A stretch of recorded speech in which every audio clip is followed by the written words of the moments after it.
Welcome back, everybody, to the second day of racing action here, live from Winchester, California, at the gorgeous K1 circuit for the first ever Champions of the Future America Series. Round one underway here. The Super Heats, what we have in store for us, and some main events later on in the day. As always, my name is Caleb Vieska.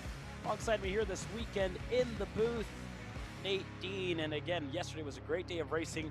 We're excited to bring you guys all the live action here today. Again, for the second round.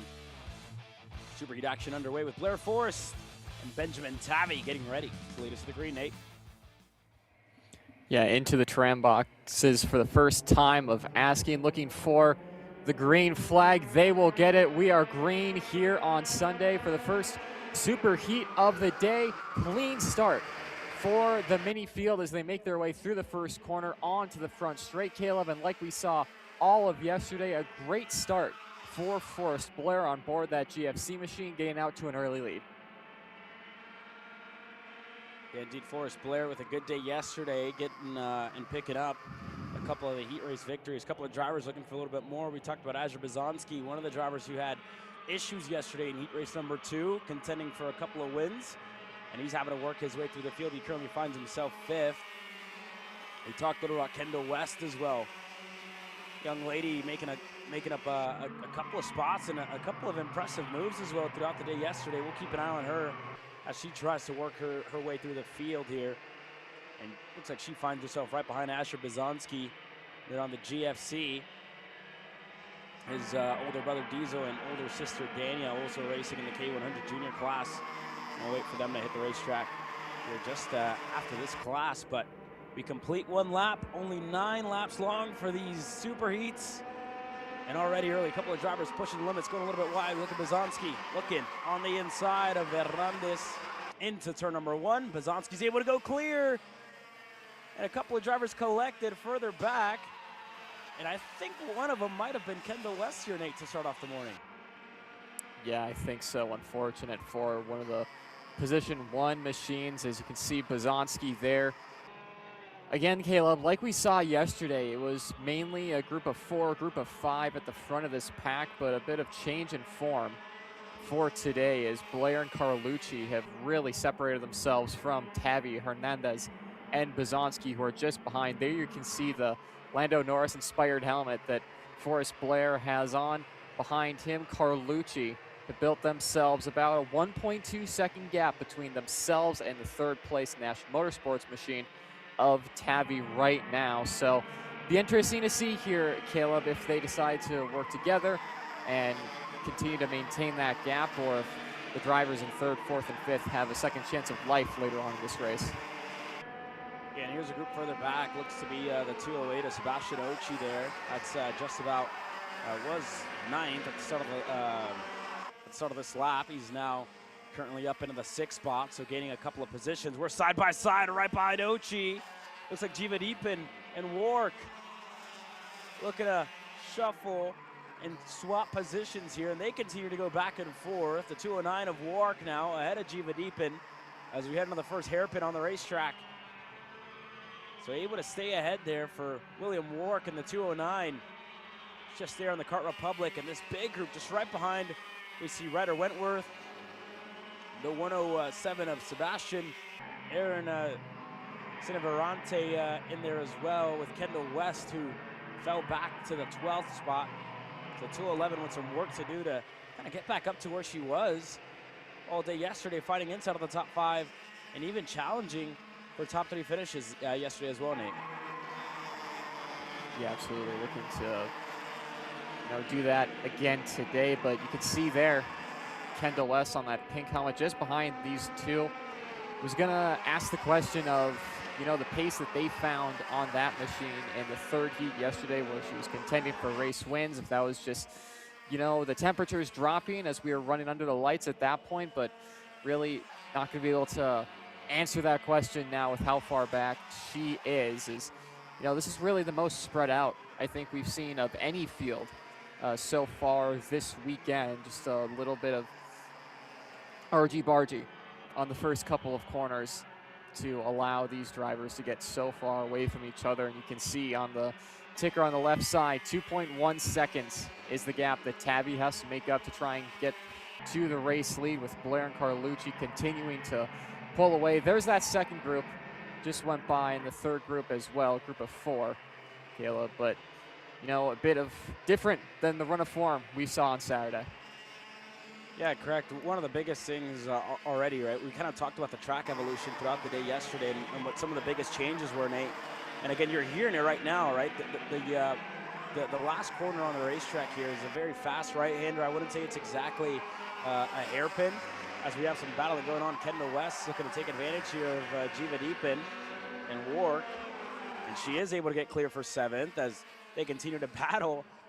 And again, kind of, we'll wait till they cross through Rocky Moran, because you've seen a lot of good passes through here. Kendall West looks like she wants to slide in ahead of Jiva Deepin, and she's falls back to the 9th spot.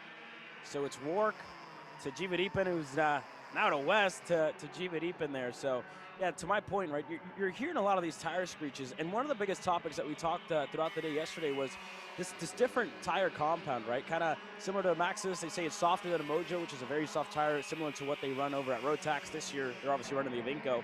So this tire is super soft, and that's something that a lot of drivers have had to focus on and kind of try and transition into, Nate. And you're hearing that a lot too, right? A lot so far throughout this race, right? You hear the amount of tire screeching going on, and it just kind of shows you, and audibly you can hear how soft this iteration of tire is. Yeah, I mean, absolutely. As Kendall West looking up the inside of the 209 of Jiva Deepin.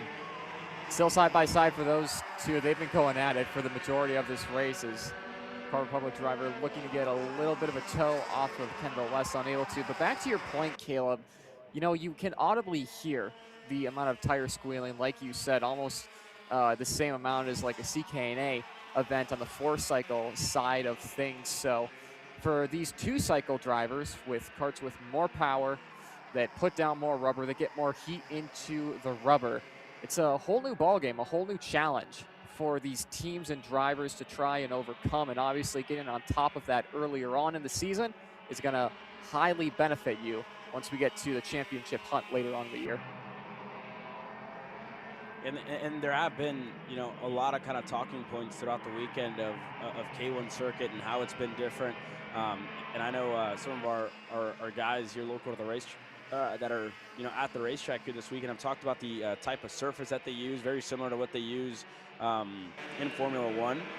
So it kind of tells you, right, this is one of the only FIA rated tracks in the entire United States, one of the only ones in, I believe, North America. And I think, if not the only one maybe in the U.S. that we do have, I think Newcastle's close to it. But again, this track, it shows you, right, it's with the type of you want to call it tarmac, asphalt, whatever.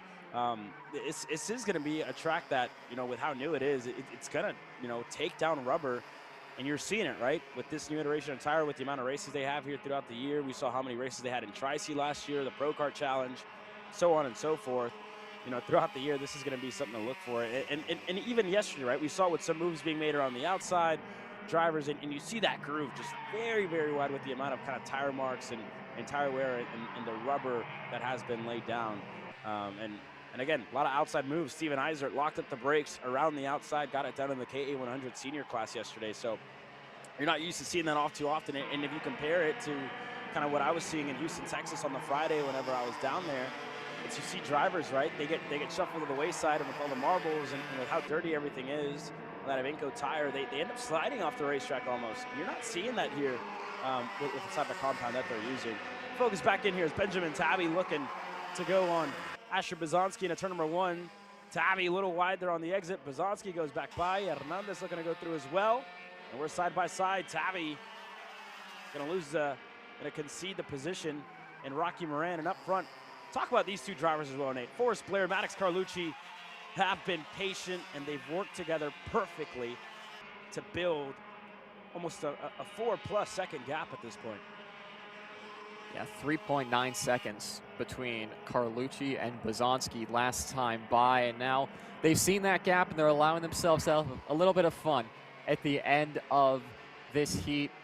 Going side by side a couple of times at the opening section of the lap, going single file for the time being here, Caleb. They'll see White next time across the line. I'm sure Forrest Blair, as he continues to look back, goes a little defensive into turn 11, but not White lining quite yet. Out of the final corner, White flag in the air, this time by now.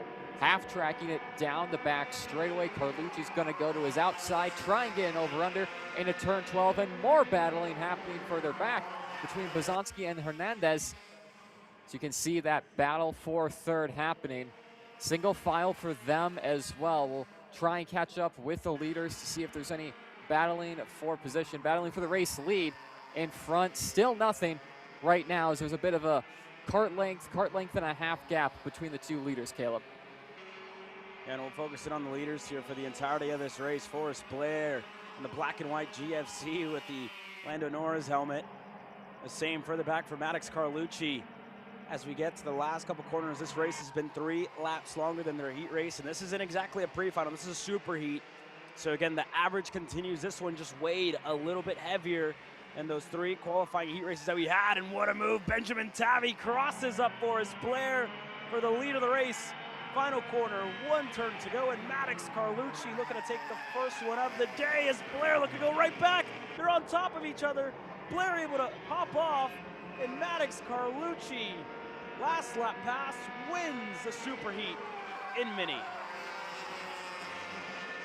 Have to say, Caleb, Forrest Blair got very lucky there. Some wheel-to-wheel contact. Blair almost going up and over the cart of Carlucci, but to be able to stay on track, stay out of the gravel as well, too, that will be very difficult to get out of for him. Big save in terms of points, but like we saw, Carlucci taking the win. Blair, Bazanski, Hernandez, Tavy, their unofficial top 5 from Super Heat 4 Mini. Yeah, what a drive out of Maddox Carlucci and Forrest Blair. A little too close for comfort there in between the two, but they're able to get it done in the end. Asher Bazanski comes across the line in third. Emiliano Hernandez in fourth. Benjamin Tavy. Kendall West up to sixth. Sebastian Ochi, Ishan Jivadipin, William Wark, and Carson Bishop, your top 10 to cap off the first race of the evening. We kind of talked a lot throughout the weekend of our crew here, and Jackson Lambros has been standing by, our boots on the ground here this weekend. We'll go down, and again, we have been talking about the tires a whole lot. Nate, that's one of the conversations. Now we get to hear from Jackson, who's here trackside at Winchester. Jackson, what do you got for us? What have the drivers been saying about this new tire?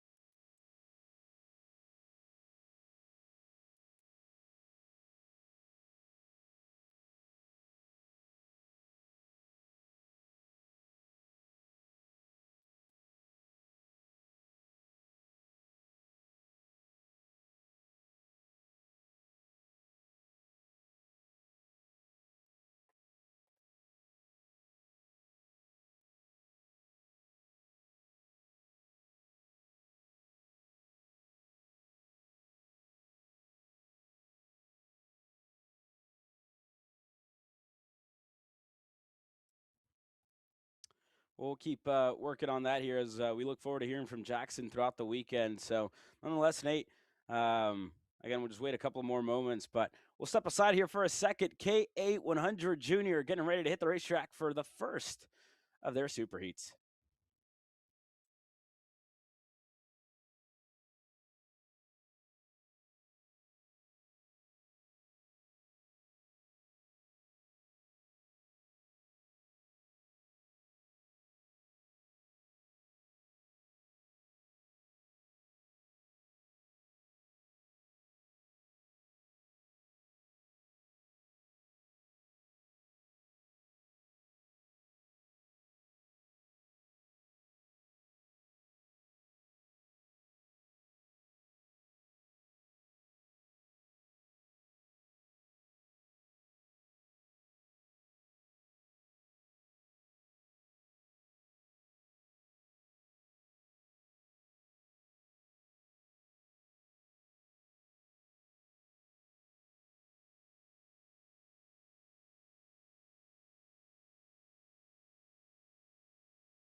Heat 1, getting ready to go green with Braden Wagner leading the field to green. Alejandro Gonzalez starting alongside him on row number 1 for HRT. Troy Ferguson and Tyron Scott on row number 2. Cole Anderson and Nixon Ellsworth on row number 3. Behind them, Diana Bazonsky, Royce Ancoitis, Taylor Noble, Ben Hewell, and Daniel Ramirez. The next couple of rows. You go back to Luis Martinez, Alec Daninsky, Rafe Sherry, Simone Fay, Max Martirosian, as well as Darius Andre, Shahan Baladian, Jet Whipple, Parker Stazowski, Dimitri Papanikolas, and Nathan Ramirez. Your field here, getting ready to go green for the first of 2 super heats here in KA100 Junior. This will be the final time. We'll have these drivers split up before they find themselves on the racetrack together. And not everybody is going to make it. I'm not entirely sure here, but it says ranked for the main event should be ranked 1 to 36, the drivers that will make it into the main event later on today. So make or break for some as we get ready to go green here. We'll try it with Jackson Lambros. Jackson, good morning to you. Good afternoon, if you will. How's it going down there in Florida, California? And tell us about the tires and the conditions here this weekend. Let's try that one more time really quickly. So not as much of an issue with the cadets, but for these full-size karts, these full-size tires, they've been having an issue that's known as tire burp, a temporary break of the seal between the bead and the tire itself. So these guys going to have to be very, very careful, especially on low pressure. Running those curbs could be a little bit of a loss of pressure. Guys? Thank you very much, Sir Jackson, and great to hear from you finally here on the Sunday. So something different, right? Something that you don't hear much of. So it'll be interesting to see, right, as the day continues. But here we go. Braden Wagner on the inside, Gonzalez on the outside. A couple of drivers on the tram lines early. Green flag in the air. We're racing in Junior. Couple drivers going way wide into the runoff area, having to take evasive action, but from Mini to KA Junior, it's another GFC with a bright neon helmet out in front. Braden Wagner leading the way, going a little bit defensive from Troy Ferguson into turn 4 here, Caleb, but as things stand, the top 7 or 8 getting away nice and clean on lap 1. Yeah, nice and clean up front. Braden Wagner leading this field away. Troy Ferguson already through for second. And again, you gotta think Troy Ferguson was one of those drivers that popped out of the tram lines just right before the green flag flew. And we'll keep an eye on it here as this race continues. But we look on, Ferguson's the driver in second. And we'll see how they all stacked up at the end of lap number 1. 10 laps on the docket for KA Juniors, and already a couple of drivers looking to make moves. Tyron Gonzalez actually there for HRT in the 304. Looking to go one spot better on Cole Anderson, able to get by. So Gonzalez now up into the 3rd spot. That moves Anderson back to 4th. Tyron Scott in the top 5, and we're going to continue to fight Anderson, feeling the pressure from Scott, who goes low. Ellsworth right there as well in the GFC. Looking to trade positions. So Ellsworth, who started this lap in 6th, looks to be up to 5th now. And for Anderson, lost about 3 positions to kind of start this lap, looking for another one as they get close in the hairpin. But up front, Braden Wagner, Troy Ferguson have company. Because there comes the 304 of Alejandro Gonzalez, who's not too far back. Here's a look at Ellsworth, the driver now up to 4th. He's made up a good number of spots. So it's Ellsworth, back to Scott, to Cole Anderson, Bronson Custas, another one of the Kartnik drivers, and you see him there just on the gold liveried OTK. His teammate up front, Troy Ferguson, still hasn't applied too much pressure to Braden Wagner as they both take a long look over the shoulder. Fastest lap to 304 Gonzalez. At the start of this lap, I was going to say, Caleb, that, you know, those front two were starting to get away, starting to be a little deja vu, you could say, from the mini race that we just saw, the top two breakaway. But Gonzalez has reeled in those leaders like we just saw not too long ago. Fastest lap for the HRT driver, almost breaking into the 103s at that 104.2, and now up into second and right behind Braden Wagner, into third, excuse me, right behind Troy Ferguson, and Braden Wagner just a tenth or two separating them when they'll come across the line. Both of them will be looking behind and seeing that HRT machine just looming in the background, and they'll probably be wanting to put on the afterburners. If you're Troy Ferguson, you have a little bit of pace left in you, you've been watching Braden Wagner, this is your time to go and separate yourself from the HRT driver behind. Yeah, well, here we go. There goes Bronson Custas. Fastest lap of the race so far, and that's the driver down in seventh. As we have 3 laps completed, underway with lap number 4. And this group continuing to roll their way on by. No passes up front, and this is, again, a very tactical out of Troy Ferguson, right? Just not trying to pass, wanting to pull away from the group of Nixon Ellsworth, who's running pretty good lap times, just needs to find another 10th to really close into the top 3. The 104.1 is what Wagner and Ferguson are running, compared to the 104.2 of Gonzalez and the 104.2 as well of Ellsworth. So they just need to find another 10th. Luckily for them, they found it this time around, and they close down their gap. Looking to go even closer, but they need about 0.2 of a second a lap, and they also are going to need a little bit of battling in between these top 3. Now with Gonzalez fully on the rear bumper of Ferguson, we'll see what they do as Custas, now the driver in 7th. He's 4th in line in that second group. The 3:15 with the fastest lap of the race once again, as they're going to continue to battle for the back. Cole Anderson looking to go on Tyron Scott. And it looked like they're still battling here in that second group. We'll take a look back here momentarily.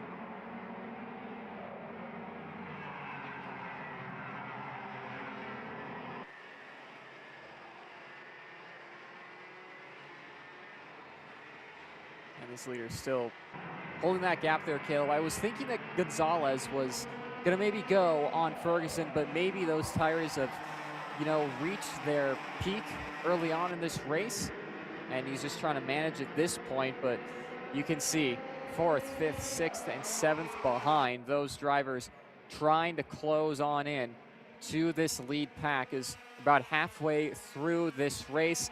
You can see Ellsworth on that Formula Works GSC all by his lonesome right now with that pack of 3 of Cole Anderson, Custas, and Scott behind. It's a little bit of change up here as the Kartnik driver Custas will go by the fastest on track by a long shot, Caleb. The only driver to make it into the 103s, and he's at a 103.7. He is flying at this stage of the race. Yeah, indeed. The only kind of downside to his fast progression and his fast laps is that none of them in that group really improved over Wagner's group in the lead of it, right? With that pass from Cole Anderson that we had just missed, that opened up the group. So now Nixon Ellsworth is kind of out there on his lonesome, right? Wanted to push, wanted to get up into the top 3, but no push from behind. Makes it just that little bit harder for the Formula Works GFC. And the same for Bronson Custas, right? Making those moves, making those passes. He's still got a lot of work to get up to Ellsworth with only 4 laps to go. For Tyron Scott, for Cole Anderson, right?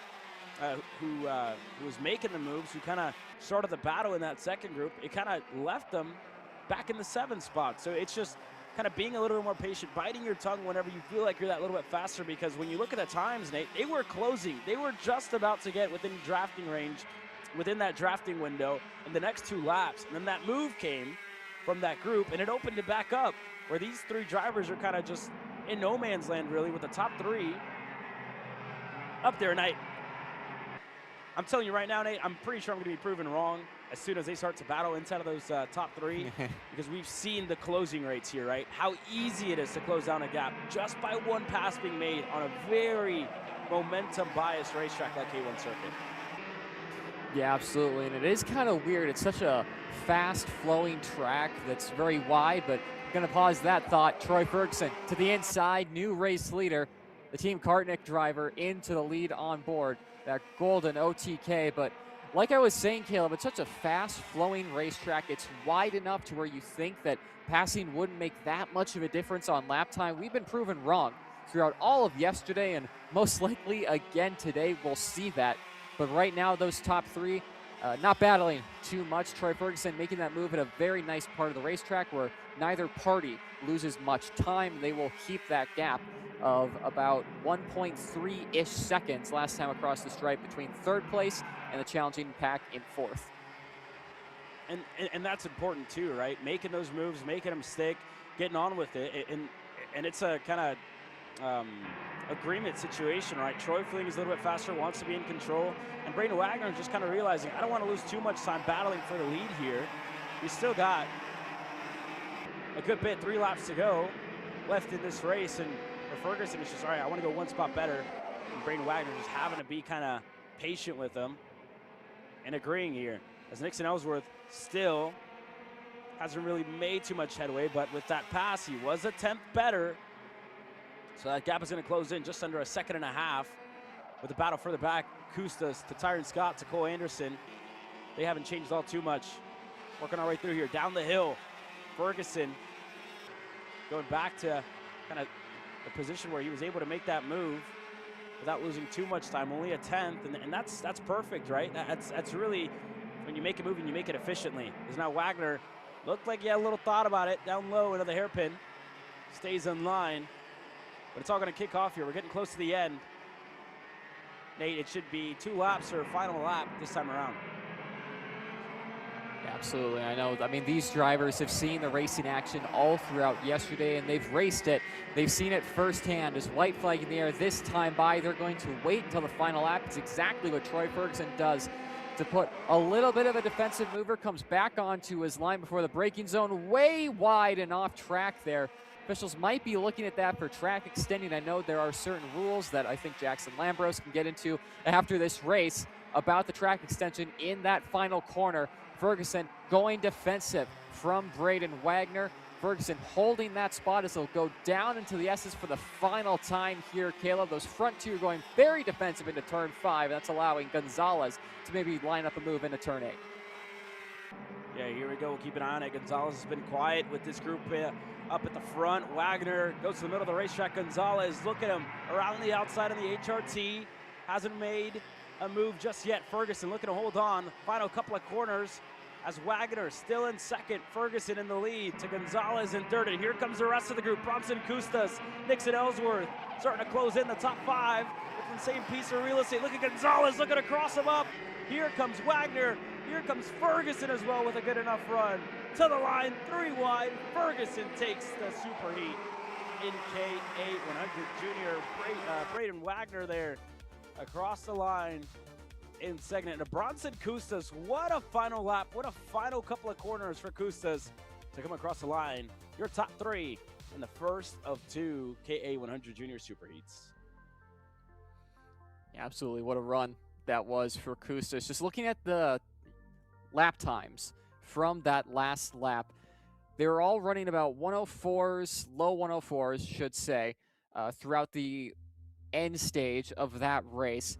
Ferguson, Wagner start battling up into the 106s, so losing 2.5 seconds from just one lap of not even that hard battling, Caleb. And there you can see the unofficial classification for the KA Junior Super Heat number 1, as Ferguson able to get that done. But like we've said, Caleb, just a little bit of battling brings the entire pack in. They were smart to wait until that final lap, but you know, later on today in that final, everyone going for a race win. They might not be as cooperative to wait until the white flag. Yeah, I mean, what do we know, right, Nate? We're just a couple of guys here playing armchair quarterback, watching these races throughout the day. But I tell you what, some very good races to be, for that matter, if you will. Next up, K100 Junior, the second of the 2 heat races, and we head into the seniors as they get ready to go underway. Next up, K8 100 Junior Super Heat number 2.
Empire Karts, your trusted trackside kart specialist.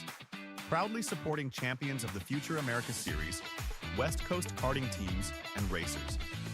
Empire Karts, your trackside solution. Cool features that Race Studio 3 has that people normally don't know about it. The track map on the background. So if you just connect your computer to the internet, you can come up here and click on this Google Earth icon, and it will pull the background from the Google Earth into your GPS data. If you want to learn more about data analysis, you can sign up on my website right now. Enjoy the online course today. The K1 Circuit Semi-Pro League. This is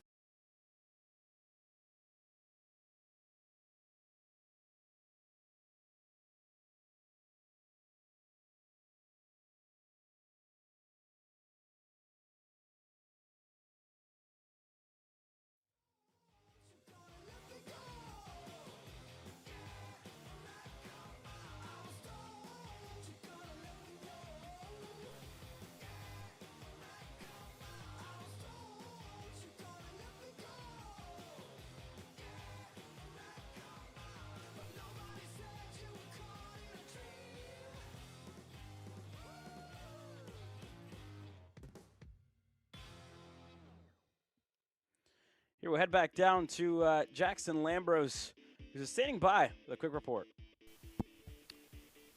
And although we've had some troubles throughout America in terms of weather, this weekend here for the opening round of Champions of the Future is the Golden State at its best. Feel like we haven't been even seeing a cloud so far for the 3 days we've been out here. And it's certainly about to heat up on track as well. And I mean that not just in terms of temperature, but in action. Second half of our KA juniors ready to come out.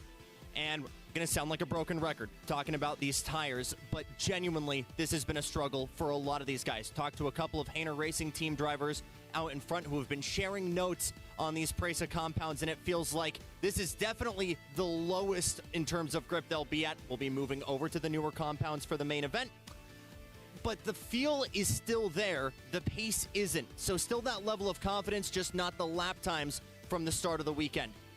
One more quick update for you guys. Original game plan was to run 2 sets of pre-finals or super heats, if you will. With the split of junior, it's just 1 round of heats, and then we'll be doing it for real after lunch. Guys? Thank you very much there, Jackson, and very well said, right? So the original plan here, as we take a look at the schedule that was on the list for us. So it was supposed to be about 2 groups for the juniors. Looks like, or 2 rounds of super heats. Now just at 1, which is something different that they changed at the start of the weekend. Group 2 gonna head out here shortly. Then the seniors, then the heritage class, and then we'll hit the lunch and into the main event. So yeah, nonetheless, second half of our juniors here kicking off in a couple of moments. So Nate, listening to Jackson here, very good points, right, about the tires and about what the struggle has been throughout the weekend. And especially when you talk about these super heats, right, you think about it. You go back to qualifying. You go back to 3 qualifying heats that, again, weren't relatively too long. And then you think about the super heats, that's going to be one of the longer sessions that they have done to this point of the weekend. They've gone through they're going to go through 5 heat cycles at this point. So you're talking about a heavily worn tire here that they're going to be racing on in these super heats. So something to look out for. And again, just won't be maybe as easy to make moves as Jackson was saying. Yeah, absolutely. And, you know, it's a track that has some very quick corners. Obviously, in the heat, that's going to degrade the tires quite a bit for these drivers. So obviously with that softer compound, with a track that will chew up tires, that heat of the midday sun beating down on K1 circuit, as if these new tire compounds were to challenge enough, the track is throwing in another loop for this one. And we'll keep an eye on it here. We'll run you down your starting lineup here. Sebastian Hauser gets ready to lead this field to the green flag. Keegan Ellsworth, again, brother, as well to Nixon Ellsworth, gets ready to go out on row number 1. Jackson Gibson, Wes Witt on row number 2 with Mason Moses and Diesel Bazanski on row number 3. Behind them, you have Spears, Grulon, John McClellan, one of the drivers, Caleb, who we talked about all yesterday, who had the pace, just needs a little bit of luck and maybe a little bit of patience on track today to try and get some good heat points for later on today. Then you have Andrew Janis, Nathan Ramirez alongside as well.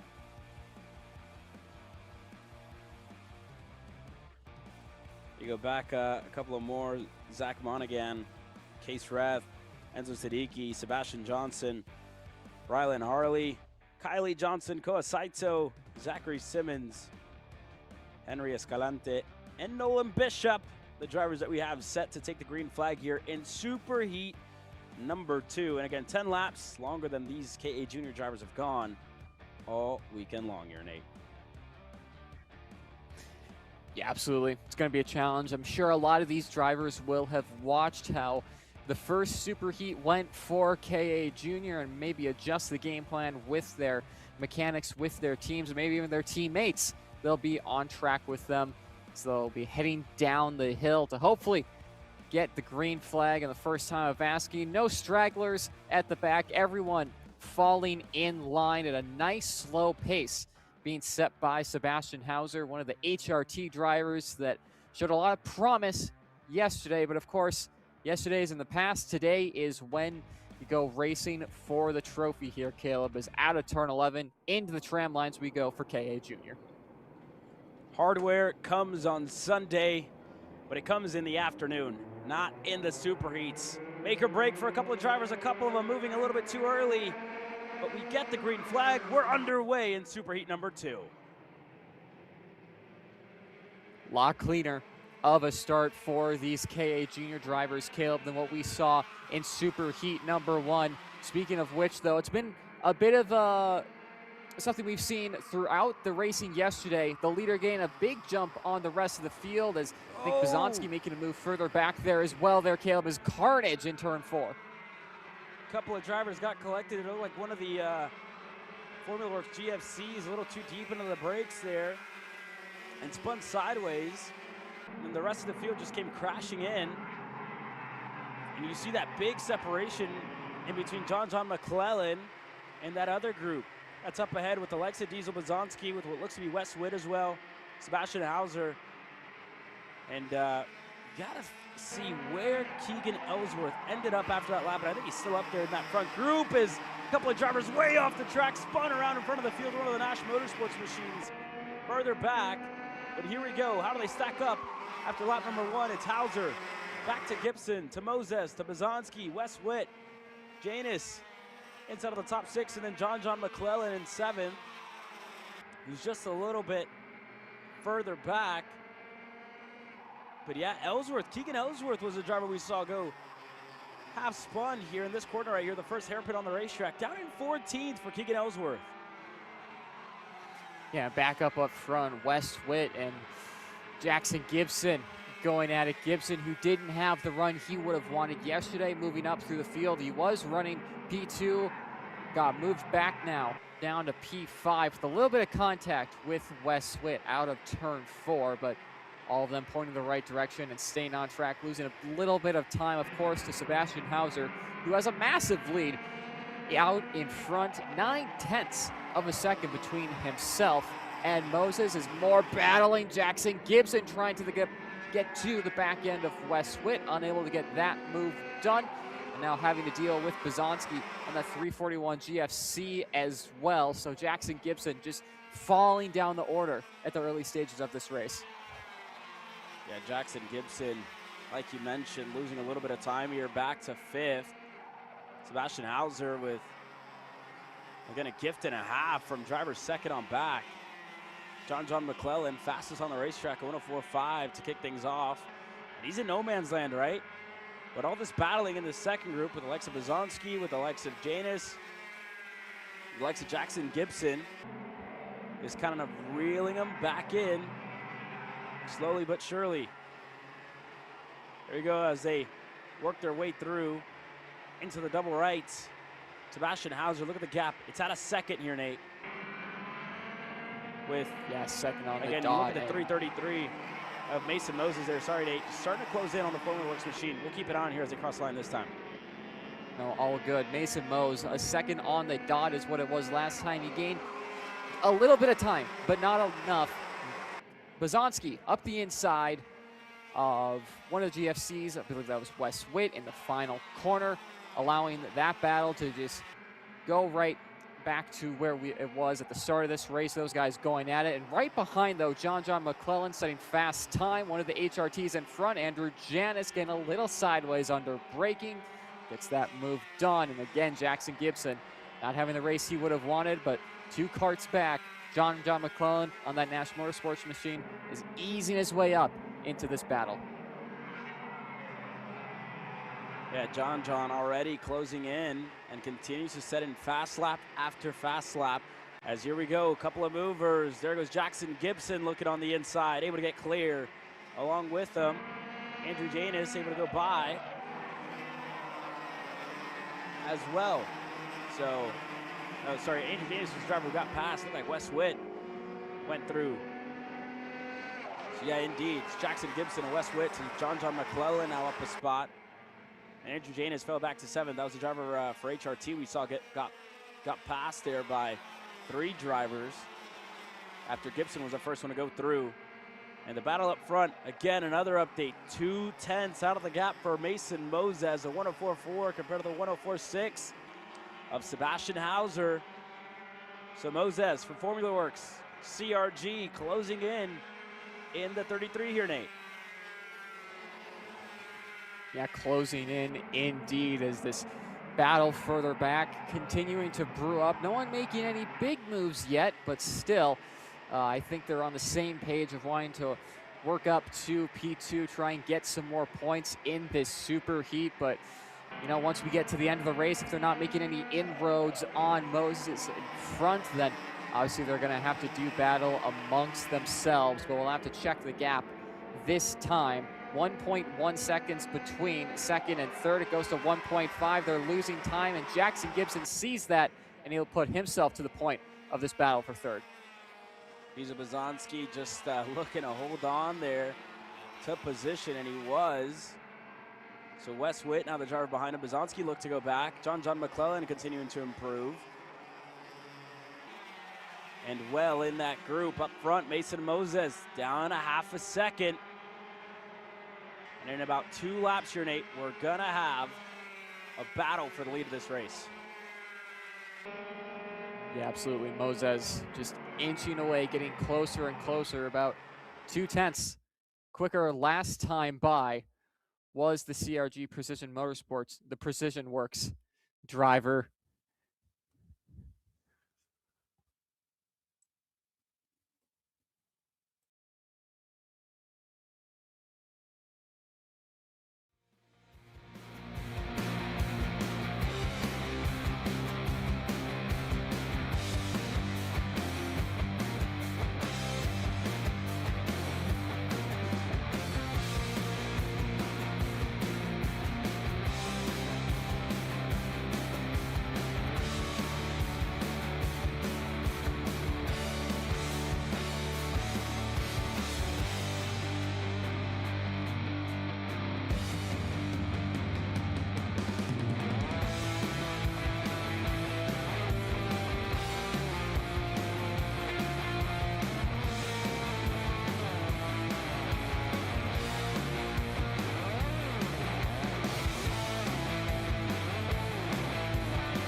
Well, we said 2 laps here, Nate, and 2 laps indeed. All it took for Mason Moses to get an arm's length away from Sebastian Hauser for the lead of this race. 3:07, pressure from behind as Moses thought about it into the final hairpin. Didn't come into fruition. We work our way out of the double rights. And if you're Jackson Gibson, if you're Wes Witt, and if you're John McClellan, who just took over the lead in that second group, you are hoping, praying with everything you got in these last 2 laps for a fight in between Mason Moses and Sebastian Hauser. Yeah, absolutely. But 2.8 seconds is a big gap to close up to. Even if these two start to battle, I think they're smart enough to know to wait till the white flag. As you can see there, Hauser checking over his shoulder, having to do a double take to see just how far back John McClellan and co. are behind them. You see another pack of 3 behind them, but it seems like Caleb McClellan and the drivers behind him with Wes Witt on that GFC behind are on the same page. Let's see if we can work together here and see if these two will start to battle and bring themselves into a super heat race win contention. Of course, time is ticking down for the challenging pack, and same too for Moses. He's gonna have to find a spot to get by this HRT machine in front of him. Yeah, well, here we go. Here's that second group. John McClellan stacking them all up as they look to hold on for position. And again, from here on out, it's just looking to close off with the best average finish. McClellan getting pushed and shoved from behind as Wes Witt looking for a way by. Looks left, looks right, hasn't found it yet. Jackson Gibson as well. In a Rocky Moran looking for something in some way to improve his position. Here we go. Wes Witt looking on the inside. Gibson looking to follow. McClellan stuck on the outside.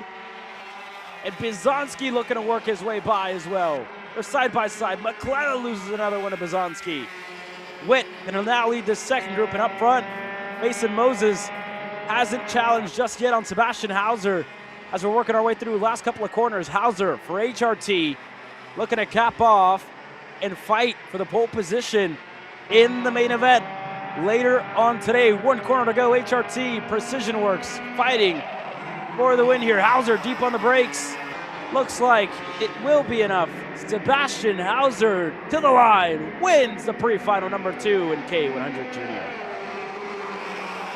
Race to the line behind. Bizonski is going to take that. Wes Witt and McClellan round out the top 5. You saw Jackson Gibson go way wide in that final corner in turn 11. And again, Gibson is just showing so much pace, but unable to get a result from it. It's going to be suffering in the heat points going into the final, the main event later on today. Way into the pits comes Sebastian Hauser, Mason Moses as well. Diesel Bizonski rounds up your top 3. The first of 2 KA100 Junior, or the second of 2 Super Heats in KA100 Junior. And you see the difference. Competition Speed, GFC, Precision Works, CRG, and HRT Cosmic. All in the top 3. They work their way into the pits. KA100 Senior is on the docket next.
The K1 Circuit Semi-Pro League.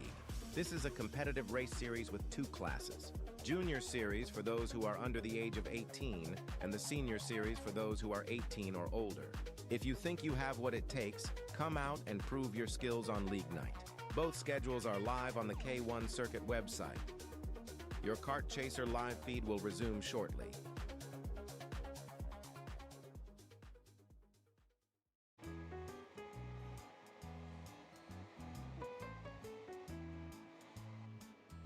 Gee, looks like we're missing an engine. What the hell am I supposed to tag? What do you mean? It's my Greyhound. It's all I need. Where's the rest of it? It doesn't matter. It's a Greyhound. You gotta make way. Okay, you're good. Sitting by here with Kyle, our race winner. Tell me how you did it. You were blazing fast out there, and I mean, you don't even have a go-kart, man. Tell me about it. Yeah, you know, Norberg, Schmorberg, the Greyhound-powered Greyhound was great today. You know, it makes the difference. And the team's been working really hard back at the shop, and, you know, just shout out Greyhound. Thank you, Kyle.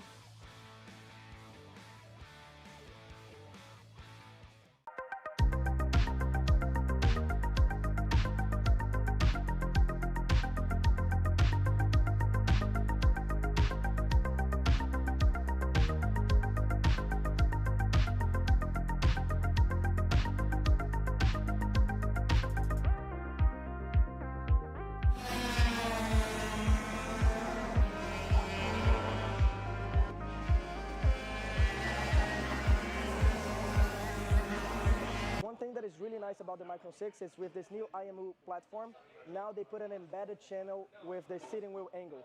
This channel is really nice to use if you're trying to understand how the drivers are behaving through the corners, if it's oversteering, understeering. But you need to be careful.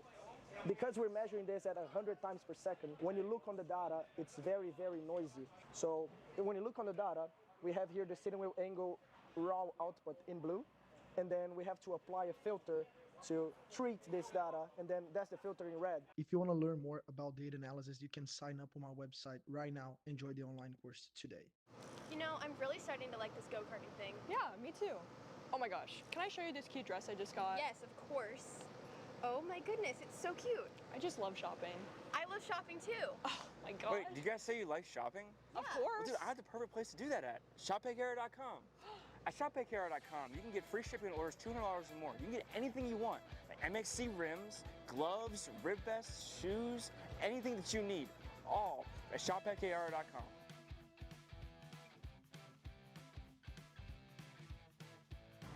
Who is he talking to? No idea. But we're gonna have to check it out. Sounds like a great deal. Sure does. We all know that drivers, they learn faster when it's visually shown to them side by side what's the difference, right? So if the Smarty can, every time we put on the data, we're able to see the drivers side by side on the track. So here, for example, you can see that Diego is taking a curb and our other driver's not. You see that one driver's oversteering and the other driver's pretty much straight coming out of the corner. By showing this to them, they're able to absorb faster.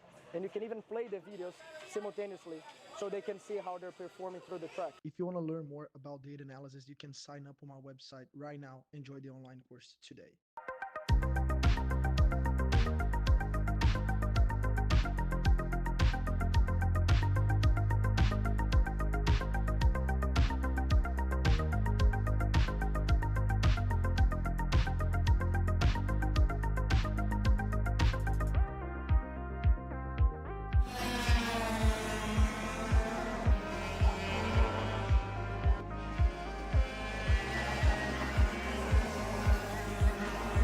K1 Circuit, the world's greatest outdoor karting facility, is now open. Open karting and rental session schedules are available online. Rentals will resume today after the race event at 5 p.m. Thanks to Kart Chaser for live streaming the event at K1 Circuit. Your coverage will resume shortly.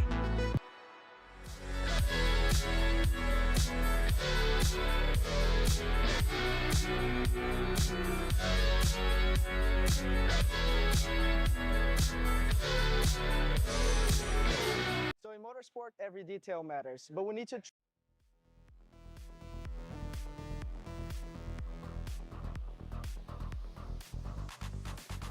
Well, here we go. Time for K100 Senior.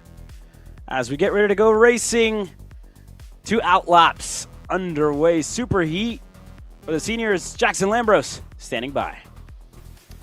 And Caleb, it's looking like it is going to be aggressive here with a lot of these guys still trying to set the tone, if you will, for this main event. Just talking to your front row here with Steven Eisert, Jackson Menchu.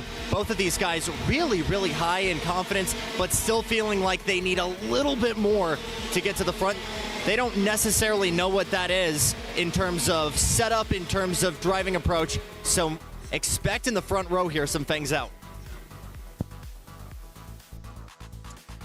Thank you very much, Sir Jackson. And an interesting point there by Jackson, right? Whenever you're a driver and you're kind of racing out here, especially on run number one, feel like you need a little bit more. You're obviously fast, but you don't know exactly what that is. That's kind of the hardest thing to deal with, right? How do you stay on top? How do you stay fresh is always the biggest thing. Feeling comfortable does a lot to a driver's mentality as well before a main event. But we're about to see, right? It's you have it or not here in the Super Heat, and you're going to find out, right? You're going to have an idea of that long run setup before we hit the main event. So thank you very much there to Jackson. Nate, it's time to go racing here once again. KA Senior with one of the biggest classes, the biggest class on the weekend. Yeah, absolutely. Of course, the KA Junior is having more entries, but in terms of on-track presence, KA Senior is the class this weekend for round one of Champions of the Future America Series. You can see a massive field the West Coast have turned out for this brand new series on its inaugural weekend here at K1 Circuit. Drivers getting in to their formation lines, tire scrubbing done, and it is all set and ready to go for the Super Heat of KA 100 Senior. Well, here we go, the Super Heat with Eisert on the inside, Jackson Menchu on the outside. Eisert, flawless pass last night to get it done in heat race number 3. We're looking to go racing. And half the field just wanted to go racing a little too early, moving out of the tram lines before the green flag flies. And that just shows you, right, nerves at an all-time high before we go racing. The heart rate's climbing to an increasing rate before they work their way through, but you see it there, right? Just nerves, Nate, before this race gets underway. Yeah, and a little bit of a moment there between Steven Eisert and Jackson Menchu just looking over at each other and was that you? Was that me? Why did we have to go around again? And you know, Caleb, as a driver, you're sitting on grid, the nerves are building, but once the engine fires and that visor goes down, you're in your zone, you get that warm-up lap, crawl into the tram lines, you see that green flag, you're ready to go, but there's nothing that throws a driver off more than having to do this warm-up lap yet again, form back up, and have to get into that zone yet again. So for these drivers out in front, though, some of the strongest mentalities out there, Steven Eisert, Jackson, and Menchu, know they deserve to be where they are and are just ready to go and ready to try to lead this field away for attempt number 2 for KA Senior's Super Heat. But the likes of Johnny Stamps right behind Caleb got caught out at the start last night, was thrown way back in the pack, hoping to make up some valuable points here today. And you can't afford that, especially here as we head into the Super Heat, one of the highest weighted races on the weekend, especially when you talk about getting yourself in a good position for the main event later on today. 13 laps, the longest that these drivers will go on worn tires here at K1 Circuit. As well, want to give a huge and a good afternoon to everybody watching on from all over the country at K1 Speeds all across the nation. This is some of the best racing in North America, the Champions of the Future America Series from K1 Circuit in Winchester, California, with one of the biggest classes of the weekend. We're racing in KA 100 Senior.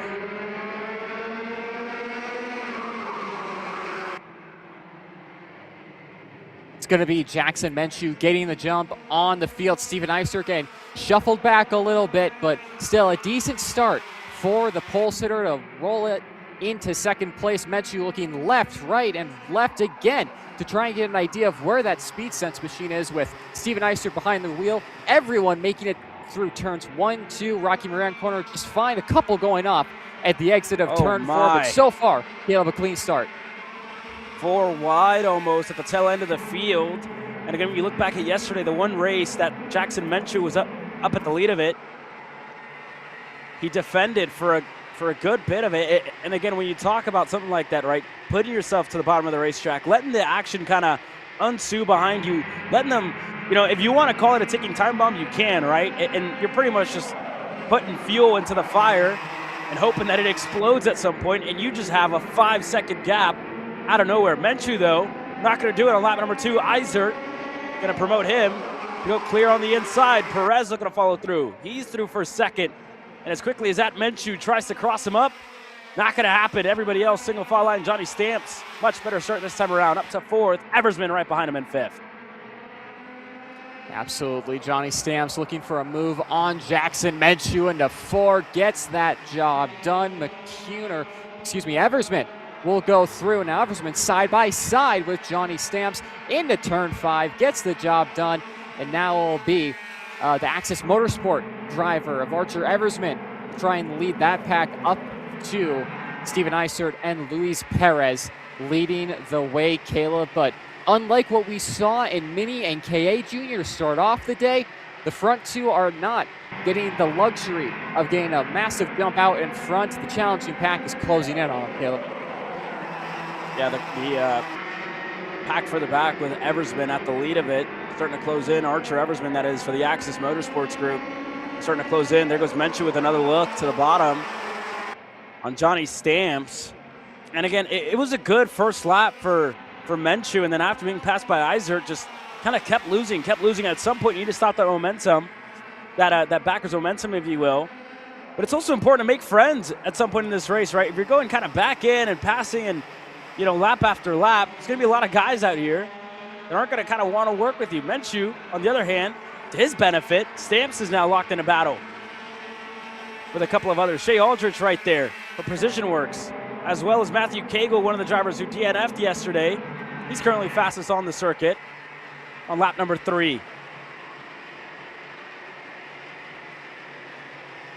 Absolutely, and you know, some gaps starting to form at this stage further back on a pack that was closing in on what now is the top 3 as Archer Eversman has found his way there. Wouldn't be surprised to see him go purple as they cross the timing and scoring beacon this time for lap 4, and it will be Archer Eversman going purple onto the front straight. Now it's up to Jackson Menchu and Gavin McCone to try and close up to those front 3. We'll see how they fare as more battling between the GFC teammates behind there. Caleb, as Archer Eversman up the inside of Perez gets that job done into P2 now for Axis Motorsport. Yeah, very tactical move there out of Archer Eversman to get himself through for second. Not going to have his sights set on Steven Eisert. And this is where it's important, right? You have a long way to go. 10 laps still left in this race. And Eisert starting to feel the pressure from Eversman right behind. So you got to think, if you're Eversman, you can't wait all too long, right? You got a guy like Luis Perez right behind you who's been fast, who's just up in second. Jackson Menchu's there. He's kind of set the tone for this race after leading on lap number 1. He's going to tell you, right? Pass or beat pass in this K100 senior field is Luis Perez looking around the outside on Eversman. Eisert going to move it to the bottom. Going to give a toe to Eversman as the rest of the group starting to barrel their way in. There goes Matthew Cagle, Shea Aldrich in that second group. Deep into the brakes for Steven Eisert on the exit of turn number 1. The rest of the pack on their way. McHugh looking on the Nash Motorsports machine as we head into Rocky Moran. And Eisert, again, not even halfway through this race, to the bottom of the racetrack. And Flavio Acchini on the Ital Corsa America machine. He's fastest, and he's down in 18th. And this group going to continue to grow as we're all stacked up. Cagle looking to go by, 2 for 1. Matthew Cagle goes through for third.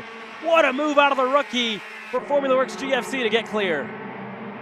How about it for Matthew Cagle as the defending continues out in front. Steven Eisert, you know, playing these games awfully early here, Caleb. It's only lap 4 of 13 for this super heat. Some of these drivers might get a little tired with these games so early on. And again, going defensive, checking over his shoulder, needs to be sure not to make any in-reaction moves as one of the Nash Motorsports carts goes sideways there at the apex, Caleb. And look at how big the battle is behind him now.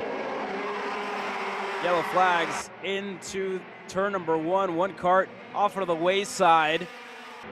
And a DNF for one driver that abandoned his cart. here on the exit of turn number 1. No passes into that first corner. Eisert back to the bottom of the racetrack. Push back bumper for what looks to be one of the drivers in 4th, as Cagle still hunting for more. Eversman hasn't passed, has waited, but again, you look at how many, you can throw a blanket over 20 drivers inside of this lead group, and Johnny Stamps, the driver who we talked about early on in this race, he's currently down just on the edge of the top 20. He's in 14th as Perez looks to rip the high side on the rookie, Matthew Cagle. And again, with the amount of drivers that are on the same bit of real estate here, look at how much dirt's been kicked onto this racetrack. You talked about it, worn tires as they're all stacked up. Everybody check it up. Shea Aldrich looking to go by, and he's clear. Aldrich was in 11th, has made a good number of spots. We're side by side for the lead again. Luis Perez, Eversman, Steven Eisert, but this is one of the better runs for Archer Eversman. To the bottom of the racetrack with Cagle, with a push from behind him, Gutierrez. Eversman is clear. 22 karts within 3 seconds on track right now. All this defending from Steven Eisert hasn't worked out for him now. Eversman out in front, pointing forward to, that'll be Cagle on the GFC behind him, saying he wants nothing to do with the tomfoolery that was happening at the start of the race with defending from the get-go. They want to try and build a gap, get away from the challenging pack, and already, Caleb, you can see that top 5 starting to build a little bit of room to 6th on back, but like we've seen all day and all of yesterday, Caleb, a little bit of battling like we've seen this mid-pack right here is going to bunch them all back up. You say a little bit of battling there, Nate?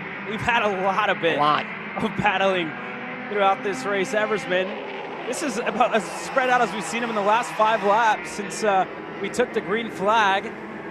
And again, you just kind of see it, right? What kind of defending for 2 laps can do to this pack at a track like this. Perez now looking on the inside of turn 1 on Eisert.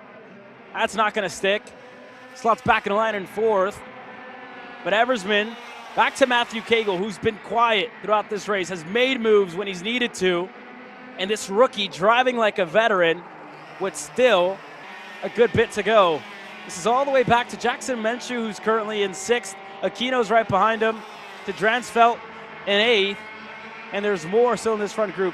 Malatesta's not too far back. McCune, who really kind of sparked it on the National Motorsports machine. He's down in 12th. And we're side by side. Jackson Menshew looking to go by on the GFC of Gutierrez, who gets shuffled to the wayside as Aquino looks to go by. Dransfeld looks to go through as well. As Gutierrez able to hold on.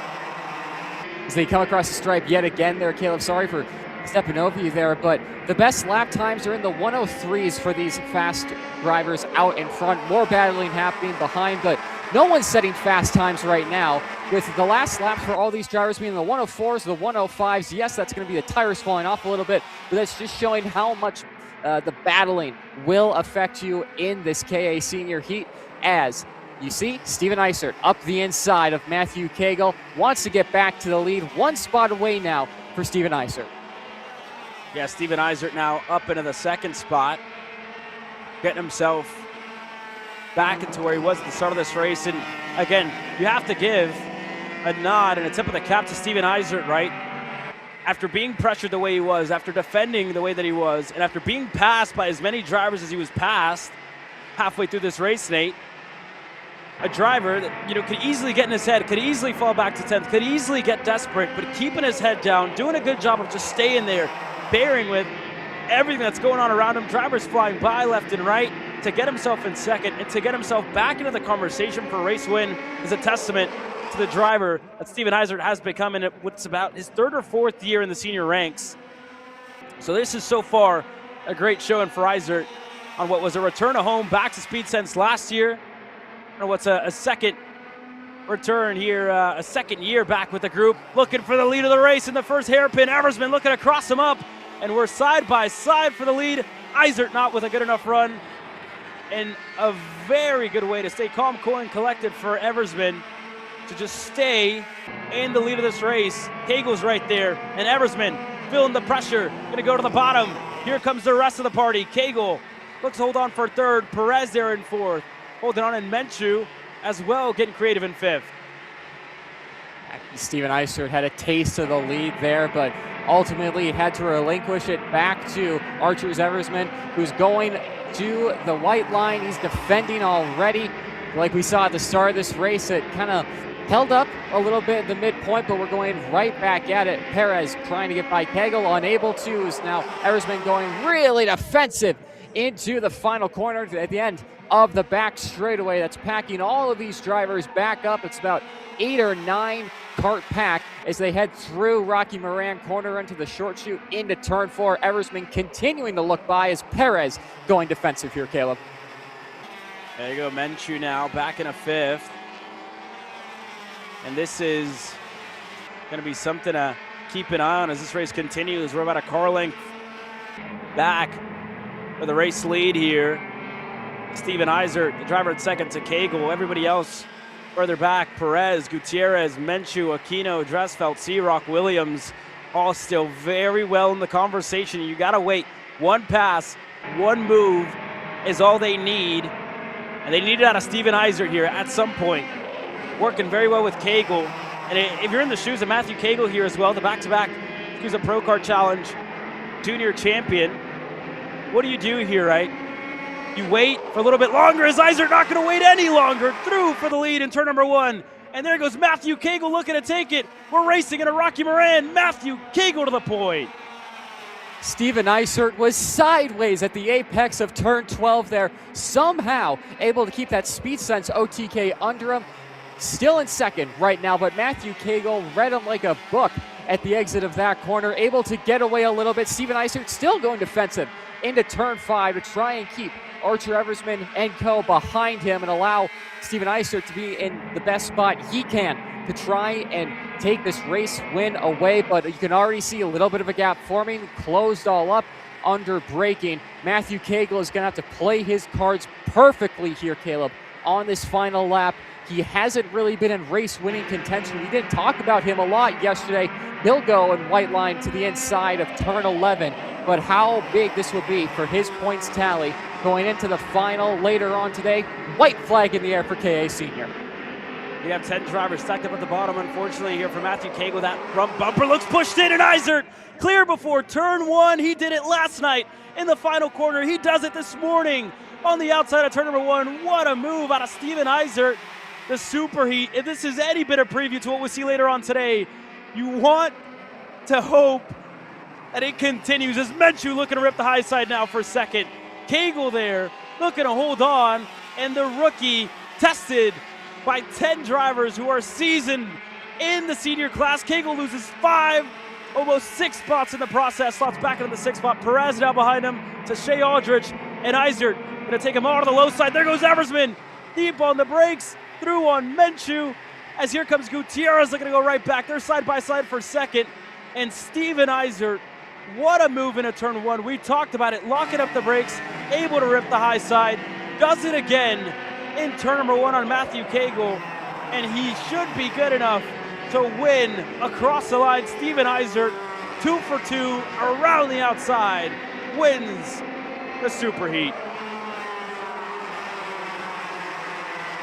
Chaos in KA Senior. Looking at the time sheets, 15 drivers finished within 3 seconds of the leader. Crazy, crazy scenes in the KA Senior Super Heat. Behind your winner, Steven Eisert, Archer Eversman, Isaac Gutierrez, Jackson Menchu, and Aiden Igueo in 5th. Matthew Kegel, though, down in 6th, the driver for Formula Works GFC, who had a chance to win. Same with Luis Perez in 7th. Not the races they would have wanted, Caleb, and they're going to have to make up some ground in the main event later today. There you can see the unofficial classification for KA Senior Super Heat.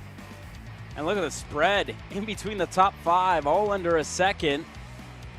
And even further back than that, everybody just very, very close together. K1 circuit, what a treat. What a track for KA100 senior racing action here. Steven Eisert better than everybody else around the outside. Eisert, one more left on the day. After a long time of waiting, looking to get back to victory lane here in Winchester, California. We'll be right back. with some more. So in motorsport, every detail matters, but we need to try to avoid using expensive and fragile sensors. So I'm gonna show you how we do it. So this is a comparison between the sensor in curve and the accelerometer in blue. So we can read how hard the driver is applying the brake and how easy he's modulating his release in order to understand how the driver's braking. The sensor costs hundreds of dollars and the accelerometer is already in your dash, so you don't need to buy anything. If you want to learn more about data analysis, you can sign up on our website right now. Enjoy the online course today. Legacies aren't built overnight. They're built 1 second at a time.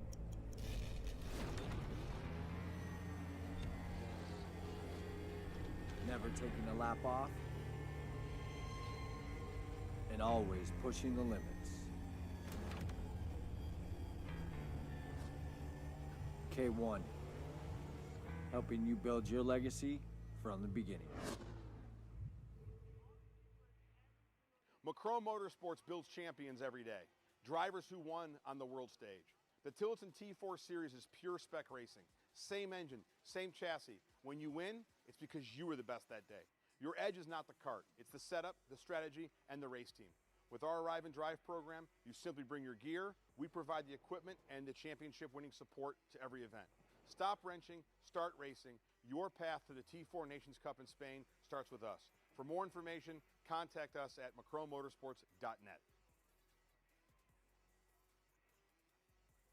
Cool features that Race Studio 3 has that people normally don't know about it. If you look on the bottom left, I have the weather showing my ambient temperature, pressure, humidity, and even the wind direction and wind speed. To be able to get this, you gotta create an account on the AIM website and just log in. If you log in and have internet on, it will pull the weather from the previous year of sessions that you have. If you want to learn more about data analysis, you can sign up on our website right now. Enjoy the online course today.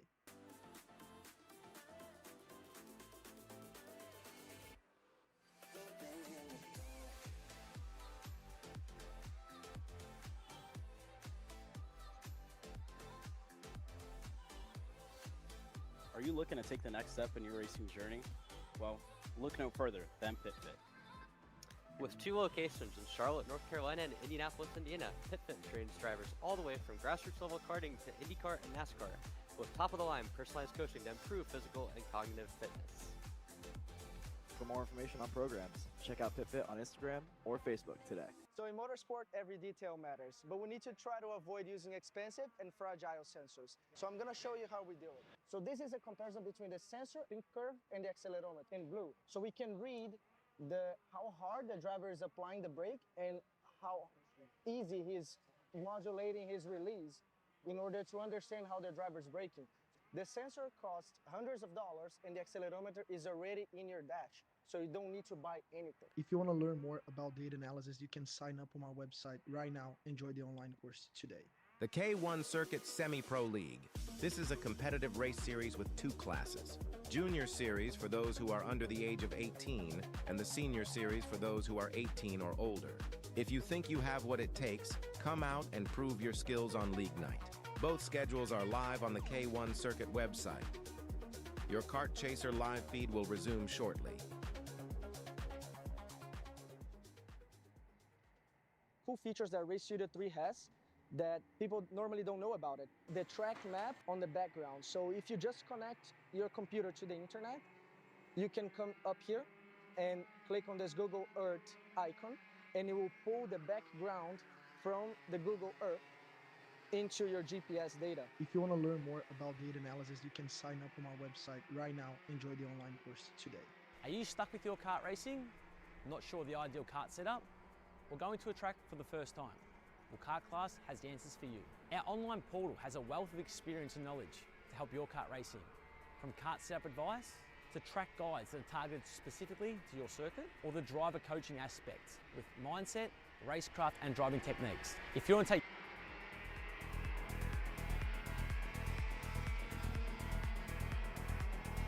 Well, here we go, KA100 Heritage. Getting ready to take us back underway. And Jackson Lambros, you've been trackside talking to these drivers. What do they tell you? What was a preview that we can have here before this Heritage Super Heat.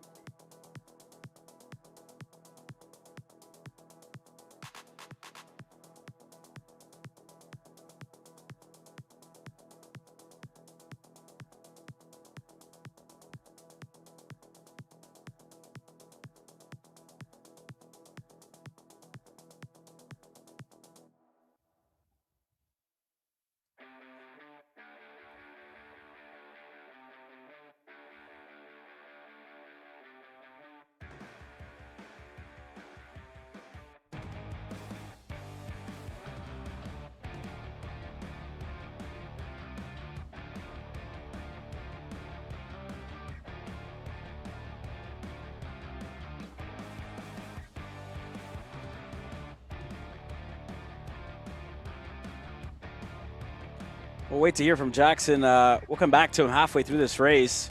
Nonetheless, here, Nate, getting ready to go racing. Paul Bonilla, Austin Elliott, Joshua Daly, Shane Hawkins.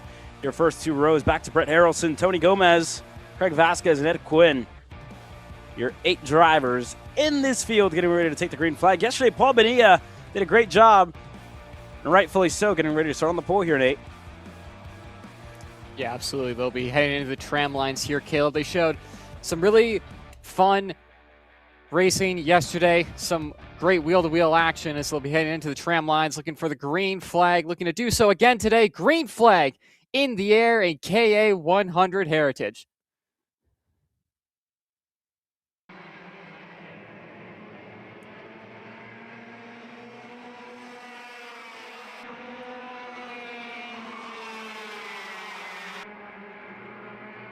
Great first lap here to get things kicked off. Paul Bonilla, the good way to start this one off is a couple of movers further back. Shane Hawkins able to go by on Joshua Daly there on the Nash Motorsports machine. So the GFC able to go up to third.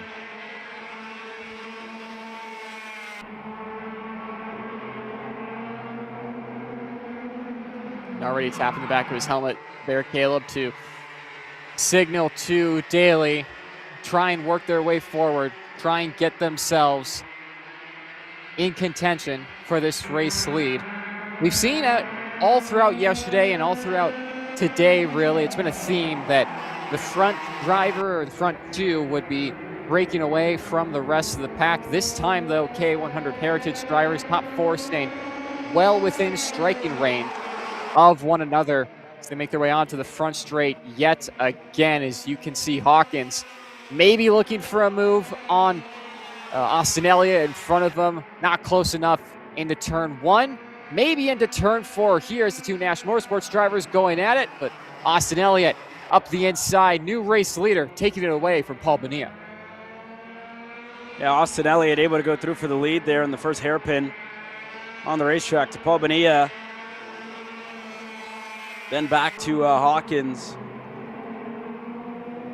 So the top 3 very close together as there goes Hawkins looking on the inside, overcooks it on the brakes, locks up, just has to avoid Bonilla, has to avoid Austin Elliott, and he's able to hold on to third. And I tell you what here, Nate, that's a good way to kind of wake yourself up here to start off the Super Heat with about 10 laps to go.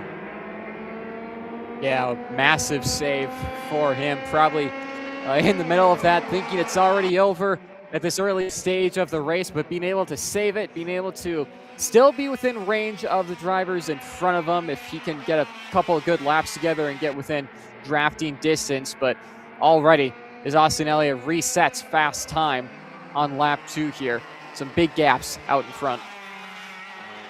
Yeah, fastest lap of the race here for Austin Elliott, with about a 5-car length separation here in between the top 2. Paul Bonilla, the driver started on the pole, finds himself in second. And again, he had a kind of check up as well as Hawkins came in flying through this section right here in the hairpin. So everybody back to the drawing board as this race continues. So nonetheless, Nate, we're just about getting into the 1/3 mark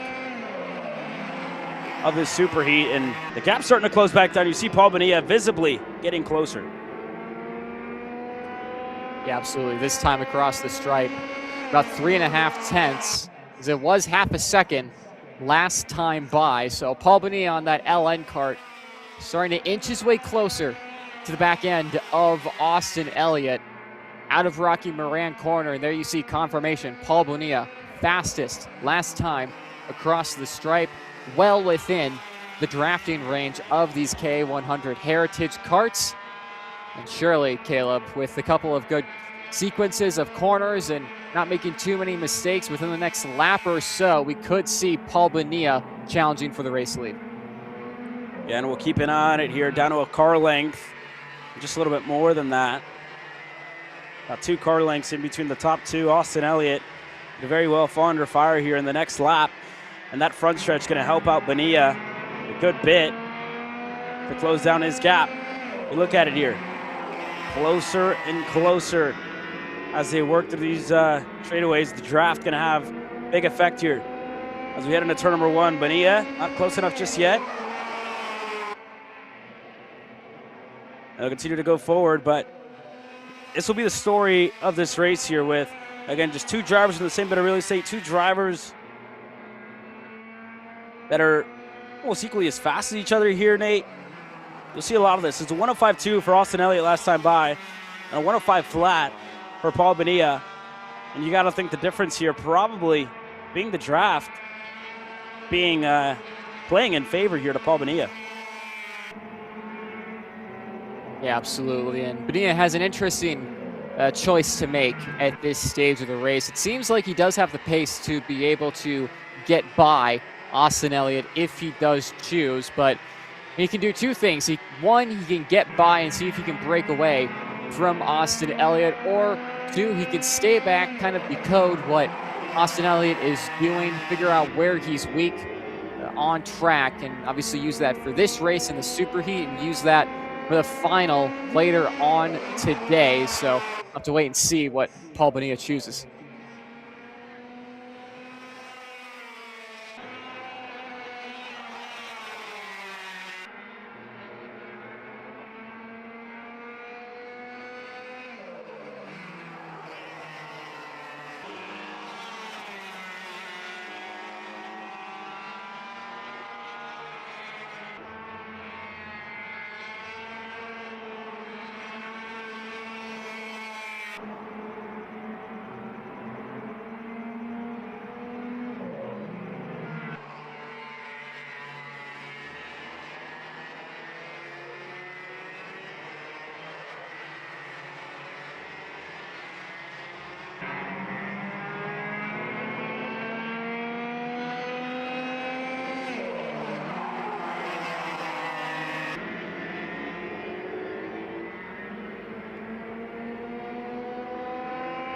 Yeah, there, Nate. We talked about Paul Bonilla here a little bit. The same for Austin Elliott, how their 2 gaps were kind of getting closer and closer together. Hawkins, Vasquez, Gomez still in your top 5, and you'll see a lot of this, right? You saw Bonilla kind of getting busy on the needles throughout this race. So that'll be the topic of conversation here with Bonilla. He's going to have to play the waiting game. It's going to be patient here. But Joshua Daly just at the fastest lap of the race. He's down in 8th. Again, something happened there to Daly, who was running inside of the top 5 early on in this one, Nate. Yeah, unsure what happened to Daly. Was fastest on track and held that, but unfortunate for him, who had some decent points runs, Caleb, yesterday in the 3 qualifying heats that we did have. But up front, though, Austin Elliott looking left and right, trying to find where Bonilla might be going through on him if he does decide to make that move there, Caleb. But both of them pretty content to be in the positions they're in.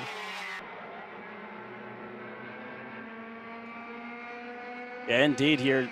Nothing yet. A car length separates the 2 of them. And it's just give and take here. Right, you see Elliott faster in some sections, Paul Bonilla a little bit better. And it'll go back and forth as this race continues. Here's a little bit of an update for the back. Hawkins currently sits at 4.5 back. 7.5 back to Gomez, 7.5 back to Vasquez. But nonetheless, we'll send it down here to Jackson Lambros, who caught up with a couple of these drivers, specifically Paul Bonilla, the driver in second, who was one of the fastest, if not the fastest, yesterday on the Saturday. Jackson? Yep, one of the guys that a little bit more known in the Masters scene here in Southern California, and had the sun pretty much perfectly split the grid here in terms of shadow, so got it off of the scale and just immediately shuffled the cart kind of back and forth between where the sun was and where the shadow was, and just trying to figure out kind of what was optimal for these Presa tires. And talking to him about him, a lot of these guys are a fan of these new compounds, but still a feeling that they're venturing into the unknown. Guys? Thank you, Jackson. And that's actually very great talking point there, Jackson, right? You kind of talk about it of leaving the cart, baking out in the sun before the race goes hot, and Paul Bonilla doing just that, right? By the time you get it out there on the racetrack, they just continue to heat up even more, and you get them into the perfect racing heat window. But by putting them out there under the sun, you allow the tires to kind of warm up before even hitting the racetrack there, Nate. And I know, me personally, I would, put it out maybe 10 minutes before. I'd put my cart out to bake in the sun for about 10 minutes before gridding up to have that same effect, but it's even that little more so here with these Presa tires. Yeah, absolutely. And, teams will probably be split on what they want to do with tire prep in that sense. Obviously, tire warmers are banned in karting, so you can't use those if you wish. If you want to have those tires warm before a session, you have to let them bake in the sun. If you're going to choose a school of thought of keeping those tires cool, then obviously finding a spot on grid or a spot in your pit area where those can cool off is key. And then being a little late Nate, to the grid to keep those temps low. To add to that, Nate, right? That's why we say thank you for sunshine, thank you for rain, thank you for the joys of racing, and thank you for the pains as well. So, little song there, right? Yeah, absolutely. It's a classic one, Caleb. I think the front two will definitely be thankful for the gap that they've put on Shane Hawkins. You can see the GFC, Caleb, a driver that was so close and was fighting for race wins yesterday. And now he probably feels like he's half a mile behind these race leaders. 7.4 seconds is a huge gap right now. Yeah, well, 2 laps to go next time by. We'll send it back down here to Jackson Lambros. Updates on some penalties in K100 Senior. Jackson?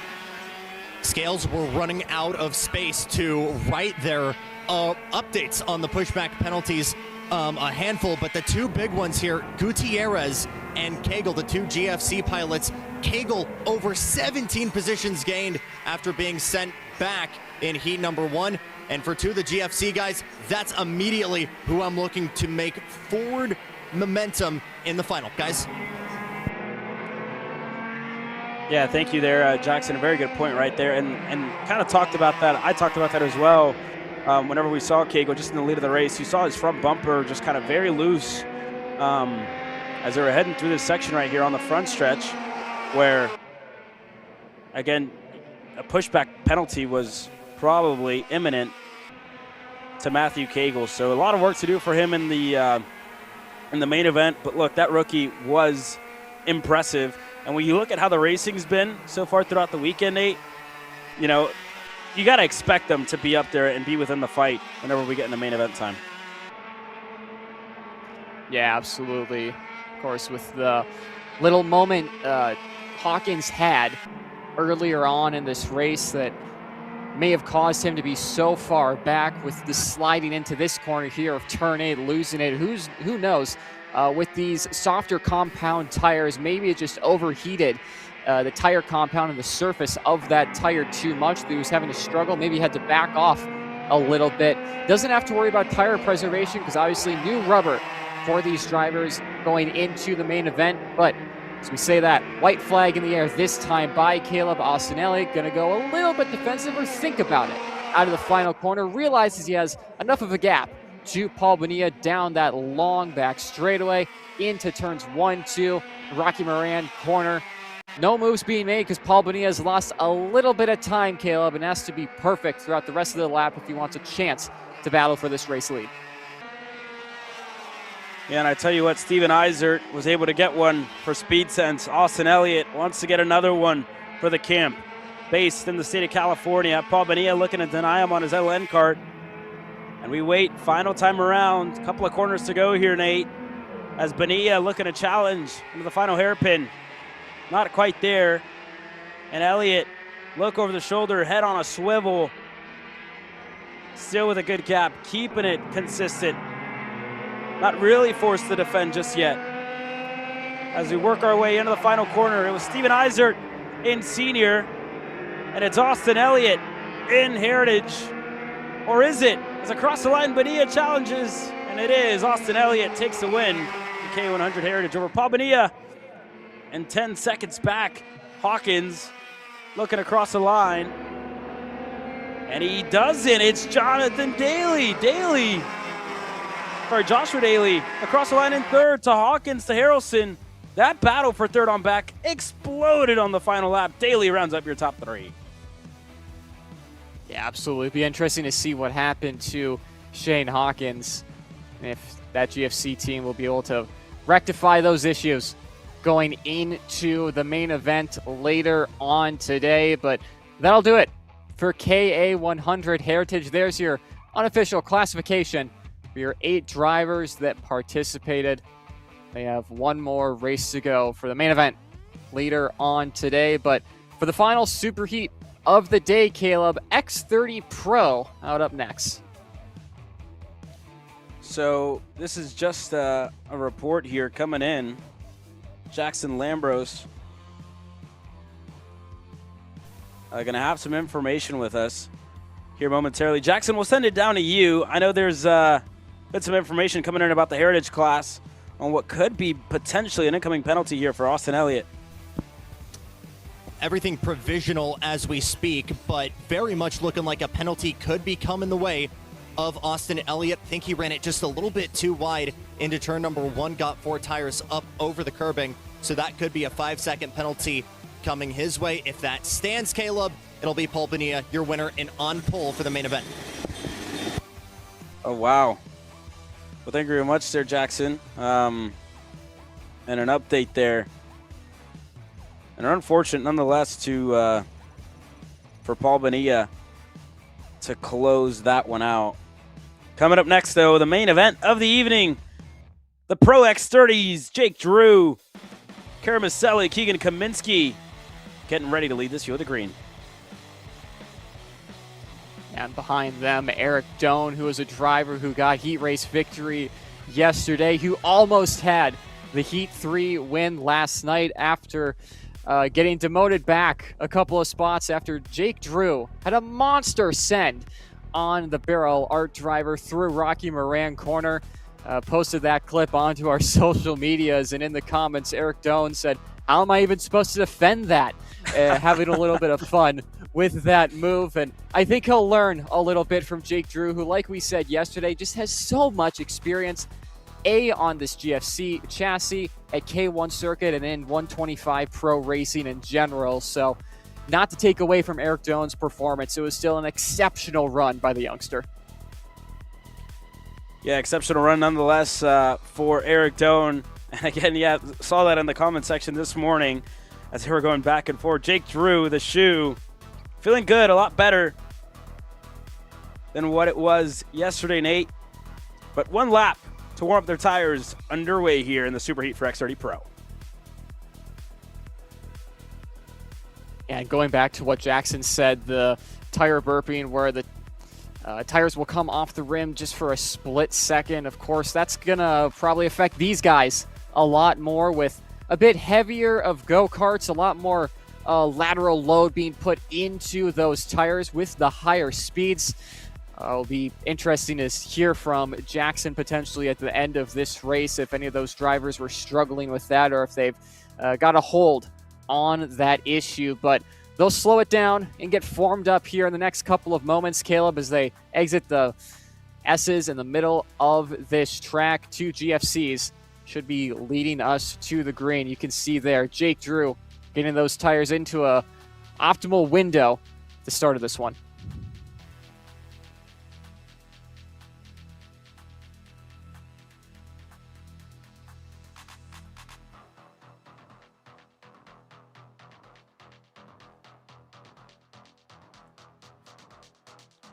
Well, here we go. Final bits of preparations underway and concluded. Jake Drew, Keegan Kaminsky leading this field of green with Karamaselli, the 3 GFCs, going back and forth. Karamaselli, though, doesn't look to be out there at the moment, Nate. So this is big implications before we even get this one underway. Sergei Karamaselli not on that second row. You see him there in the background, but green flag in the air. We're racing in Pro X30.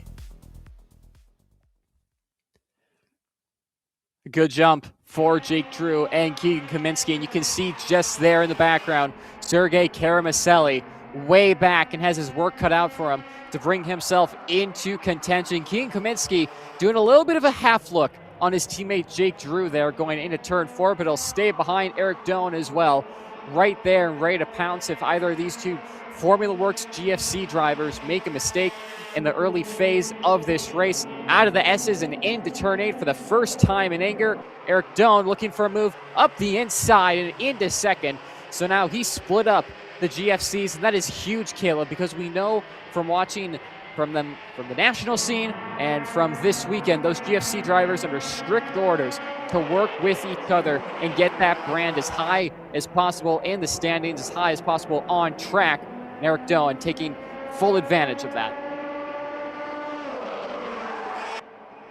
Yeah, and here we go. Talk about the rookie up to second as we work our way into Rocky Moran. Clip that went viral last night on Jake Drew and Eric Doan. Keegan Kaminsky right there, hit out of the Peralta. And fourth, as there goes Eric Doan, the rookie looking to go by for the lead of the race in the first hairpin. Eric Doan is clear.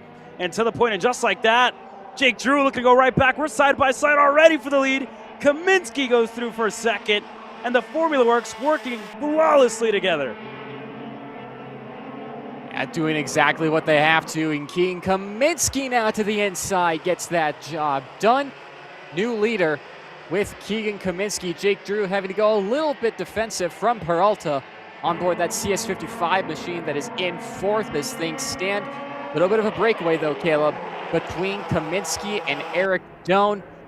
So now Eric Doan has bit of an option here. Does he try and work with Kaminsky, break himself away from Jake Drew? Does he try and get back to the point of this race? Onto the front straight, a couple of drivers going way wide there. I think that was Koito, Precision Works driver, who had all 4 tires off and into that blue area. More drivers dropping tires at the early stage of this race here, Caleb, but calming down right now. But you have to think once you get towards the end of this, if anything that we saw yesterday was to go by, should be in for some fierce battling later on. And it's one of the biggest differences as well, right? Whenever you have 125 cc's working through this track rather than 100 or something less, as now Eric Doan going by on Keegan Kaminsky, and Jake Drew there on the outside, looked to go by on his teammate. Wasn't going to force the issue all too much, made way. But Peralta's right there in the fourth spot, the driver, Mexican heritage, in fourth. And you look further back as well to Harnish, who's not too far back in the 5th spot. Sergei Karamaselli hasn't made too much headway yet. He's only down in 9th here, Nate. And with the pace that Karamaselli had yesterday, you see how much kind of coming out of the grid late affected his run on what should have been a starting spot on row number 2. Here we go, Jake Drew looking into the first hairpin. He's clear for second. How about Harnish on board that Kartnik chassis? He's a driver we didn't talk about at all yesterday, and now he's in this battle for the lead and hanging with some very talented drivers on the West Coast. But you can see Eric Doan there building a little bit of a gap to Jake Drew behind. He's going to be hoping to wave goodbye to those guys and walk off into the sunset to get some valuable heat points. Of course, Jake Drew and Keegan Kaminsky, very talented, most likely going to stay within that drafting range. Wait for Eric Doan to make any little mistake and pounce on that when they can. And here goes Peralta again with another peak down low into turn number 1. And to talk a little bit more about Jake Drew and Keegan Kaminsky, right? When Kaminsky was in the junior ranks, worked very closely with Jake Drew, and the two of them kind of growing up under the Formula Works tent and kind of racing together. Jake Drew being almost a mentor and an older brother under the camp. Is now Peralta going to have a look down low on Kaminsky. He's able to go by and Harnish in 5th is right there. So, yeah, you look back at some of their most memorable moments. You know, can't fail to think back, Nate, when we were back at Road America over in Wisconsin last year, whenever Tony Saragusa, Jake Drew, Keegan Kaminsky worked their way out to race over at the United States Pro Kart Series. And they crossed the line 1-2 on what was a great moment for the two drivers. And again, you talk about the Pro Kart last year and multiple different events where Kaminsky and Drew just kind of living, right, on what was a great year for the two of them, for Jake Drew as well. You look back at the Super Nationals, putting it on the pole, just making more memories, building that group, building that brand a little bit more. As here we go, Drew, some work to do as we've completed 5 laps. He's starting to inch his way closer to Eric Doan, who just went fastest overall, half a second back to the 6:14. Absolutely, Eric Doan doing what he has to do, just putting in lap after lap. It's consistently quicker than Jake Drew, as you see there. Closest battle we have right now is for 4th and 5th between Keegan Kaminsky and Harnish. But talking about Jake Drew, like you said there, Caleb, what a moment that was to put it on pole at the Supernats last year, after Big Drew has been helping build this brand with Gary Carlton, with Sonny Cervelli, and the help of Formula Works. Of course, that win at Road America, you spoke so highly of that win and how much it meant for him and for that program. Jake is one of those drivers that I think a lot of us in the paddock would love to see on top of a Pro 125 podium this year, and that would be huge for him and his racing career and for GFC. But unfortunately, Eric Doan is making that a little bit harder again, going purple, but Jake Drew is staying right there in striking range, Caleb. Yeah, this morning there was a big incident for one driver, and that was Gerardo Peralta. Jackson, you spoke to him a little bit this morning, and you were there as well, boots on the ground. Tell us about the, again, the incident in the warm-up session as well.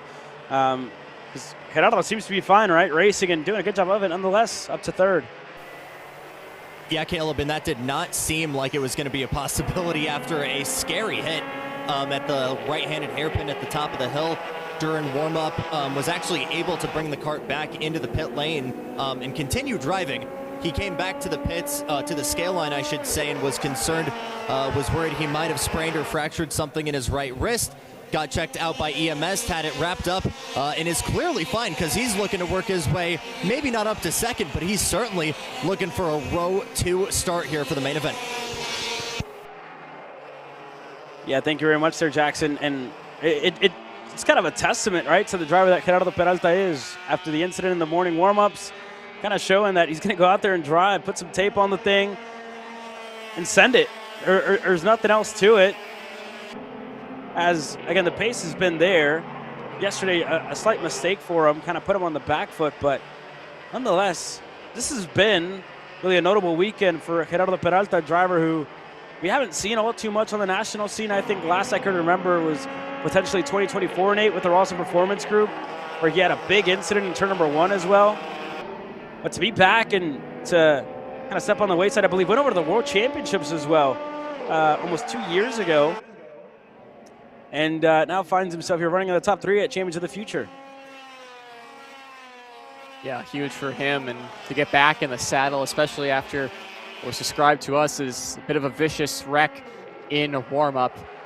Good for him to get back behind the wheel, but further back, Keegan Kaminsky and Harnish still going at it. Kaminsky, Caleb, has so much pace and was battling for the lead, and right now on the timesheets, 3.3 seconds off of Eric Doan, battling for 5th. You're going to have to wonder what happened to Keegan Kaminsky in that Formula Works GFC chassis. As you can see on screen there, white helmet with blue stripe down the middle. Just question marks over the 609 machine.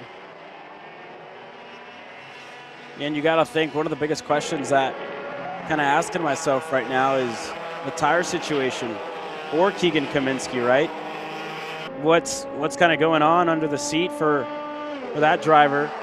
Because the pace that he had yesterday, where it was race winning, just doesn't seem to be there right now, Nate.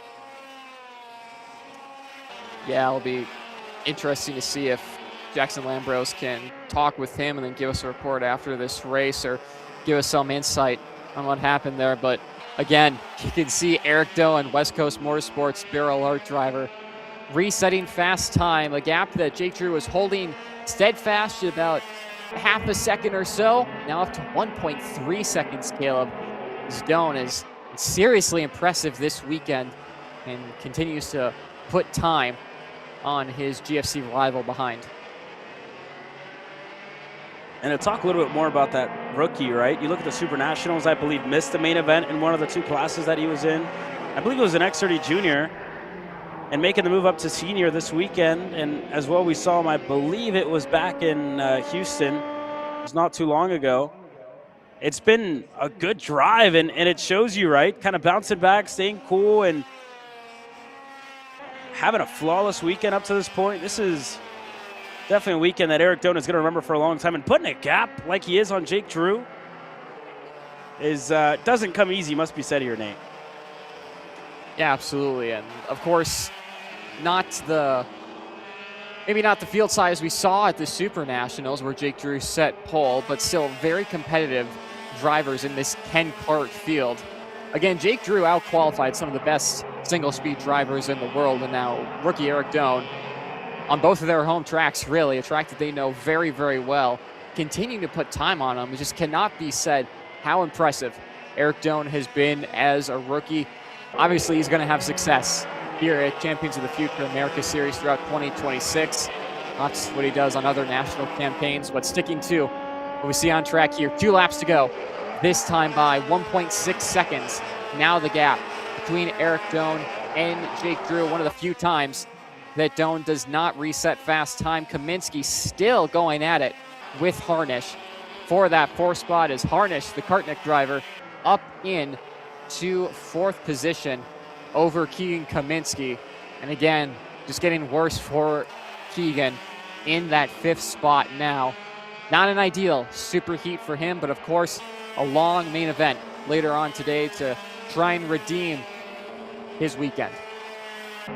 And this is all learning. I'm not sure how relative it will be really for a driver like Keegan Kaminsky, right? You're talking about being on a very worn set of tires to now, you know, putting on a sticker set of those Presa tires. It's going to be something different for everybody that goes out there. So it's just kind of seeing where your kart is at this point, and it is going to change drastically, right? We talked about it yesterday. This is the 5th heat cycle that these tires are going through, and it's going to be a complete different story when you get into the main event. But final time around, and Eric Doan has been the class of the field in this super heat. You talk about a rookie who, again, moved up, faced heartbreak in 2025, and he's going to have a tall ask later on today to deny Jake Drew, to deny Gerardo Peralta, who's hungry for a first national victory, for Keegan Kaminsky, for Harnish, who are all right there with promising pace.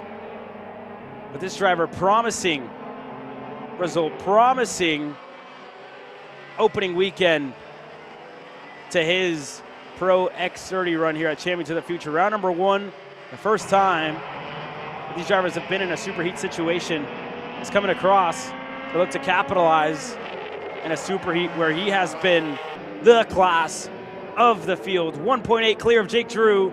Eric Doan wins the super heat in X30 Pro and makes a statement before the main event later on today.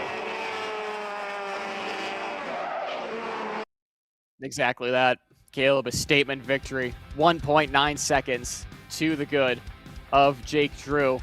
And say goodbye to those tires. They've nursed them well throughout the weekend. Throw them in the trash at this point. Throw them in the trash, rid of them at this point. I'm sure they're going to be looked at by the teams just to see how much wear happens on these Presa tires throughout the qualifying heat cycle. But of course, going to say good riddance to those. New rubber for the main events. Eric Doan, Jake Drew, Peralta, Kaminsky, Harnish, your top 5. And I have to say, Sergei Karabaselli up to 6th. So after a poor start and being late to the tram lines when the green flag flew, P6, not bad in the end for him, Caleb. Yeah, not bad at all. We're going to hit the lunch break here in a couple of moments. I know Jackson Lambro is standing by looking to speak with some of our top finishers in the X30 Pro class. But again, Nate, great result for Eric Doan. New set, a sticker set of price of tires going on, and maybe some record lap times underway for us here at K1 Circuit in this X30 Pro class. Nate, we head into the lunch break here in a couple of moments after hearing from Jackson and a couple of the drivers down on grid. But again, main events will be coming your way. This lunch break going to give you an official time here on when exactly we're set to go green. As we get that ready for you, 2 p.m. local time here. So about an hour and a half break in between these sessions. National Anthem should come your way at 1:25 Pacific Southern Time. So a good bit of about an hour and a half until we go green and we go racing once again. With drivers coming into the pits.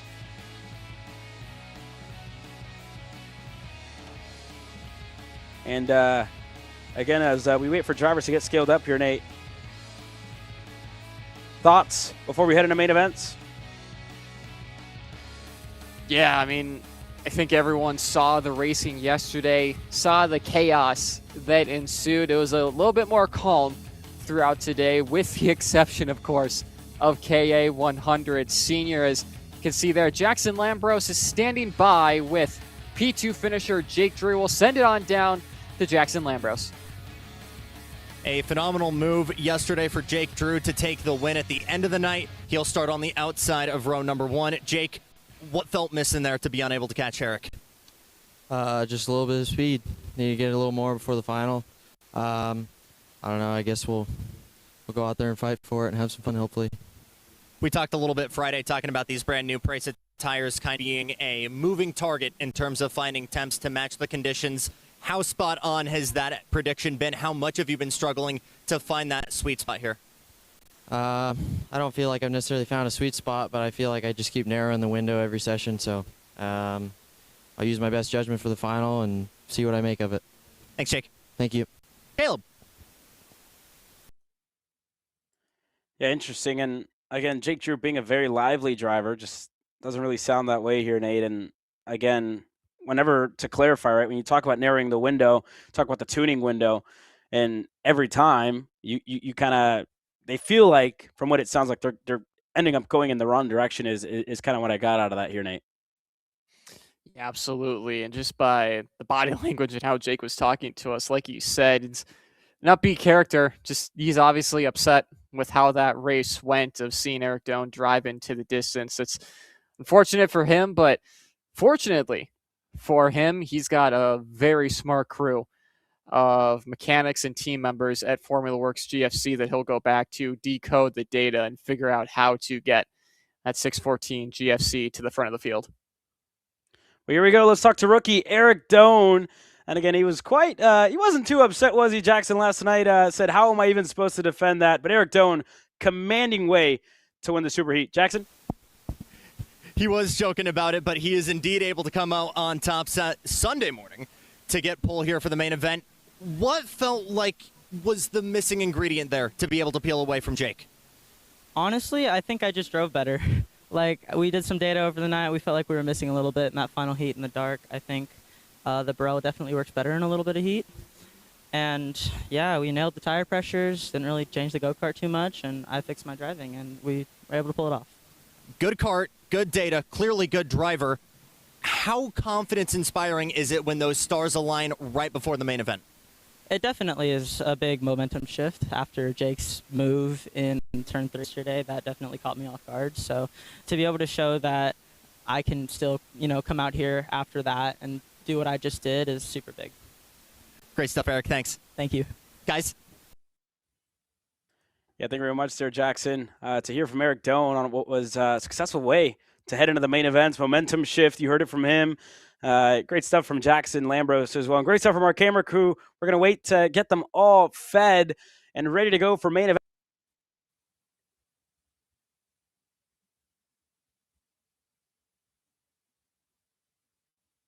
America Series. We're live from K1 Circuit.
Well, here we go. Pre-race ceremonies well underway here for the opening round of the Champions of the Future America Series. All the competitors have worked their way out onto the racetrack. And again, a great weekend of racing, a great way to kick off the inaugural weekend of the series that's been, again, successful on its first weekend. We ask everybody here in the paddock to remove your caps, place your hand over your hearts, and stand for the playing of our national anthem.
Ladies and gentlemen, boys and girls from all across the U.S., from all across the world, welcome to K1 Circuit.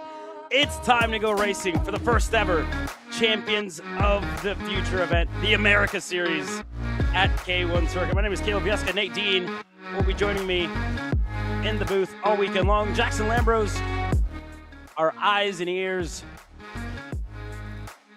As a couple of announcements here. We'll keep our ears peeled here, but Champions of the Future getting ready to go underway. Nate Dean, a pleasure having you with us. We'll talk to Jackson Lambros as well, but we're almost there. It's about time for Men Event Racing Action. Talking about the emotions of what's a new era, again, in karting and in the state of California as well this year. 10 rounds of Champions of the Future Racing. Yeah, 10 rounds, most of them taking place right here at K1 Circuit in Winchester, California.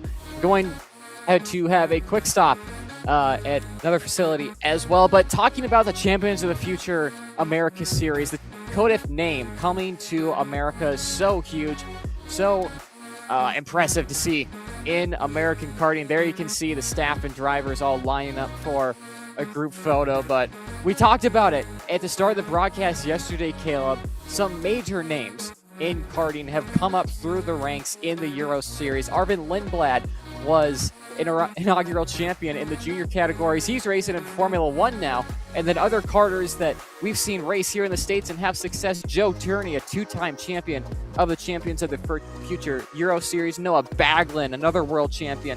Daniel Vizile, Senovan Wallstein. It's such a stepping stone for the European drivers. And now to have it in America is so cool to have in the U.S. The stars of the future are within this crowd. The next drivers, the future of the sport is in this crowd here.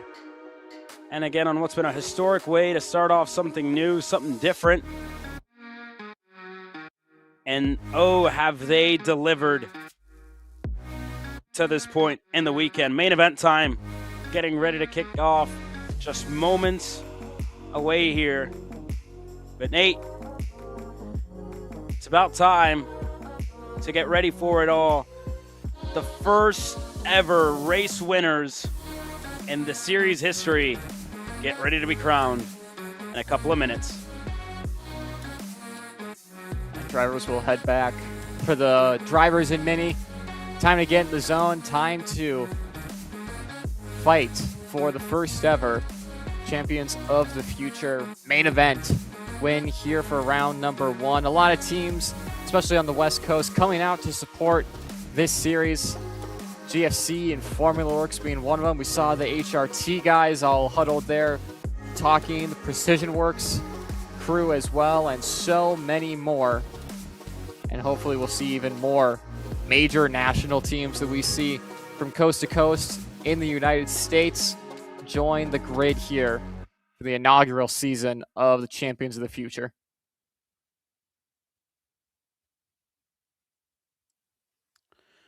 Well, here we go. Last little bit of prep underway. We're getting close here to main event action. We're about 30 minutes away for the first race of the evening, scheduled for 2 p.m. local time. For those of you on the East Coast, should be about 5 p.m. when the first Mini U10 and Mini race gets kicked off later on in the day.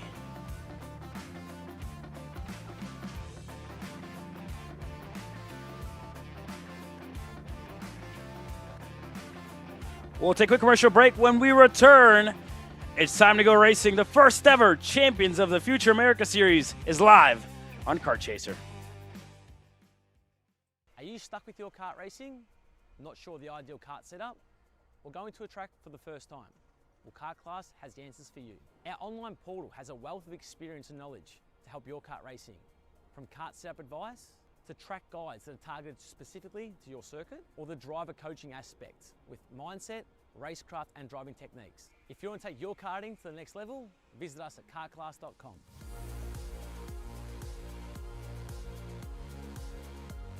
We all know that drivers, they learn faster when it's visually shown to them side by side what's the difference, right? So with the Smarty Cam, every time we put on the data, we're able to see the drivers side by side on the track. So here, for example, you can see that Diego is taking a curb and our other driver's not. You see that one driver's oversteering and the other driver's pretty much straight coming out of the corner. By showing this to them, they're able to absorb faster. And you can even play the videos simultaneously so they can see how they're performing through the track. If you want to learn more about data analysis, you can sign up on our website right now. Enjoy the online course today. Champions aren't just born on the kart track. At SimShop, we deliver professional-grade simulators with the best performance-to-price ratio in the industry. Founded by racers who understand what you need, our SimMagic and Moza equipment is powerful enough for the pros, yet affordable for everyone. With unmatched customer support and a thriving community, we're your racing partner.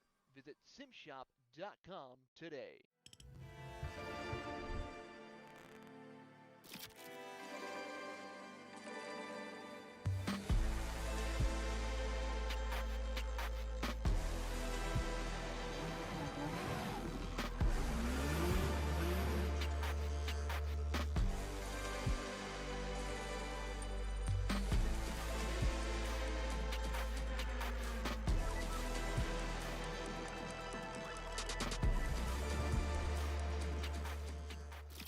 Cool features that Race Studio 3 has that people normally don't know about it. If you look on the bottom left, I have the weather showing my ambient temperature, pressure, humidity, and even the wind direction and wind speed. To be able to get this, you got to create an account on the AIM website and just log in. If you log in and have internet on, it will pull the weather from the previous year of sessions that you have. If you want to learn more about data analysis, you can sign up on our website right now. Enjoy the online course today. 2026 Cup Kart South Series, February 20th through 22nd at Finish Line Karting, March 20th through 22nd at Daytona International Speedway, April 24th through 26th at Music City Karting, and May 29th through 31st at Bushnell Motorsports Park. One thing that is really nice about the Micro 6 is with this new IMU platform, now they put an embedded channel with the steering wheel angle. This channel is really nice to use if you're trying to understand how the drivers are behaving through the corners, if it's oversteering, understeering. But you need to be careful. Because we're measuring this at 100 times per second, when you look on the data, it's very, very noisy. So when you look on the data, we have here the steering wheel angle raw output in blue, and then we have to apply a filter to treat this data, and then that's the filter in red. If you want to learn more about data analysis, you can sign up on our website right now. Enjoy the online course today. Hey guys, I'm Chris G. I'm Kart Chaser's driver fitness coach, and today I'm gonna give you 3 tips on how to strengthen your shoulders for more endurance and better stability in the kart. Here we go. Okay, so exercise number 1 is the front rope pull-through cable raises. Okay, now, this is the upright cable row. What you are doing here is you're picking a straight bar, as you see, and we're working the side areas of our shoulders, the medial. Exercise number 3, the dumbbell shrugs. As you guys can tell, I like to pause at the top before releasing.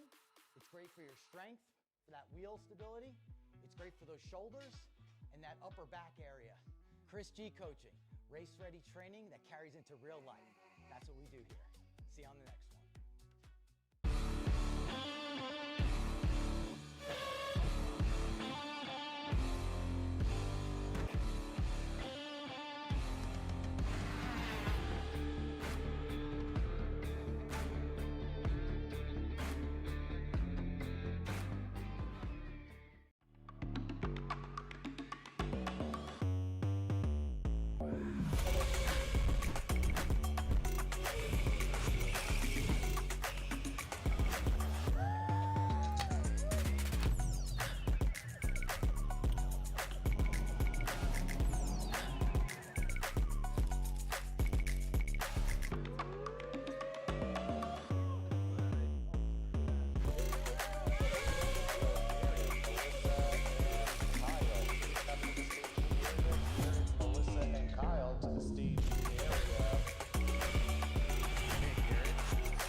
Let's go race. Come on, man. Cat food marketing. $9.99 a month.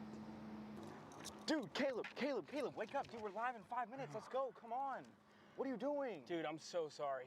Xander had me in a cat food marketing meeting till like 2 a.m. last night. Come on, man. Do you have anything I can drink? Dude, I got the perfect thing for you. Perico. It's a healthy energy drink alternative.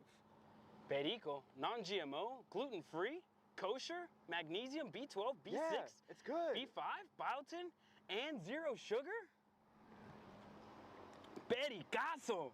Try Perico, made with natural ingredients, organic caffeine, and supports your metabolism. Try the new official energy drink of Kart Chaser.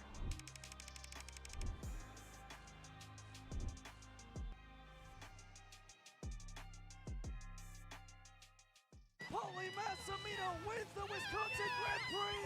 James Overbeck on start number 2 gets win number 1 in OKN Stars! On track or off, Brandon Jarskrek Racing delivers elite performance. Led by 4-time Pro National Champion Brandon Jarskrek, our team masters driver coaching, data-driven analysis, and mechanical precision at every national event.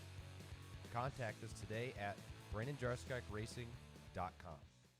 Are you ready to get behind the wheel?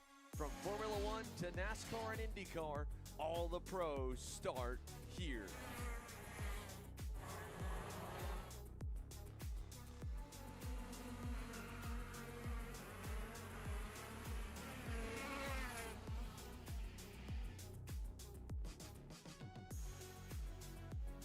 For more information, check us out online at mcckarting.com or call us and go racing today.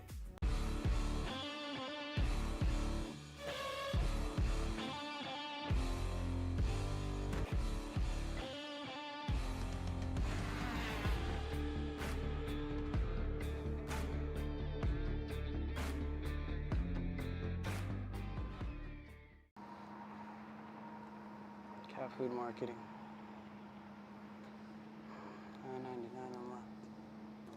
Dude, Caleb, wake up. Dude, we're live in 5 minutes. Let's go. Come on. What are you doing? Dude, I'm so sorry. Xander had me in a cat food marketing meeting till like 2 a.m. last night. Come on, man. Do you have anything I can drink? Dude, I got the perfect thing for you. Perico. It's a healthy energy drink alternative. Perico, non-GMO, gluten-free, kosher, magnesium, B12, B6, Yeah, it's good. B5, biotin, and 0 sugar? Pericazo! Try Perico, made with natural ingredients, organic caffeine, and supports your metabolism. Try the new official energy drink of Kart Chaser.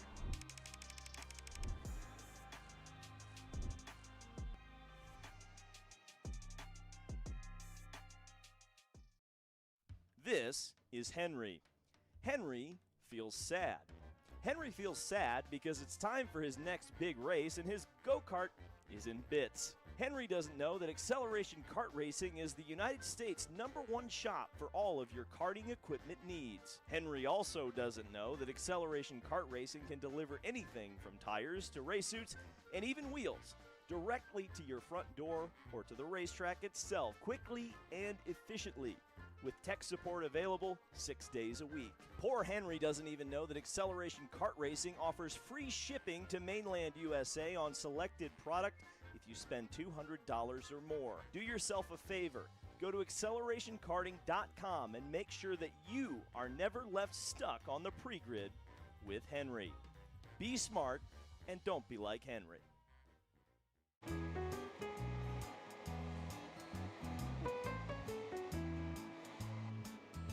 Gee, looks like we're missing the engine. What the hell am I supposed to tag? What do you mean? It's my Greyhound. It's all I need. Where's the rest of it? It doesn't matter. It's a Greyhound. You gotta make way. Okay, you're good. Sitting by here with Kyle, our race winner. Tell me how you did it. You were blazing fast out there, and I mean, you don't even have a go-kart, man. Tell me about it. Yeah, you know, Norberg, Schmorberg, the Greyhound-powered Greyhound was great today. You know, it makes the difference. And the team's been working really hard back at the shop, and, you know, just shout out Greyhound. Thank you, Kyle. 2026 Cup Kart South Series, February 20th through 22nd at Finish Line Karting. March 20th through 22nd at Daytona International Speedway. April 24th through 26th at Music City Karting. And May 29th through 31st at Bushnell Motorsports Park. The day is ours and we seize it. Haters, man, they got reasons. Grab the moment, we freeze it. Go to the touch, oh, what a rush. Follow your heart, homie, go where the love. Let it rain, let it flow, let it flood. Swimming in good vibrations, it's a celebration. It's the liberation of everything we are. Every time you in the clouds, they gon' try to bring you down. Do not let them try, go ahead and get it, get it, get it, get it.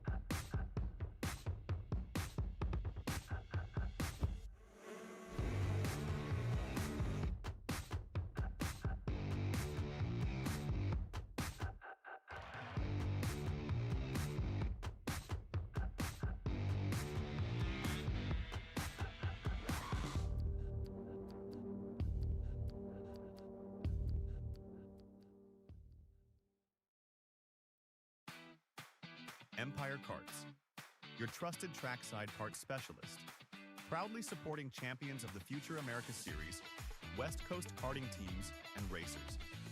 Empire Karts, your trackside solution. Cool features that Race Studio 3 has that people normally don't know about it. The track map on the background. So if you just connect your computer to the internet, you can come up here and click on this Google Earth icon, and it will pull the background from the Google Earth into your GPS data. If you want to learn more about data analysis, you can sign up on our website right now. Enjoy the online course today. The K1 Circuit Semi-Pro League. This is a competitive race series with 2 classes. Junior Series for those who are under the age of 18, and the Senior Series for those who are 18 or older. If you think you have what it takes, come out and prove your skills on League Night. Both schedules are live on the K1 Circuit website. Your Kart Chaser live feed will resume shortly.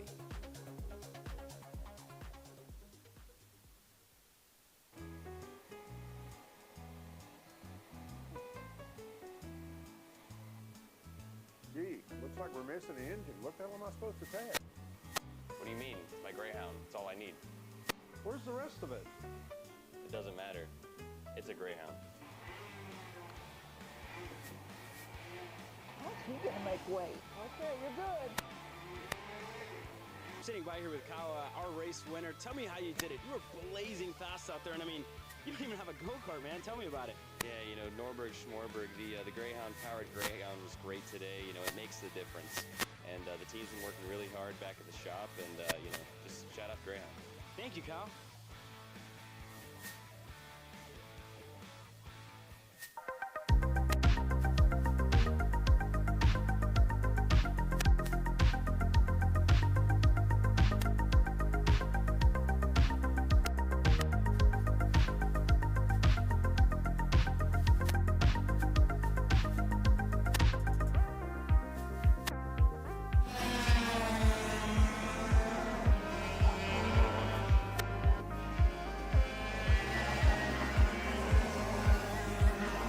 One thing that is really nice about the Micron 6 is with this new IMU platform, now they put an embedded channel with the steering wheel angle.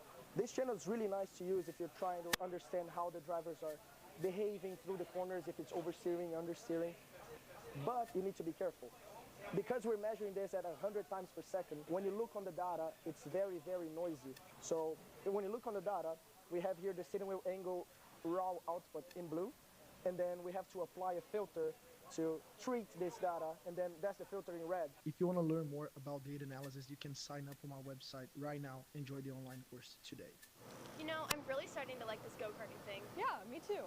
Oh my gosh, can I show you this cute dress I just got? Yes, of course. Oh my goodness, it's so cute. I just love shopping.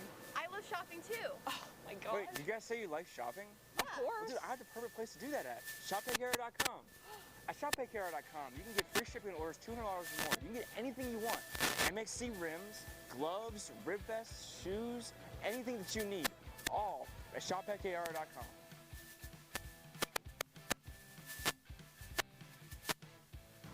Who is he talking to? No idea. But we're gonna have to check it out. Sounds like a great deal. Sure does. We all know that drivers, they learn faster when it's visually shown to them side by side what's the difference, right? So with the Smarty Can, every time we put on the data, we're able to see the drivers side by side on the track. So here, for example, you can see that Diego is taking a curb and our other driver's not. You see that one driver's oversteering and the other driver's pretty much straight coming out of the corner. By showing this to them, they're able to absorb faster. And you can even play the videos simultaneously so they can see how they're performing through the track. If you want to learn more about data analysis, you can sign up on our website right now. Enjoy the online course today.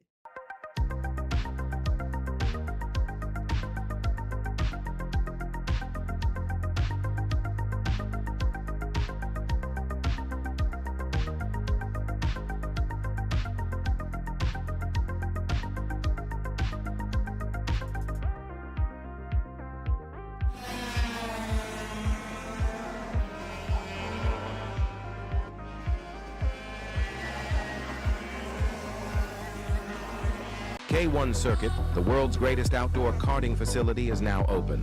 Open karting and rental session schedules are available online. Rentals will resume today after the race event at 5 p.m. Thanks to Kart Chaser for live streaming the event at K1 Circuit. Your coverage will resume shortly.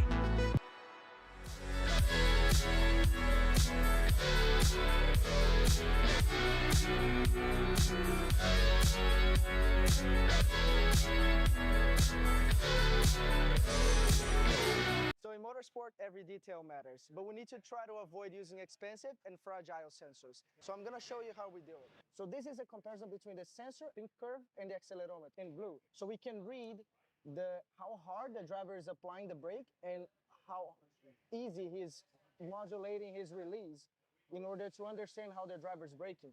The sensor costs hundreds of dollars and the accelerometer is already in your dash, so you don't need to buy anything. If you want to learn more about data analysis, you can sign up on our website right now. Enjoy the online course today.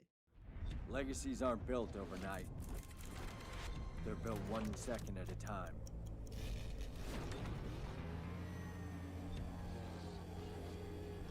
Never taking a lap off, and always pushing the limits.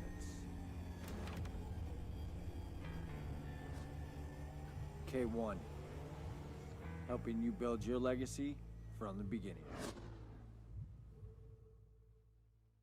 Macron Motorsports builds.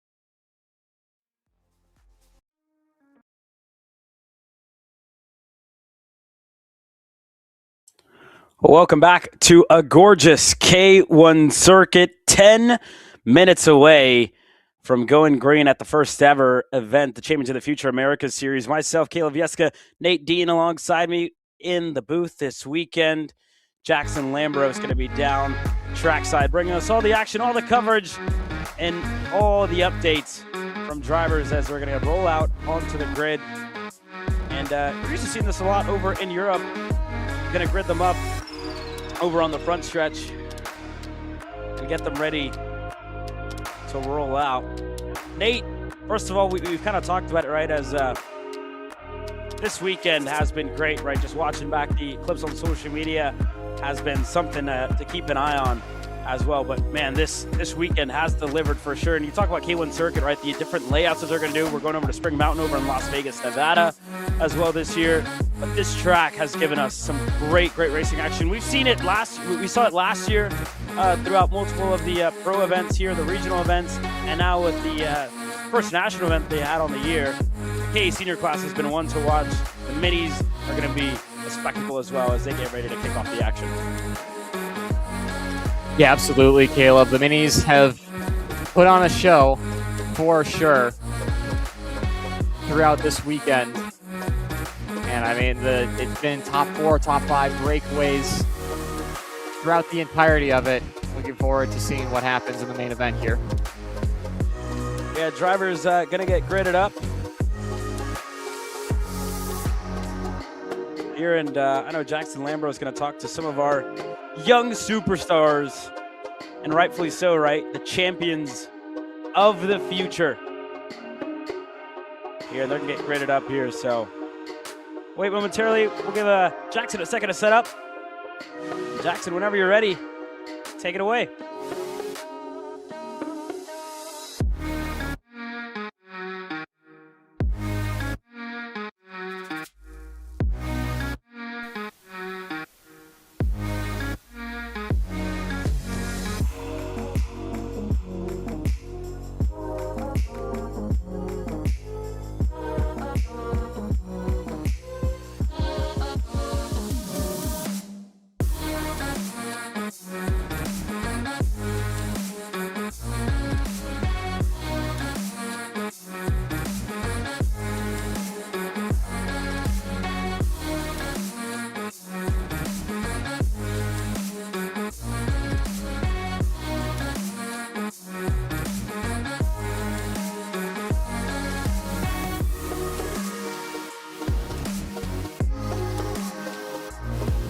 Pole position for Maddox Carlucci, all Nash on the front. What's it going to take for you to hold this position out in front, my friend?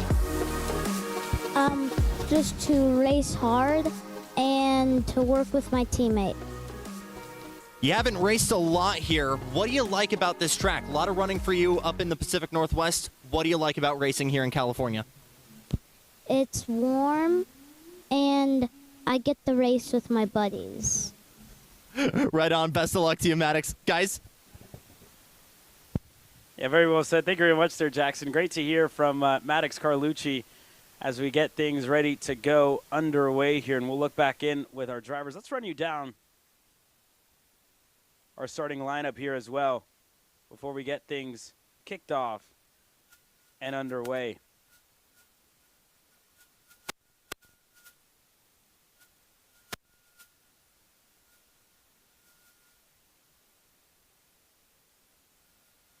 We're going to have a little bit of a driver's meeting before this one gets rolling here, Nate, but nonetheless,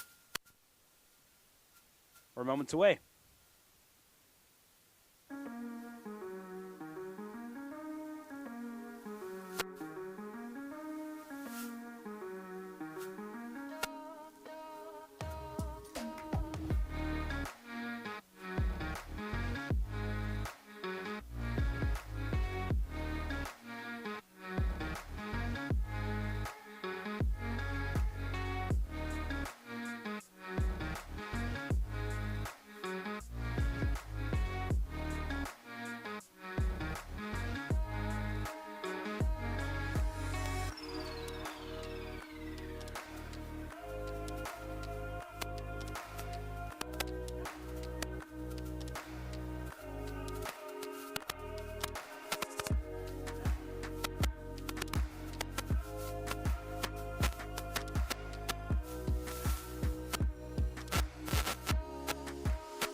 Well, here we go.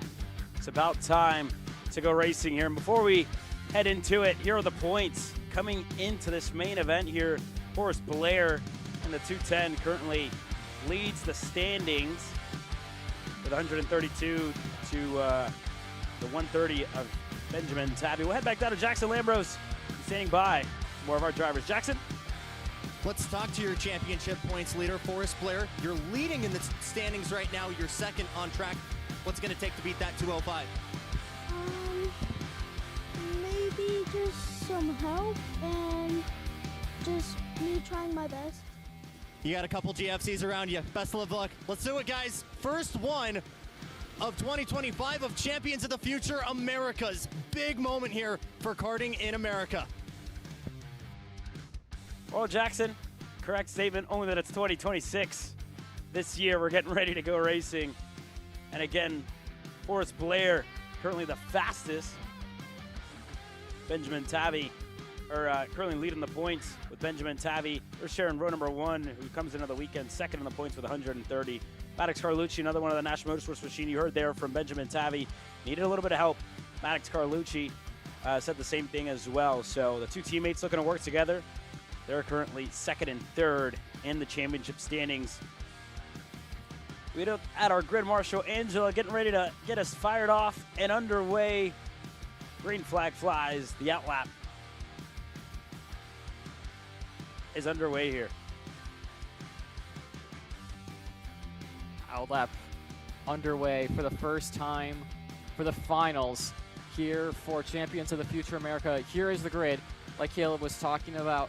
Blair, Tabby, Carlucci, West, Bizonsky, your top 5 just on points. You can see there the little adjustments on the screen. But Caleb, we've seen the racing action so far. We know Forrest Blair is most likely the driver to beat here. He was very dominant throughout the races yesterday and especially earlier this morning. But the likes of Benjamin Tabby, Maddox Carlucci, and like we saw last night, Kendall West has the pace within her to race for a win. The question to you is, can Blair continue this, or are we going to see a bit of an upset here in Mini? I don't know. We're going to find out. Maddox Carlucci, again with the outlap underway. As Jackson Lambro standing by, you've caught up with a lot of these young stars, a lot of these young drivers. How are they feeling before the first main event of the year?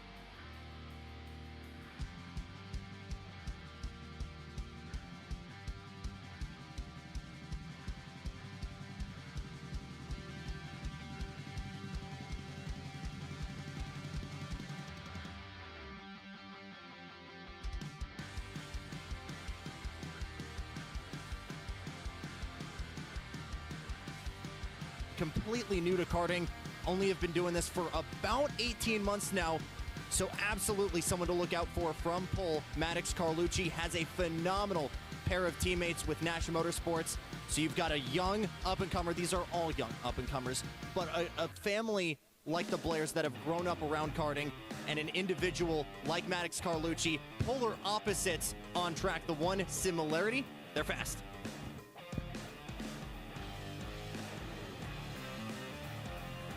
Thank you very much, Sir Jackson.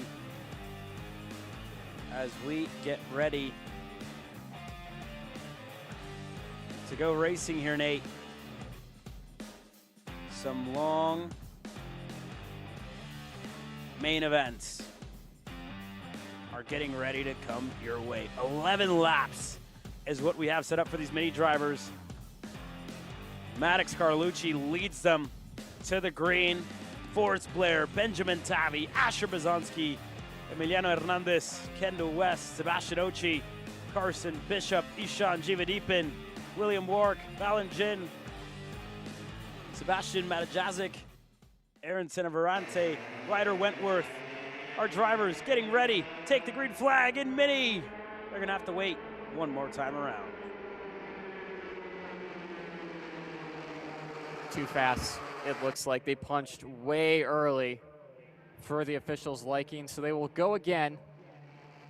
Yellow flags in the air, so another chance for these drivers to hit that reset button. Like we were talking about earlier in the broadcast, Caleb, it messes with your mind just a little bit, having to do this formation lap yet again. He spends so much time getting in the zone. Forrest Blair not happy with the opposite line. And obviously telling him to slow down quite a bit as they head their way into the middle sector here. Caleb will re-rack them and try it again.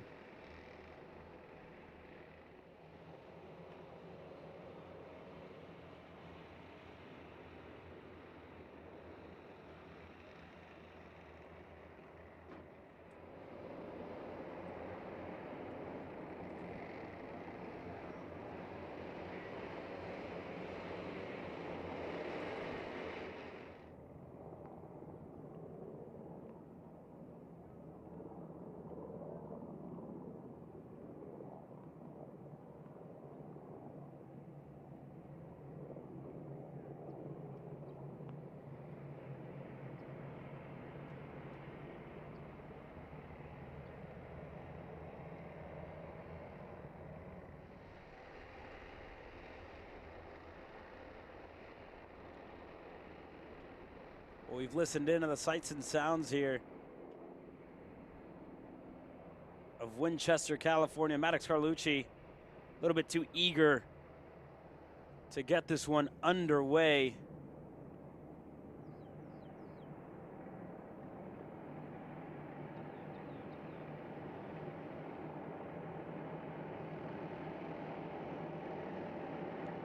Here we go, Nate. We had to wait one lap longer to get this one kicked off. Carlucci now bringing them to the tram lines in great pace. Carlucci on the inside, Forrest Blair on the outside.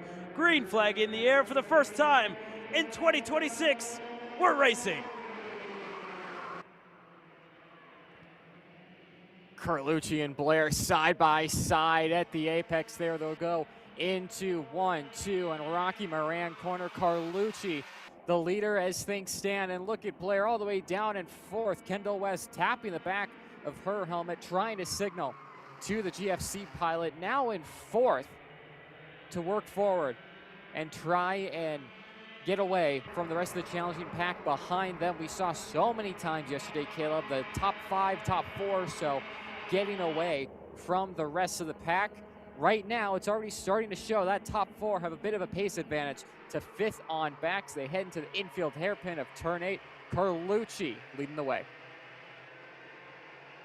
Yeah, Asher Bazanski already up into the 2nd spot, making some good moves to kick off this race. Forrest Blair fell back to 4th. Kendall West, we talked about the young lady. She's now up to 3rd. At a great pace, and to start off this race, gets herself in the conversation. Onto the front stretch. Maddox Carlucci leads the first lap of racing action here to Bazanski, to Kendall West, back to Forrest Blair. Benjamin Tavi back in the 5th spot. Emiliano Hernandez in 6th. The top 6, look at the top 7, back to Carson Bishop as well. In frame, at the lead of it all. Bazanski, what does he do as we start lap number 2? Going to stay in line here. Everyone's staying in line, and I mean, the pack is bigger than it usually is, Caleb. Like I was saying, at this point last lap, it was usually top 4, top 5. Now, you know, it's top 7 or so inside that pack. Everyone's staying smart, though, at this stage of the race. They know it's a long 11-lap main event, so no need to do anything rash right now. But Blair still sitting there behind Kendall West and Carlucci, though. Purple last time across the stripe, building a bit of a gap to Bazanski as things stand, but assuming a bit of a sitting duck, though, as you know, he does have that gap, but it's so easy, Caleb, in these minis to get reeled in with the draft. Yeah, and you're seeing it here kind of in firsthand as Maddox Carlucci completes lap number 2 at the front of the field, working their way through. Rocky Moran now. Bazanski sitting there in 2nd, sitting patient. Everybody else behind. Not the same story as Forrest Blair. Shuffles out of line. Driver in 5th, Benjamin Tavi, fastest on the racetrack, a 1:10.53 for the Nash Motorsports driver, who again has done a good job of keeping himself right there, and it opens up a little bit. You saw Forrest Blair get out of line, or go out of line to make a move, and that just opened up a little bit, kind of staggered them, but as easy as that, it closes in, and that's been one of the biggest things that we've touched upon this weekend, right, Nate? Talking about how easy these drivers can close back in after trying to make a move, and we talked about the momentum. That is that much more important in this mini category. Yeah, I mean, absolutely, and you can already see that, you know, those drivers in about 5th or so back making mistakes will allow them to lose the pack, but not losing the lead, though. Bazanski will take it away from Carlucci, who goes way wide there. Now has to deal with Blair into turn 1. They'll go side by side through 1-2. Blair will take it, but now look at this. Bazanski and Kendall West, 1-2, leading the way. 2 drivers that were struggling for pace earlier on in the day now find themselves at the helm of this race with on lap 3 of 11. Still, Caleb, a very long time to go. Anything can happen. The GFC and the National Motorsports drivers can catch up to these front 2. We'll have to wait and see what happens. Bazanski with a monster move into turn 11 there. Yeah, not only that, you know, talking about those 2 drivers that were looking for a little bit of pace, first of all, they also had bad luck throughout the heat races yesterday, right? You talk about the qualifying heats. Bazanski was involved in an incident in qualifying heat number 2 that put him all the way at the tail end of the field. Kendall West, you talk about the end to the first qualifying heat, and she was spun around right there in the final corner before coming to the line. She was in the gravel, stuck, she was beached, and now you talk about a never give up mentality, right? Looking at the bright side, looking at the positives in a weekend. You look at the main event, she finds herself in second, now in the conversation for a main event win here. As we work our way through, Maddox Carlucci looked to go on Forrest Blair. That move wasn't able to stick, and now Blair looking to go on Kendall West. Thought about it, went low, and back in a line for the GFC machine. The rest of the group, Tabby, Hernandez, Bishop, back to 7th. With those drivers kind of shuffling there a little bit. Looked like they were closing in that gap. But as we work our way up the hill once again here, Nate, into the infield hairpin, Bazanski looks confident, looks calm. Little check over the shoulder. And doing a good job of staying in the lead of this race, not putting a foot wrong just yet. Yeah, absolutely. He's doing a good job. Just head down, do everything you can, hit your marks, be consistent.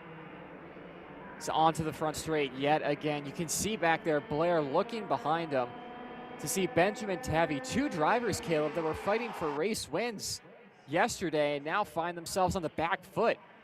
So they come across the line to head their way into turns 1, 2, and 3. Just, you have to, at this point, you have to wait for the front 3 to start battling, because I don't know, with the pace they have right now, especially with Carlucci at the tail end of the line that's leading this race, pushing these guys, further pushing them up the field. It's going to be incredibly difficult for Blair and Tabby to close that gap, but like we said all weekend long, a little bit of battling, and usually it's a lot of battling from this weekend, will allow drivers to bring themselves back into the pack in the battle for the lead. We'll see that in the next couple of laps here. Jackson Lambros standing by down on pit lane. What do you got for us, Jackson?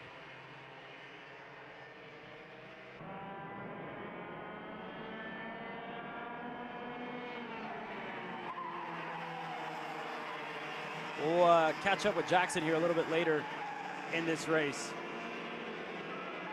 But nonetheless, Asher Bazanski doing a good job of keeping himself in the lead. Kendall West, Maddox Carlucci, the top 3. Carlucci set the fastest lap of the race last time around. And you see the pace just right there with them. For the boys right behind, right? Forrest Blair, Benjamin Tavy, just got to push with everything they've got. Can't afford to put wrong because the top 3 haven't yet started a fight, and Carlucci, again, continues to improve lap by lap. Absolutely, and Kendall West seeing that, putting the pressure on Bazanski in front.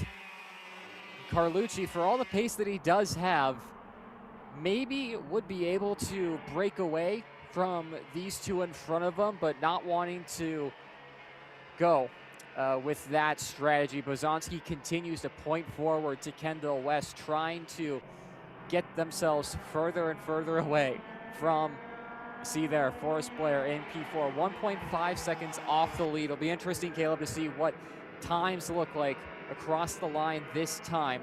1.4 seconds the gap between Blair and Carlucci. That's third and fourth, and it's going to stay relatively the same. Forrest Blair on that GFC is not making the inroads he would want. Yeah, well, here we go. We'll try it again. Jackson Lambros down on pit lane. What do you got for us?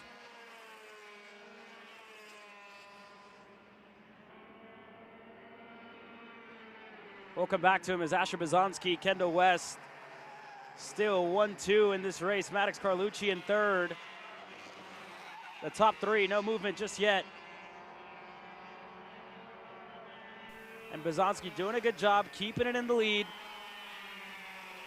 with Kendall West again. We've talked about the story, right, for the top three drivers. What a way to keep it up front.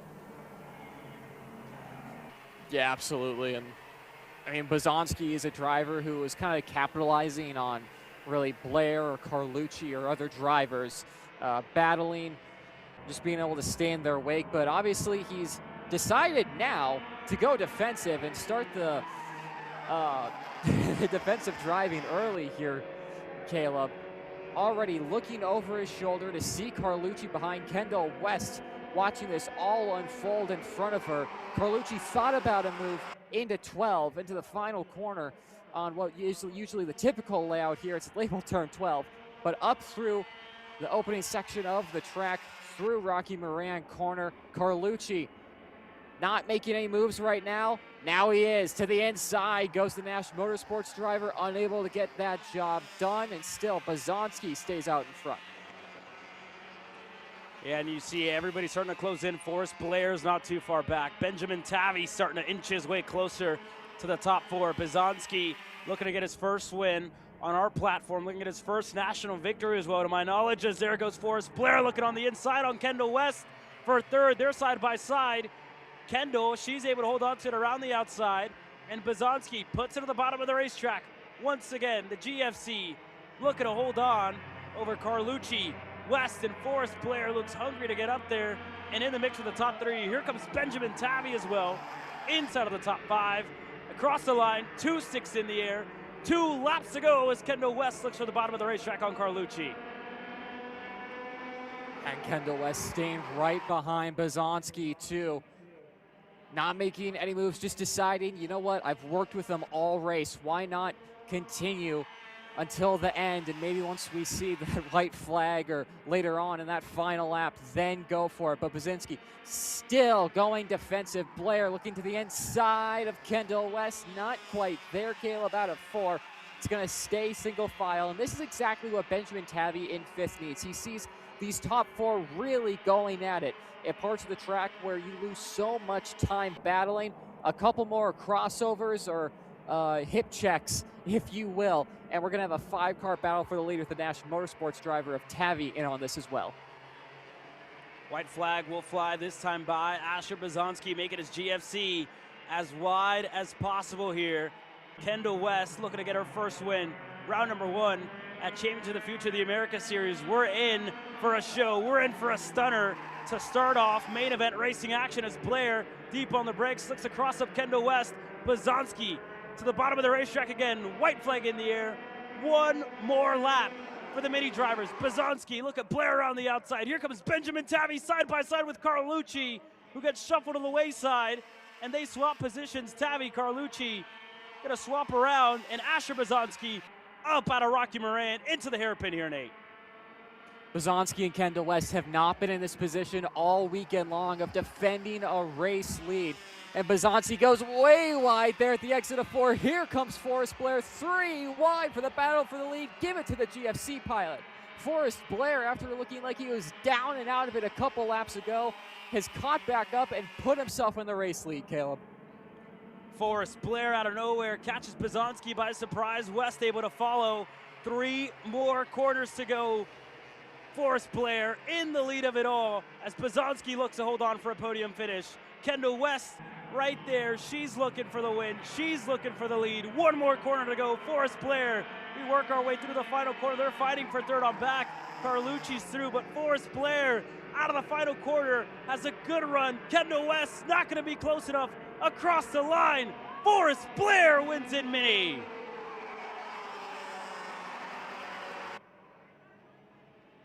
A comeback drive and a half there, Caleb, as the Pyrotechnics celebrate a win for the GFC driver. What a race it was, in the first ever Champions of the Future America Series winner. Give it to Forrest Blair. A thumbs up between himself and Kendall West. What a weekend it was for her. After showing race-winning pace last night, almost getting a chance to win here. And of course, Maddox Carlucci will round out your podium for, again, the first ever Champions of the Future America's Series main event. There you can see the unofficial classification for the final here for Mini. What a drive, and Forrest Blair, the first winner in 2026 here in Winchester, California for the K1 circuit. And again, the Champions of the Future America Series. What a way. The top three going to head onto the front stretch. You see Kendall West, Forrest Blair, and what looks to be Maddox Carlucci. But what a drive. What a way to start the day here. Forrest Blair victorious.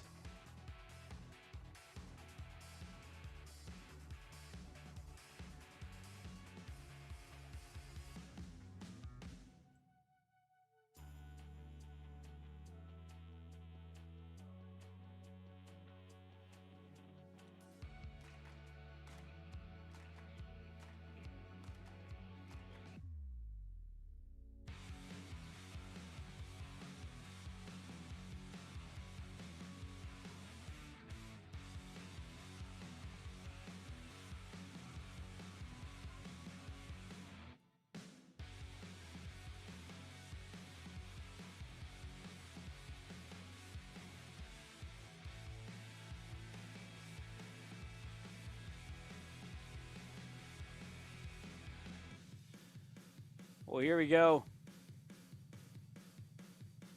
As Maddox Carlucci comes and slots into the third spot. It'll be Kendall West in the second spot. And again, all provisional for now as we wait for Forrest Blair, the 210. They worked their way into Park Ferme.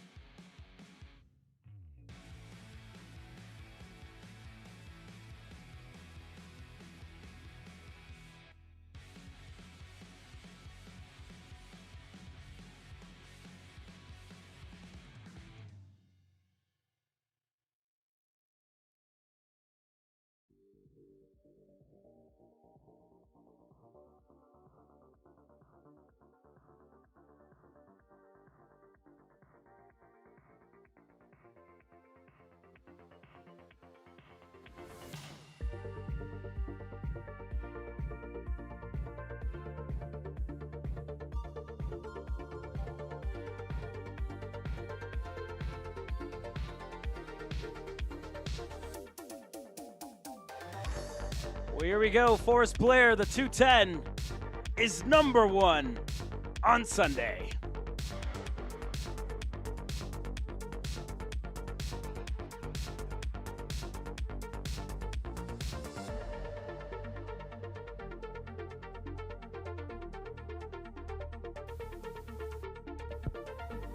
And it's time for us to celebrate here. Forrest Blair, you're the first Champions of the Americas winner, you're the first Champions of the Future winner here in America.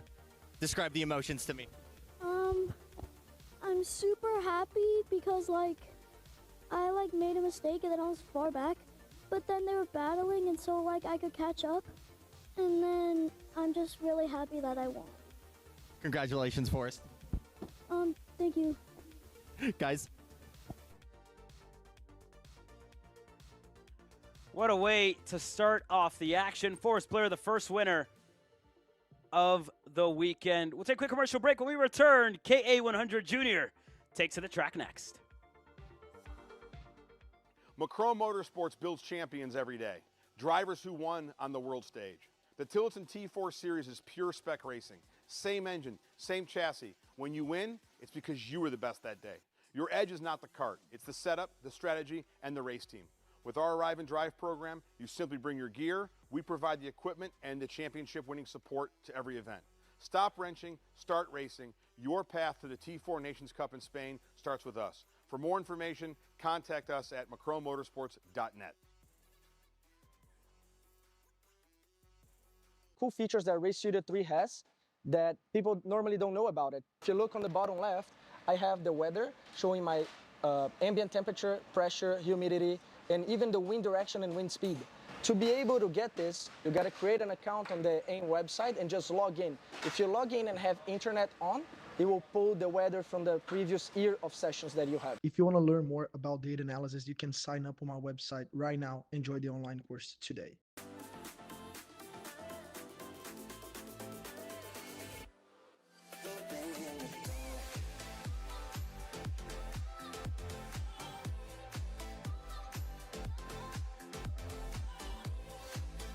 Are you looking to take the next step in your racing journey?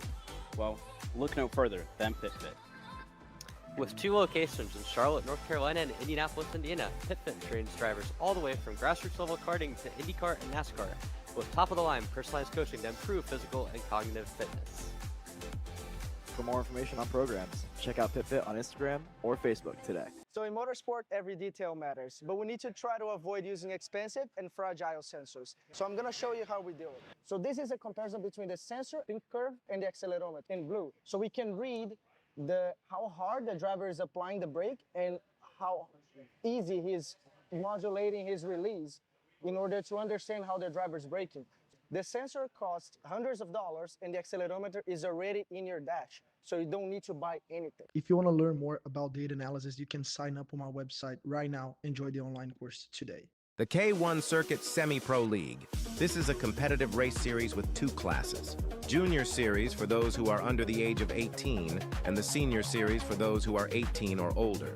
If you think you have what it takes, come out and prove your skills on League Night. Both schedules are live on the K1 Circuit website. Your Kart Chaser live feed will resume shortly.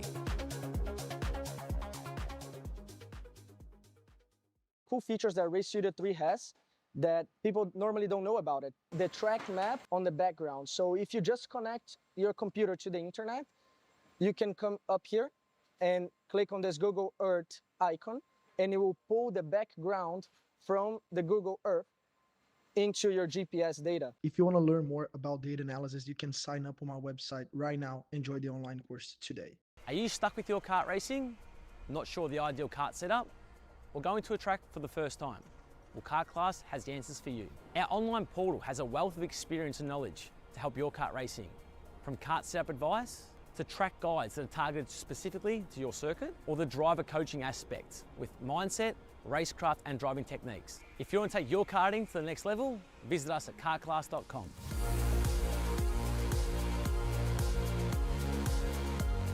We all know that drivers, they learn faster when it's visually shown to them side by side what's the difference, right? So with the Smarty Cam, every time we put on the data, we're able to see the drivers side by side on the track. So here, for example, you can see that Diego is taking a curb and our other driver's not.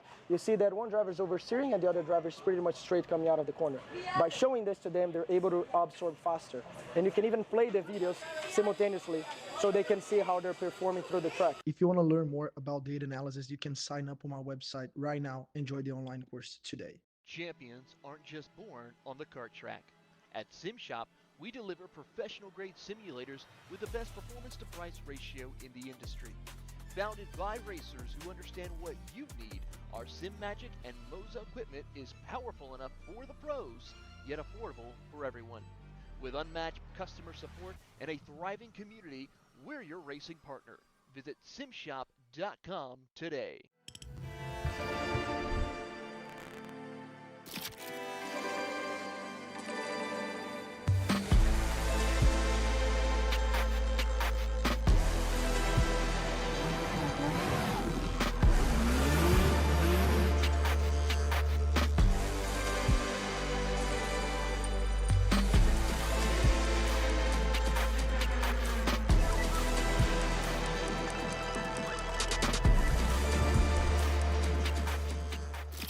cool features that Race Studio 3 has that people normally don't know about it. If you look on the bottom left, I have the weather showing my ambient temperature, pressure, humidity, and even the wind direction and wind speed.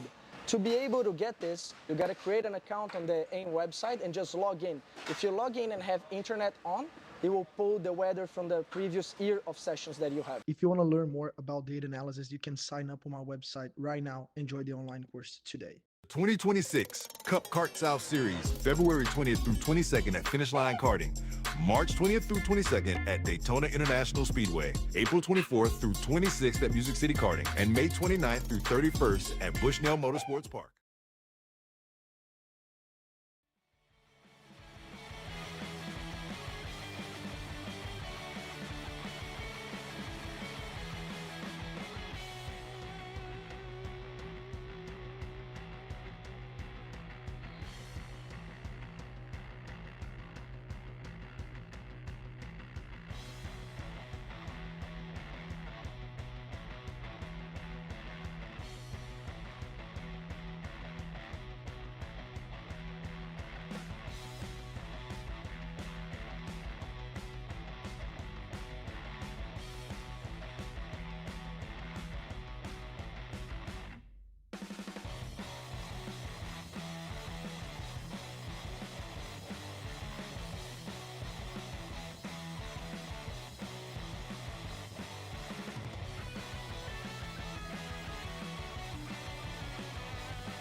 Well, we're moments away before we go back racing again with our K8 100 juniors, one of the biggest class this weekend. 36 drivers total.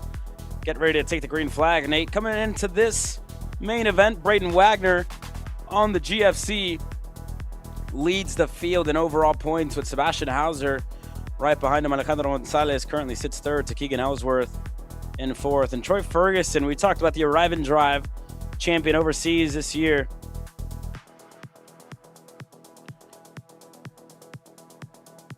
And he's fifth overall.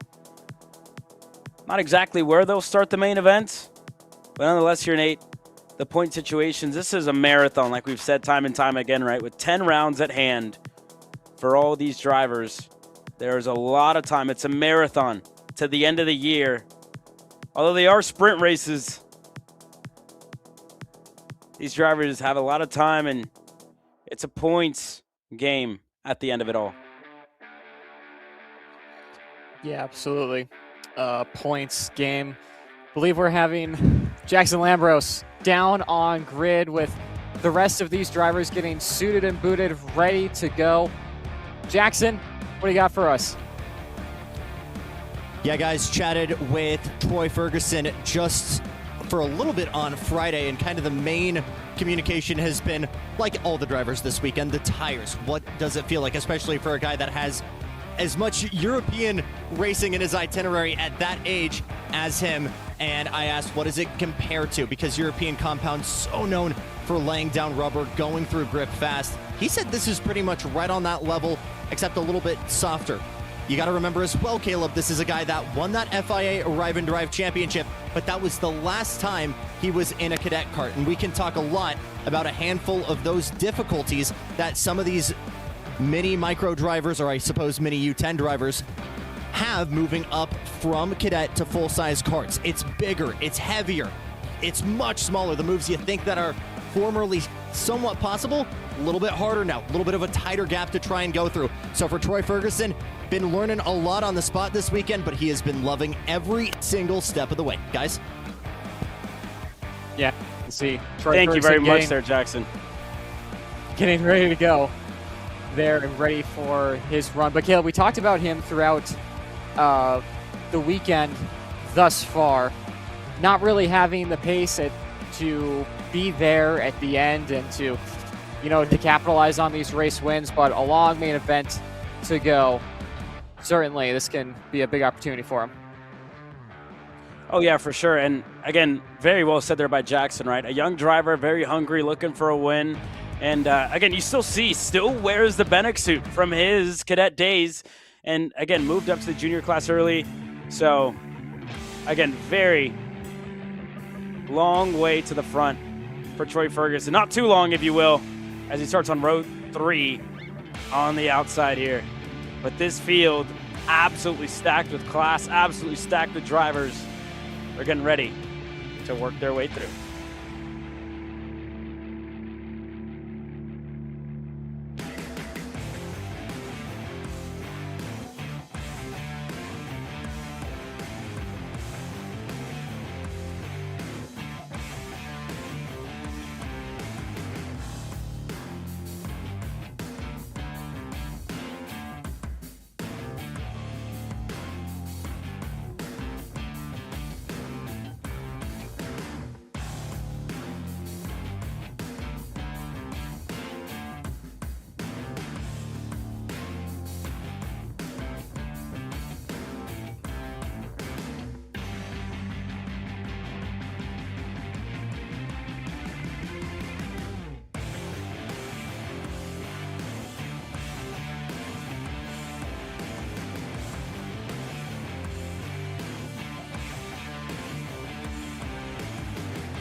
Well, engines are fired here, Nate. We're getting ready to send this field underway for the first of their 2 out laps.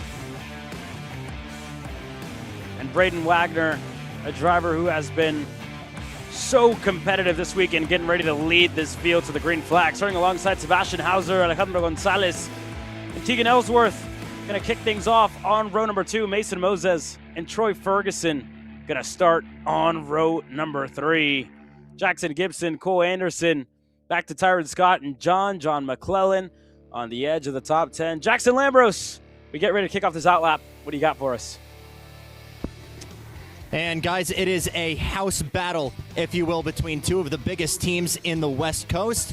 GFC in Formula Works versus Hainer Racing Team, a program we haven't necessarily covered too much here on Kart Chaser. A little bit when we did the opening round right here for Pro Kart Challenge, but the legend in Masters, Kyle Hainer, out of Central California, doing everything he can right now to promote this team at bigger levels. And we've seen him a little bit at Supernats as well as Rock Vegas, but like so many of these teams based out here in the West Coast, whether it's Mike Manning, Team Kartnik, a lot of new programs seeing the national, international prestige of this series and trying to flex their muscle here. Guys?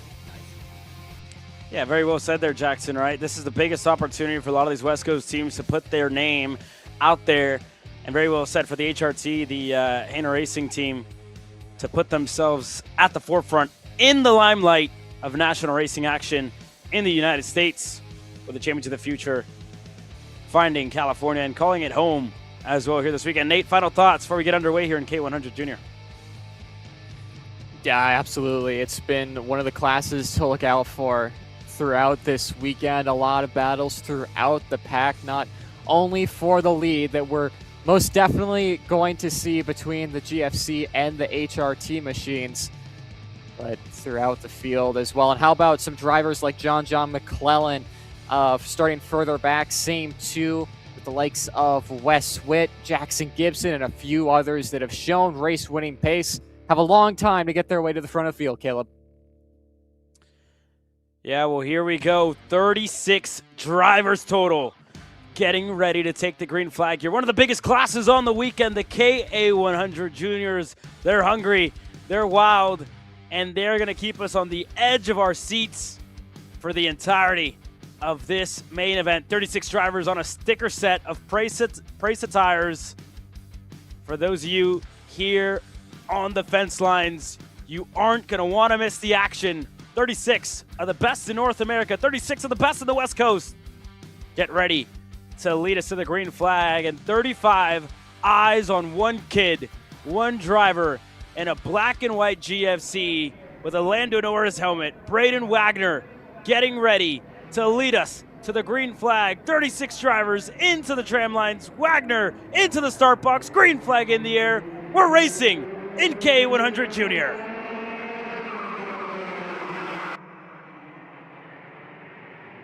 Fairly clean start at the front of the field. No one going wide or getting turned around, but already Hauser to the point. Out in front, HRT takes one over the GFCs, and calamity in the first couple of corners and through into Rocky Moran.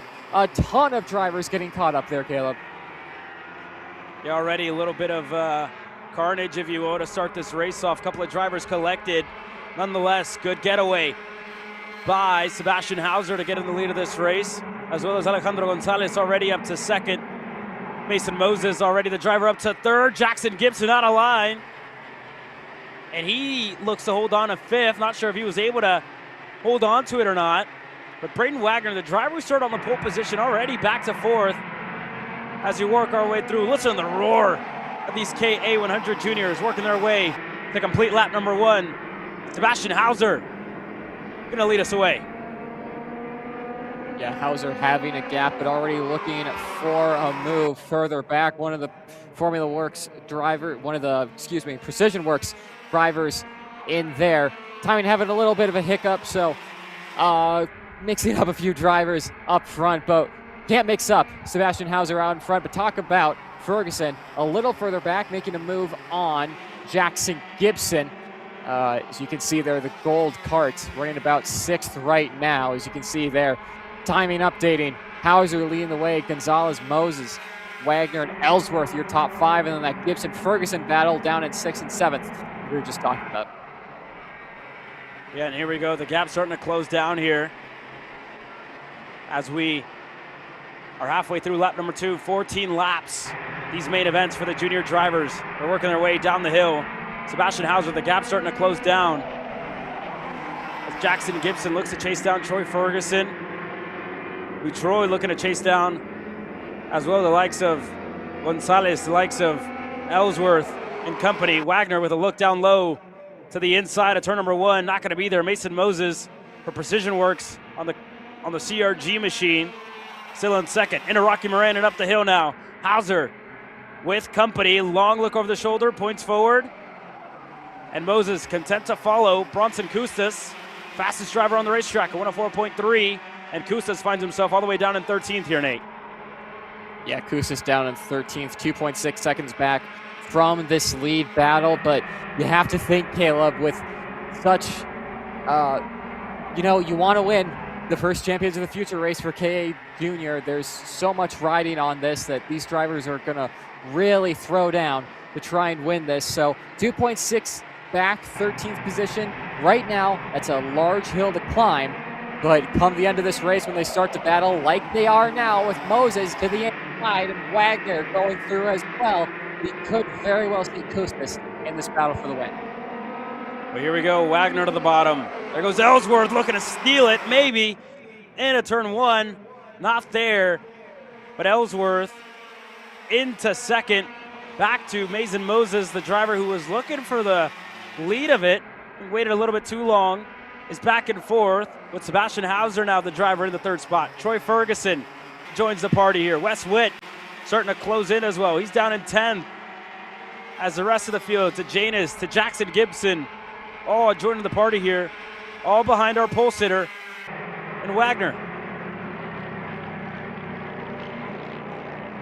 To the inside there, Caleb Moore shuffling as Hauser moves himself in the HRT machine up into second. A couple of drivers dropping tires. That was Ferguson is a big stack up there. Moses involved. Jackson Gibson involved as well. And you can see just how big the gap between 4th and 5th is now. That has allowed those top 4 to drive off into the sunset at this race. And they're still battling for position back there, Caleb. Yeah, that's exactly what those drivers in that second group can't afford. You just can't afford, actions like this. Going side by side, one driver way wide. Jackson Gibson way off into the red paint there on the outside of the racetrack. And this has allowed everybody else to pull away, especially that front group, as Mason Moses looks for a move there on the inside. He's going to get it. Ellsworth looks to follow through, and they're clear. They just went by on Andrew Janus.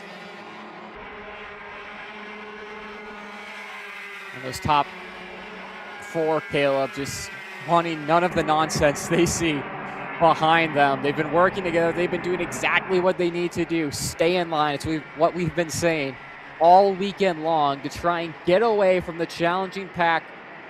Yeah, they are your competitors, but you have to work together with them for a majority of the race to make sure it's that 4-part battle for the win instead of a massive 15-part battle that we're seeing further back. Yeah, and we'll keep an eye on it here. More movers there further back. Looks like Cole Anderson sliding out of line. John McClellan right there in that group with them as well. In that 13th spot. And the battle up front looking good for Troy Ferguson, who just went fastest in that group that was at about 3 drivers. Now turns into 4. As now Ferguson looking to go into 3rd on Ellsworth. On Nixon Ellsworth, that is. So Ferguson up to 3rd with brother Keegan Ellsworth, who's down in 6th at the moment. Down in 6th and quite a far way off of these guys we have on screen. A little bit of separation, should say, Caleb, between Hauser, Wagner, and Ferguson behind a driver we were talking about so much on the pre-race grid here. Obviously having experience in Champions of the Future overseas with the Arrive and Drive program, and now wanting to bring that into good use here in the Americas Series. More passing further back in the pack there, Caleb, Keegan Ellsworth getting by Mason Moses. Yeah, Keegan Ellsworth looking to get back and closer to brother Nixon, who's up inside of the top 4 and in that battle for the lead. But again, we're just about to reach the halfway point here. We're on lap number 7, have completed 6. And Sebastian Hauser, so far so good. That group of Wes Witt just did a 103.9 here, Nate. Faster than everybody else by half a second. And Wes Witt's down in 10th. So that driver in the 306 putting together a good lap on his GFC. It's blistering pace there, Caleb. No one else has come near to getting into the 103s this race. So, I mean, the question now for Wes Witt is, did they set that Kart up so he's very quick at the early stages of the race, and will he be able to sustain that for the rest of it? We'll have to wait to find out. As continue to watch this second battle pack. This is for 4th, 5th, 6th on back. As you can see the GFC of Ellsworth leading that train, but it just seems like even if the front packs start to battle, Caleb, this is such a big mountain to climb to get back to him. Yeah, and again, forward momentum for Wes Witt. That's just going to come to a halt here as he's right behind Bronson Kustas, and they're all just single file, everybody on the same page. So you see this group of 5 with Ellsworth, who again tells Moses, just give me a little break, give me a little time, as now Wes Witt making a move, looking on the inside there, able to go through. The Wes Witt clear, able to go by that time by on Andrew Janis, who lost the spot. And here's that group, the top 4, looking a little impatient here as Sebastian Hauser's at the helm with Wagner, who was in second, looked like Troy Ferguson. In 3rd to Dixon Ellsworth. And then this second group with Keegan Ellsworth looking to catch up to his brother, with Mason Moses right behind. Just continue to push, continue to stay patient here for the second group to try and close in. John McClellan as well, doing a good job in his group to try and close in the gap. And again, we know how easy it is, Nate. Just one pass, one little bit of action here can really close down the fight and can really turn this race upside down as we get closer and closer to the finish. Yeah, and battling happening. These drivers, I was thinking about how long they would work together as Ferguson now up into that second spot.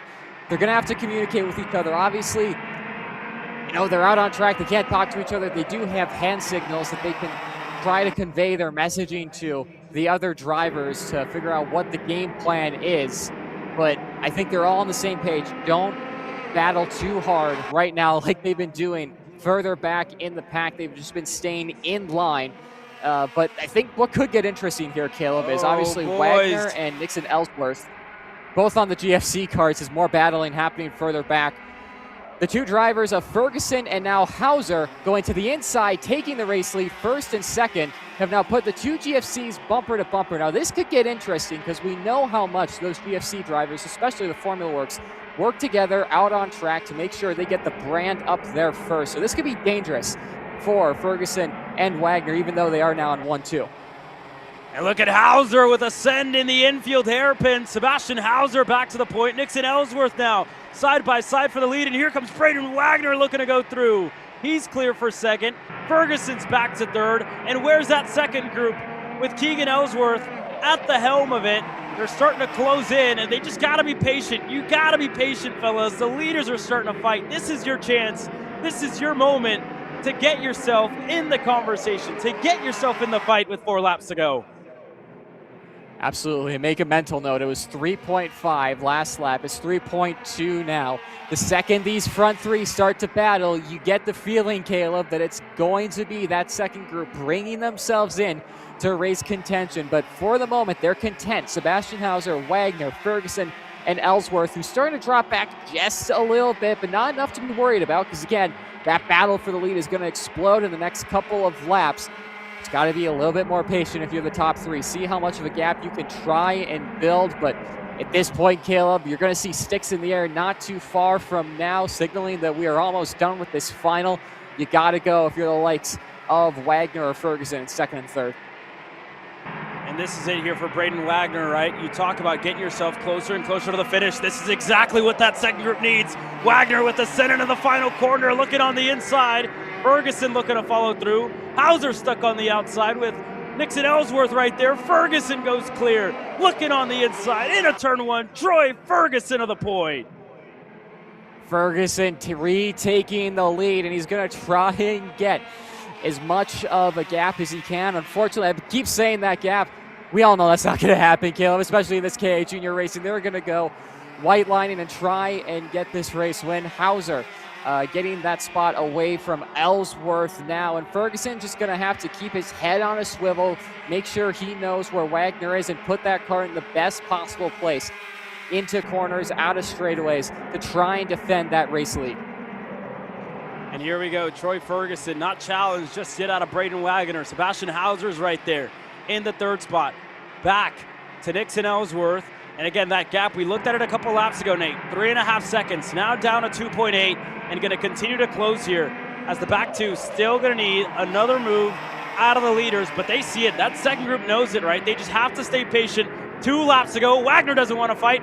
Ferguson takes it to the bottom, and the rest of the pack is on their way. Here comes Keegan Ellsworth and company. Wes Witt's at the helm of it with Kustas, Moses, Keegan, all in line, pushing with everything they've got. 2 laps to go in round number 1 in K100 Junior. And Wagner out of Rocky Moran looking for the lead. Ferguson takes it to the bottom. Look at Hauser around the outside looking for second. 1 spot better. Does he get it?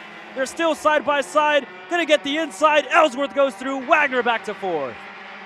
That second group only gained 0.2 of a second last lap. You get the feeling it's going to be much more of an advantage to them this time by Ferguson doing a great job positioning that Team Kartnik Kart where it needs to be. Getting a horrible run out of turn 8. From 1st to 4th goes Troy Ferguson. He must have a problem or something. That was a horrible exit out of turn 8. And now GFC and Braden Wagner lead the way. Ferguson's out of the picture here, Caleb.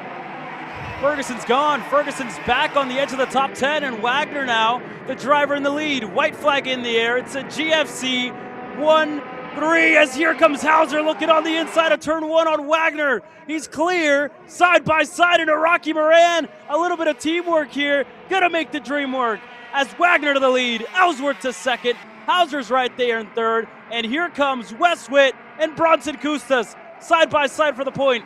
Ellsworth looking on the inside, clear. The fight for California is on. Ellsworth is there. The 2 GFC teammates have done what they need to do. They're 1-2, but what about the HRT driver of Hauser? Half a track to go here, Caleb, and a massive passing opportunity into turn 8. Here we go. Ellsworth to the bottom of the racetrack. Wagner right there, following his teammate through, following him to the bottom. Hauser looking with any way that he can, looking to send a move into second. Not clear. Hauser with pressure from Wes Witt behind. They're going to fight for third. Hauser's going to defend. Wagner looking to rip the high side. Can he cross up Ellsworth as he race all the way to the finish? They're going to drag race. Wagner at the bottom. Does he have enough? To the line. Braden Wagner steals it once again in junior. Braden Wagner gives it to the GFC crew. What a race it was in KA Junior. GFC 1-2, HRT coming up just short. And how about Wes Witt down in P4, up 10 positions. Same for Bronson Kustas in 5th, up 8 spots. But you can see the man of the hour, Braden Wagner, is pumped to win the KA Junior main event here, Caleb. How about this kid, Braden Wagner? They applied the pressure to him all race long. Started on the pole, made the right moves at the right time, and on that final lap, stayed calm, stayed patient, opened himself up.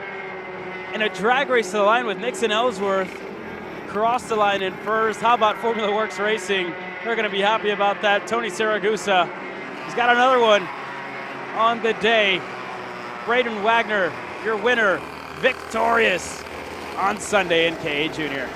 We'll go down and listen in. They're going to grade up here, and I'm sure Jackson Lambros going to want to talk to a very, very happy Braden Wagner.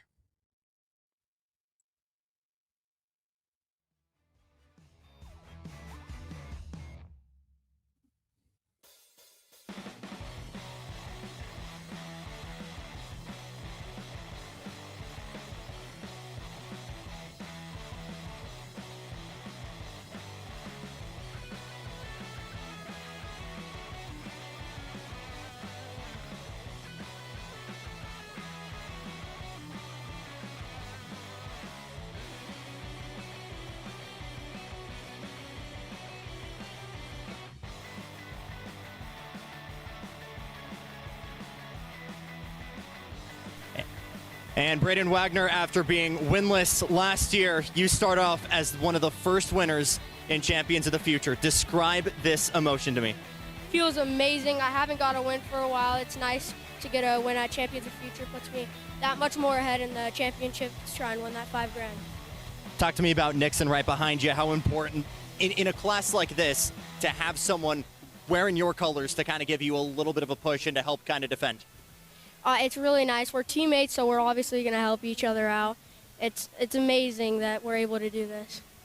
Congratulations. Thank you. Keep it moving here. If you can follow me, Gabe, to our second place finisher. And some congratulations here.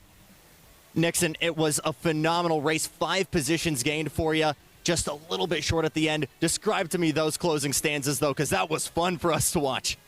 It was really fun. Braden and Sebastian did good. I was defending, and I lost it on the straight.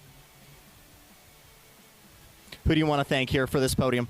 I want to thank my parents, Formula Works, P1, my family, Keegan, Jake, and Tony for everything they do to me.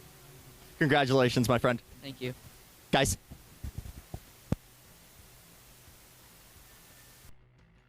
Yeah, what a first race of the year for the KA100 juniors. And again, Braden Wagner, you saw it there out of that kid, ecstatic for his first race win. We'll take a quick commercial break. When we return, the KA seniors get ready to take the track. One thing that is really nice about the Micro 6 is with this new IMU platform, now they put an embedded channel with the steering wheel angle. This channel is really nice to use if you're trying to understand how the drivers are behaving through the corners, if it's oversteering, understeering. But you need to be careful. Because we're measuring this at 100 times per second, when you look on the data, it's very, very noisy. So when you look on the data, we have here the steering wheel angle raw output in blue, and then we have to apply a filter to treat this data, and then that's the filter in red. If you want to learn more about data analysis, you can sign up on our website right now. Enjoy the online course today. Hey guys, I'm Chris G. I'm Kart Chaser's driver fitness coach, and today I'm going to give you 3 tips on how to strengthen your shoulders for more endurance and better stability in the kart. Here we go. Okay, so exercise number 1 is the front rope pull-through cable raises. Okay, now this is the upright cable row. What you are doing here is you're picking a straight bar, as you see, and we're working the side areas of our shoulders, the medial. Exercise number 3, the dumbbell shrugs. As you guys can tell, I like to pause at the top before releasing. It's great for your strength, for that wheel stability. It's great for those shoulders and that upper back area. Chris G coaching, race-ready training that carries into real life. That's what we do here. See you on the next one.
Well, the KA100 seniors are on the racetrack, and again, Nate, we've talked about how competitive this class has been all weekend long. We've seen some great moves so far this weekend. Steven Eisert getting ready to lead it in the green. Jackson Lambros as well, getting ready to take us to the green flag. Jackson, what do you got for us?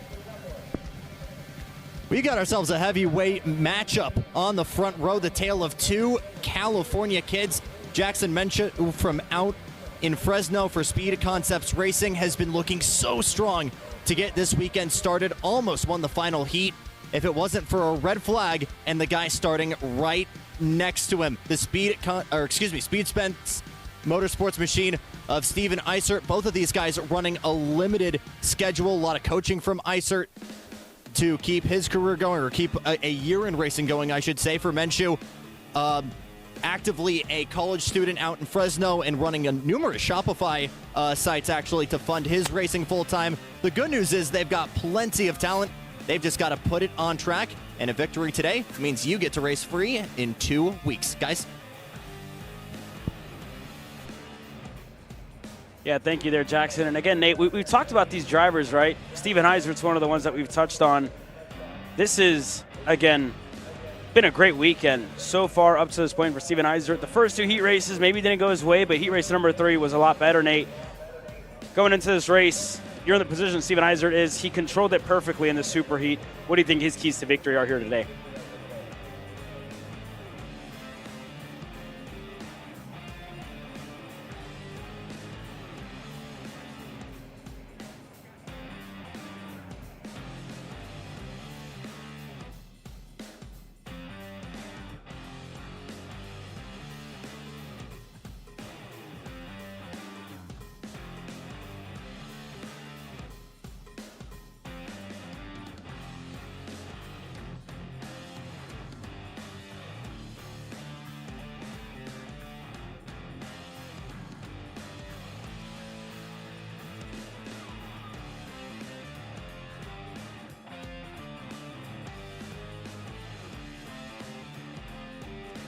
Yeah, Caleb, I mean, Steven Eisert was ready to defend and white line from the word go in the super heat earlier on today, and some of the other drivers might not be as content to watch him do that and might be a little bit more unruly from the start of this race, and Steven Eisert's going to probably have to keep his head on a swivel at the start of this one.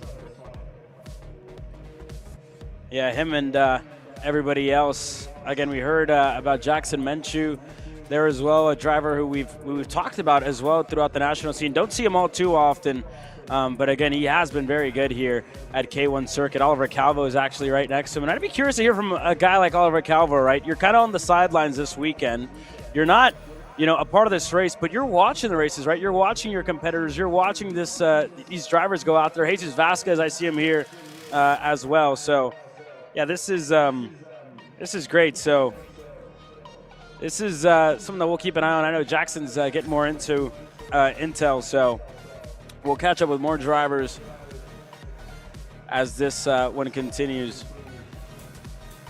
But yeah, Nate, again, seeing this race, you talk about a lot of the rookies. Matthew Cagle was one of the ones that was super impressive, but that race just kind of didn't go his way as, it didn't come together really through the entirety of it. So yeah, we'll see how this one kind of gets on.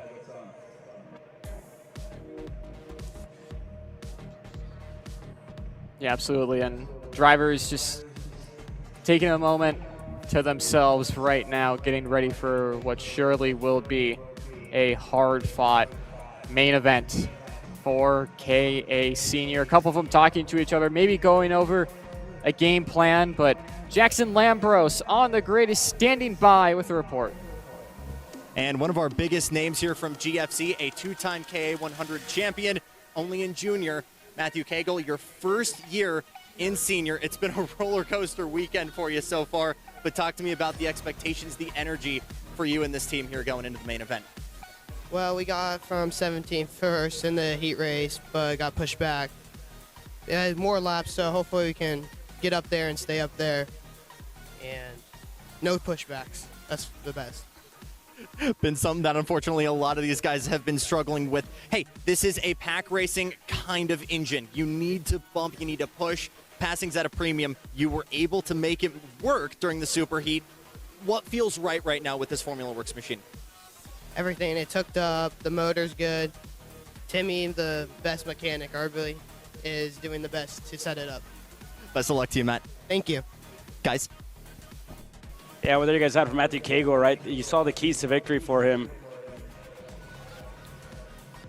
What do you think is necessary here for a driver like Matthew Cagle here, Nate? You heard it from him. No pushbacks, just needs to get to the front. I mean, you just got to be patient, don't you? In this field and with how many laps you have, there's going to be chaos. Have a clear mind. Be able to hit that reset button when you need to, Caleb. That's a huge thing. And, you know, not get too bogged down in what happened earlier on in the race to just make sure that, you know, you're able to keep your head forward and keep the momentum going. Yeah, we'll see. We're just moments away as well. We'll see if we can catch up with a couple of other drivers. So Oliver Calvo was there, the same for Jesus Vasquez Jr. That's kind of giving a little bit of intel, a little bit of advice, if you will, to a couple of other drivers that are there. And again, Jesus, she's probably going to be racing here in the state of Texas again quite soon, 2 weeks from now, whenever we go back to the Scuser Winter Series in a couple of weeks. Oliver Calvo, you don't see him often. We saw him at the Super Nationals last year.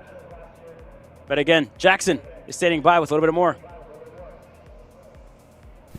Two icons of senior racing in the past couple of years in Challenge and Pro Kart Challenge, joined by Johnny Stamps and Shea Aldrich. I'll start with you, John. Been a roller coaster weekend for you so far. Sent to the back last night, tried working your way up this morning. How's this 412 feeling? The 412 hasn't been treating me nice lately. Heat 3 out of flat tire, and then the Super Heat out of flat tire also. So I was in the back, but luckily I won the first two heats, so now I'm starting 6th place, which isn't too bad. But hopefully I can get up to the front and win today. You guys got to suit up. I'll make this quick, Shea. Hoping to see you in X30, but you're flexing the muscle in KA right now a little bit further back from where you wanted to be initially. What's it going to take to move forward here? I think I just got to take my time. I mean, we have 16 laps, so I'm going to be pretty patient with the passing. I'm not going to try to be that aggressive. I don't want a 20 kart field. It's pretty chaotic. But I think just being smart, making smart passes, and just we'll have a look. Thank you, guys. Two big names in the regional series trying to work their way further up to the front, guys.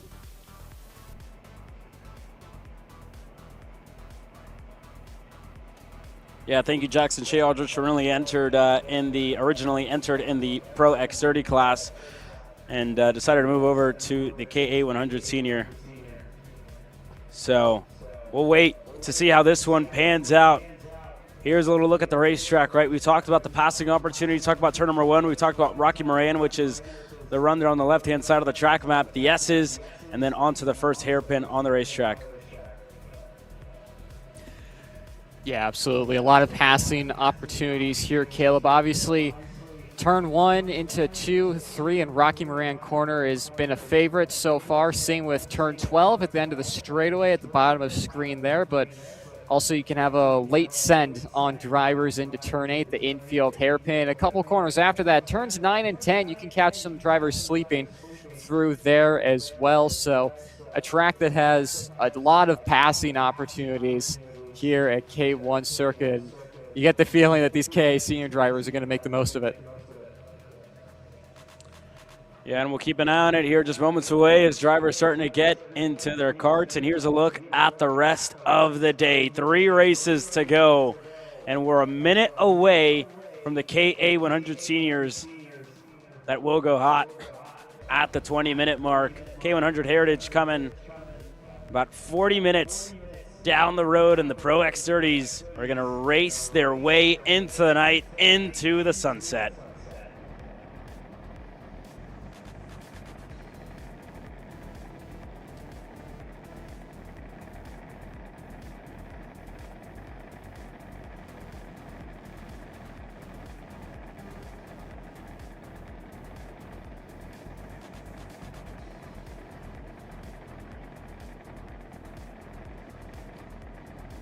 So here we go, Caleb. Engines are fired. KA Senior getting ready to go for their main event. Angela, our grid marshal, having green flag in hand, waiting for the official word from race stewards to get this field underway. Smoke starting to billow out of these KA100 engines. For the drivers in the back, having a face full of smoke isn't the best thing when you're trying to lock in, but underway they are for their warm-up lap. Is one driver having issues further back getting that K100 power plant fired, as teams will go to work trying to get that competitor ready to go here, Caleb. But and that's take a one look of the at the starting GFCs grid there. shortly. It is. We'll see That's if one of the GFCs. from mobile cams get in on that. I think Jackson Lambros will be able to give us some intel on that. But the rest of the field, Caleb, ready to go and ready to get underway. Yeah, let's run you down your starting lineup as that driver you're looking to get rolling. That's the 408 there, just further back in the field. Very, very bogged down as he looks to go underway. And that was Jack Babiak there in the 408, looking to start inside of the top 20. But Steven Eisert, the driver for Speed Sense, has definitely sparked a debate, if you will, for pass of the weekend, for pass of the year almost. Two great moves around the outside. He gets to start on the pole position alongside Jackson Menchu, Archer Eversman, Luis Perez on row number 2 with Shea Aldrich, and Johnny Stamps on row number 3 to 8. Behind them, Aiden Aquino and Fabio Queenie. More drivers like Xander Malatesta, Josh Leslie, Gavin McCune, Isaac Gutierrez, Ethan Williams, and then Jack Babick, the 408 GFC that we saw stalled on the grid and having issues getting going. I believe that cart is up and running, but has some work cut out for him to get back into his grid slot. Jackson standing by with a couple of more drivers. Go ahead, Jackson. Standing by with a driver who's not actually driving this weekend, Jesus Vasquez Jr. on the wrenches for GFC. It's been chaotic so far in KA. What's the conversation been like with your guys? Yeah, kind of just try to stay as clean as possible, keep the bumper clean, because the bumper is a pretty big thing now with the pushbacks, because it looks like a lot of people have got in pushbacks and stuff. So yeah, just mainly keeping the bumper clean and just working on blocking the whole entire field. Thank you, buddy. Yeah, no problem. Well, there you guys have it from JVJ, Buddy J, like they call him around this part of town. And again, that has been the topic of conversation this weekend, right? How easy it is to deploy one of those pushback bumpers here. And that's just kind of what Jesus Vasquez Jr. has been telling his drivers, right? Keep your nose clean. Do not make, contact with anybody else using that front bumper, because more often than not it will get deployed, especially with how hectic these races have been here, Nate. The keys to victory here, Nate, real quick before we get started. Keep the nose clean, exactly what Jesus Vasquez Jr. said. Again, like I was talking about at the start of the show, clean mindset. If something happens to you, if you get pushed off track, if a tire goes off, hit the reset button and go again. Well, here we go. Steven Eisert, Jackson Menchu, all eyes on the orange and white machine, getting ready to lead 36 drivers to the green flag. We're into the tram lines. Eisert's on the inside. Menchu's on the outside. Green flag waves. We're racing in K100 Senior.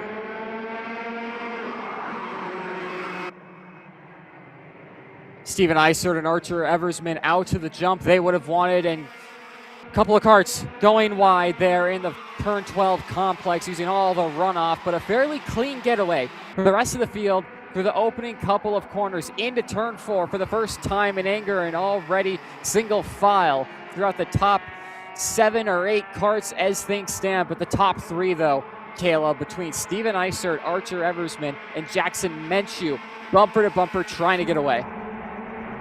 Yeah, and here we go. Already Eversman looking to apply pressure. Shea Aldrich right there in the forward spot. And look at Perez going to the low side. Wanted to hold position, wanted to stand his ground over the driver right behind him of what looks to be Jackson Menchu, who fell back to the 5th spot after starting on row number 1. Here goes Eversman. First pass for the lead of the race. Just going to check up, and Iser a little too deep on the brakes. Look to rip the high side, look to hold on to position, sends it in deep, and a mistake that he did not need to start off this race. Archer Eversman going to lead after lap number 1. Absolutely, a couple drivers going around there. That's the 421.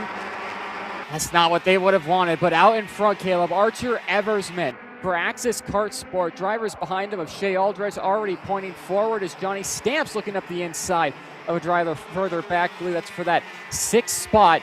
But Steven Iser getting a little wide through turn 11, but like we said, and like we've seen so far this weekend, just because you're a couple seconds back does not mean you're out of it. You just have to put your foot down, put your head down, stay in it, and the race will come to you. Well, Shea Aldrich there, right there, is the driver in the 2nd spot.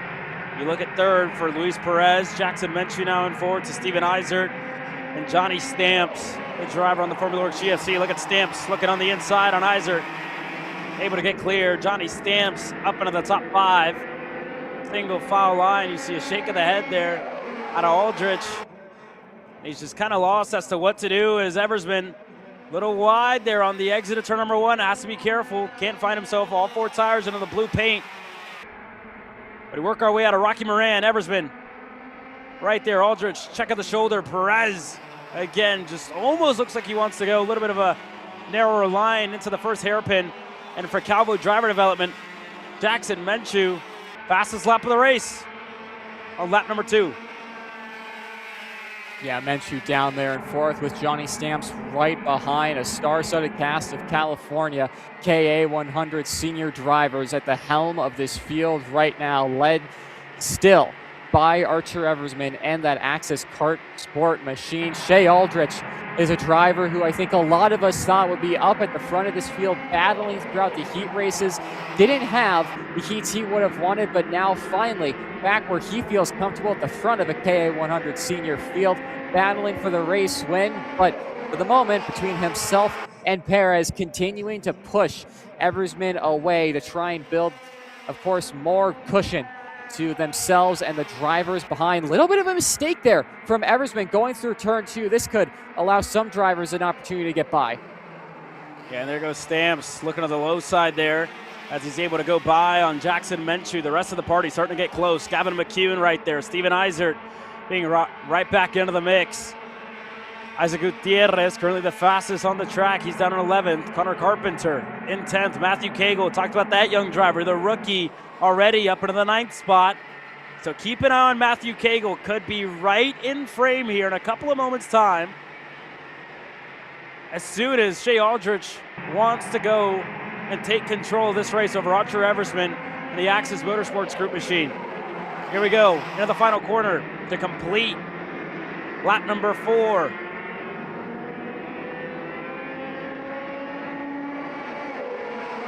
And a move further back out of McCune, able to go by on Steven Isert on the exit of turn number 1. McCune up to 6th. Only change inside of the top 10. Everybody else still pushing each other along. Matthew Cagle there, you saw him just on the edge of your screen. Up to 9th here as a mistake out of McCune. Goes a little wide there. Gonna slow him down as Stamps now looking for 3rd. Inside of the first hairpin. Johnny Stamps is clear. Johnny Stamps' teammate Connor Carpenter down in 10th, going fastest that time by. Again, 2.8 seconds back for him. Another driver we haven't talked about too much. We'll see at the end of the race if he can get himself into contention here. But for the time being, the top 5 continuing to pull away from the rest of the pack. It's a lot of the driver we've seen so far throughout this weekend. Steven Isert, though, within touching distance, ready for these guys to really start battling. But I think, Caleb, these senior drivers are smart enough to know to wait. That being said, Shea Aldrich to the inside, looking for the move here into turn 12.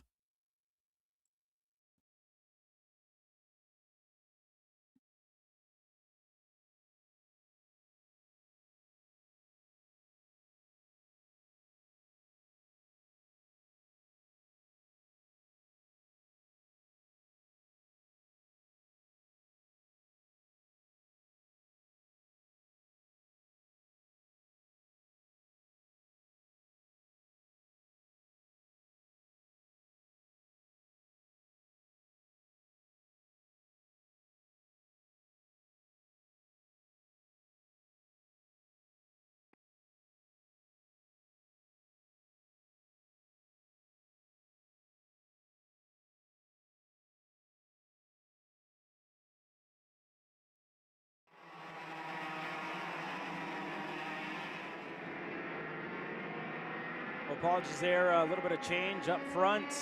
Johnny Stamps now driver in the lead of the race. You were just watching as Shea Aldrich was about to make a pass for the lead. Well, he got it there.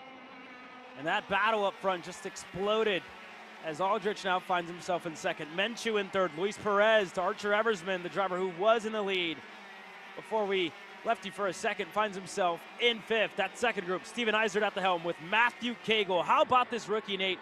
We just, again, it seems like we've talked about him a whole lot, but just continues to surprise us, already up to 7th.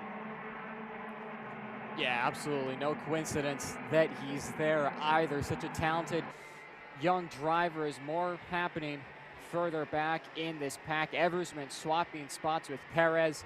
But Matthew Cagle and Formula Works GFC have been such a strong package in junior racing, especially here on the West Coast. And now moving up into senior, trying to prove himself a bit.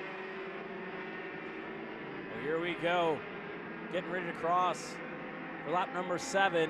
Donnie Stamps, look over the shoulder. Shea Aldrich is there. Demenchu on the Calvo driver development red speed machine. Back to Eversman, back to Perez, and that second group has changed. Matthew Cagle now in 6th.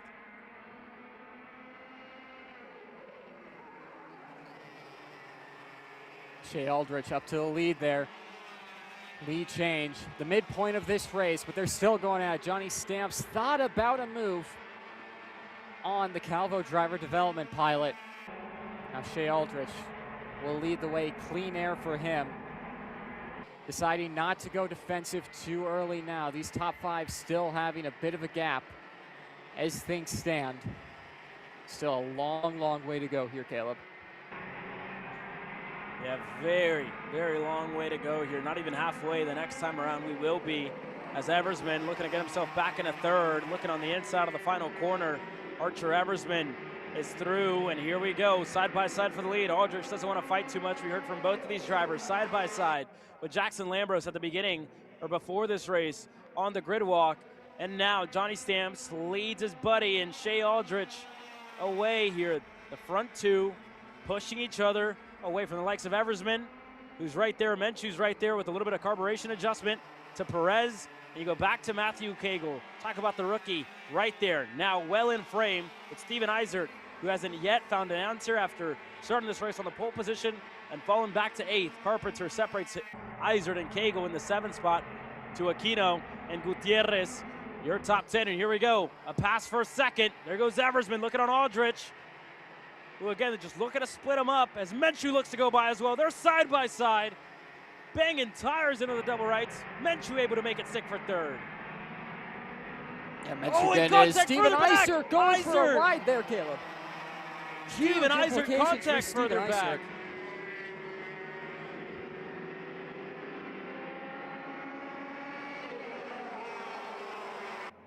Here we go, pass for second. Menchu look to go by as Shea Aldrich, they're going side by side. Cagle there, Nate, and again, just having to catch our breaths there. Steven Eisert, you talk about him, right? The keys to victory, that just did not work out on the run of the final corner. He's still inside of the top 10, but again, with a lot of work to do here, Nate. Again, we just talked about it, right? Just not beneficial at all to his race. No, not at all, and it's just been downhill from really the start of this race for Steven Eisert. That's going to be the nail in the coffin for him. I think he had rear bumper damage as well. To add to that, he just fell so far back throughout the field, but nevertheless, staying up front here, there's Matthew Cagle in the mix now as well, running P4 as things stand. GFC teammate Johnny Stamps leading the way, but have obviously Menchu and Aldrich in between them as things stand. Lap starting to tick down. Menchu going a little defensive on Matthew Cagle there down the straightaway. And now past the paddock now in the turns 1, 2, and 3. No moves being made. I think, Caleb, we're going to see a little bit of desperation, a little bit of late lunges through that area later on in the race, but it's such a high-risk, high-reward section of the track that you don't really want to be making those moves too early in the race. Yeah, indeed, Eisert, now when you look at him, he's down in 9th. And again, it looks like it was just wheel-to-wheel contact. Eisert ended up climbing over the top of what could have been Carpenter, maybe. who were just on the same bit of real estate there, and they both just got shuffled down the order. But we look at the top 10. Talk about the stories for these drivers, right? Johnny Stamps looking for a first big national race victory. Shea Aldrich, same can be said about him. We haven't seen him really on the racetrack since about the Stars Championship Series back in what I believe was 2024 for Shea. Maybe at the inaugural year of the OKN class. You look for the back. Jackson Menchu, right? A driver who we don't see too often on our platform. He's been active with Oliver Calvo, his buddy, racing here in the state of California. And Matthew Cagle, talk about a rookie, right? Who finds himself inside of the top 5 now, getting challenged by Archer Eversman, looking for a first win in the senior ranks. Eversman as well, this would be a breakout victory for him on the Kart Chaser platform here at the opening weekend of the Championship of the Future America Series. But they need to be patient with each other. They need to work together. They need to get up to the top 2 of Aldrich and Johnny Stamps, who again talked about the strategy. And strategy, that's exactly what we're seeing. Tactical out of Aldrich and Stamps to work together to push each other away from the rest of the field. Yeah, absolutely. Working well together. But, of course, the time will come where these drivers will have to decide who wins it. And they're going to have to start going at it and bringing more drivers into that scrum. As things stand right now, it's still about 5 cars you can see there that are really in it. Perez is just there, probably needs a little bit of battling to bring himself into it. Then further back, Gutierrez and Aquino, 7th and 8th, definitely need this front pack to start going at it to bring themselves into race-winning contention. As Matthew Cagle now looking up the inside of Menchu. Eversman going to go with in turn 4, put the GFC rookie of Cagle in the 3rd. Yeah, to move like that, it's again almost like walking on eggshells here, Nate. Right, you're close to the end, not close enough yet though to the end, and you know that Aldrich and Stamps are gonna just continue to do what they've been doing, right? Until those 2-6 fly, that's when you'll probably see a battle. So again, you really can't afford to do much more battling for 3rd on back. Cagle just kind of positioning himself, right? Setting himself up for success as we get closer to the end of this race. We're gonna start lap number 13. 3 laps to go here, Nate. And Johnny Stamps and Shea Aldrich have done what they said they were gonna do, and they're doing it well as they're pushing away from Cagle, Eversman, Perez, Menchu. You go back to Gutierrez, to Aquino, Williams, Carpenter, Kempton, and Steven Eisert's falling down to 12th after starting this race on the inside on row number 1. Here we go. Eversman looking on the inside of Matthew Cagle. Perez looking to follow him through. They're going to go side by side, and Perez going to be stuck on the outside. Just going to have to make way. Going to get on the brakes. And Eversman wants to be the first one to get to the rear bumper of Shea Aldrich here. And we'll see as there's a move. Again, Menchu looking to get himself into the mix here. Looking to go for 5th. Perez not going to let him. And Menchu slots back in a line. This time around, 2 laps to go for Shea Aldrich and for Johnny Stamps for the first win in KA100 senior history at Championship of the Future. And they're still pushing each other forward. They're still pointing forward. And you got to be smart here if you're Matthew Cagle. Just continue to push. Stay patient. Push with everything you've got to get to those top 2. Absolutely, and Shea Aldrich pointing forward. And like you said, Johnny Stamps giving him the thumbs up. They're on the same page there. Looks like they can read each other's minds, but Menchu defending a little bit from one of the GFC pilots behind. That's Gutierrez out in front. No movement between the front 2, and that means Eversman, Cagle, and Perez just need to stay line of stern and make up ground on those front 2s. They're going to be seeing the white flag in about a 1/3 of a lap's time. Again, everyone on the same page here, knowing they cannot battle. If they want a chance to win here, they have to just keep pushing. It's counterintuitive as it may sound, but now this is where it gets fun. Johnny Stamps sees it's only him and Shea Aldrich within about a 2nd gap, and this is where it starts. To the inside and white lining goes Johnny Stamps. Shea Aldrich going to go to the high line. Stamps will cover it on the outside line. Back onto the front straight here. Caleb Stamps still defending as they go into 1-2 side by side. Who's going to back out first? Shea Aldrich around the outside of turn 2.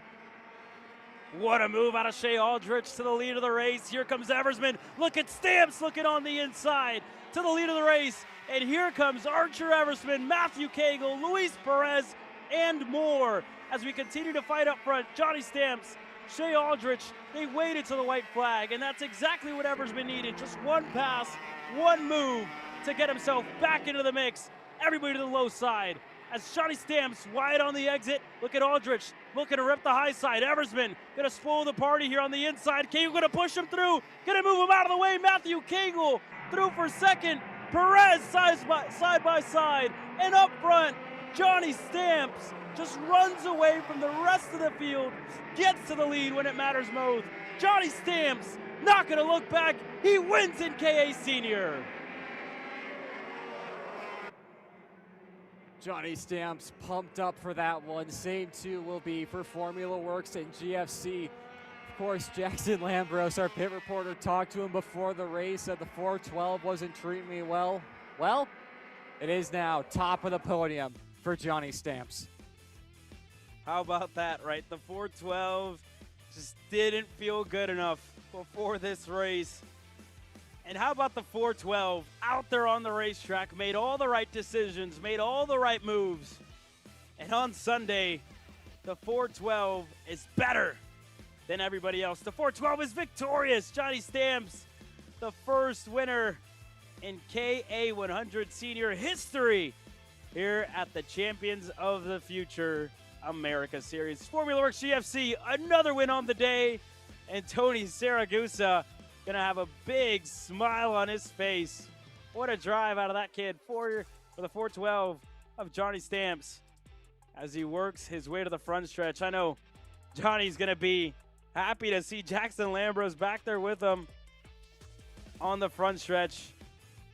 Burn it down. Johnny Stamps, your winner on Sunday.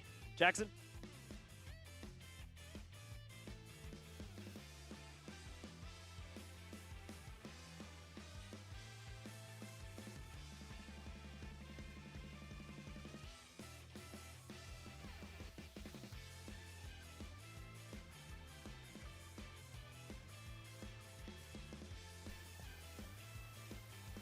And the celebrations have begun for GFC, for Formula Works, but for most importantly, Johnny Stamps. We talked just 10 minutes ago. This 412 has not been nice to you. It picked the right time to finally start being nice to you. Yeah, for sure. This, like, I don't know what to say. No one is having 3 flat tires in a weekend and winning at the end of it. That's like that. The kind of luck you've had this weekend. Hey, how important was it there working with Shea and able to give yourself that little bit of insurance? I know it unraveled at the end, but to be able to make that work, how important was that? That was really important. I know I wasn't being a good guy. I was just passing everybody. I wasn't pushing anybody the entire weekend.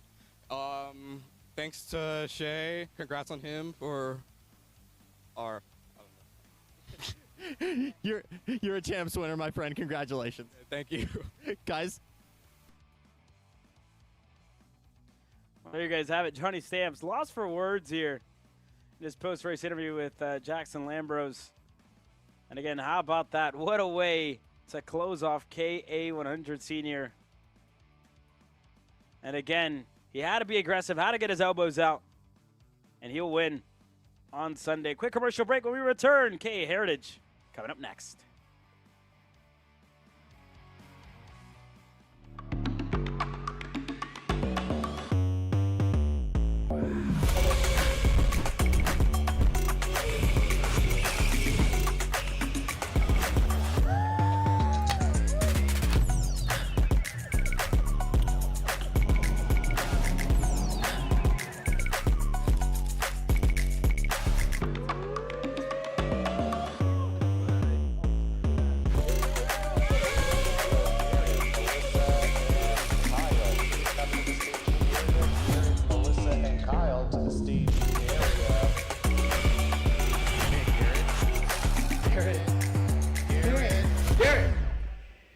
Let's go race. Come on, man. Cat food marketing. 9.99. Dude, Caleb, wake up. Dude, we're live in 5 minutes. Let's go. Come on. What are you doing? Dude, I'm so sorry. Xander had me in a cat food marketing meeting till like 2 a.m. last night. Come on, man. Do you have anything I can drink? Dude, I got the perfect thing for you. Perico. It's a healthy energy drink alternative. Perico, non-GMO, gluten-free, kosher, magnesium, B12, B6, Yeah, it's good. B5, biotin, and 0 sugar? Pericazo! Try Perico, made with natural ingredients, organic caffeine, and supports your metabolism. Try the new official energy drink of Kart Chaser.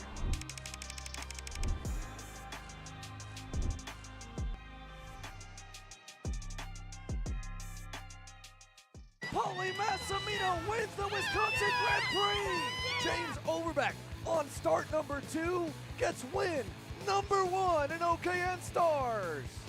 On track or off, Brandon Jarsekrak Racing delivers elite performance. Led by 4-time Pro National Champion Brandon Jarsekrak, our team masters driver coaching, data-driven analysis, and mechanical precision at every national event. Contact us today at BrandonJarsekrakracing.com. Are you ready to get behind the wheel?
Well, here we go, drivers suiting up.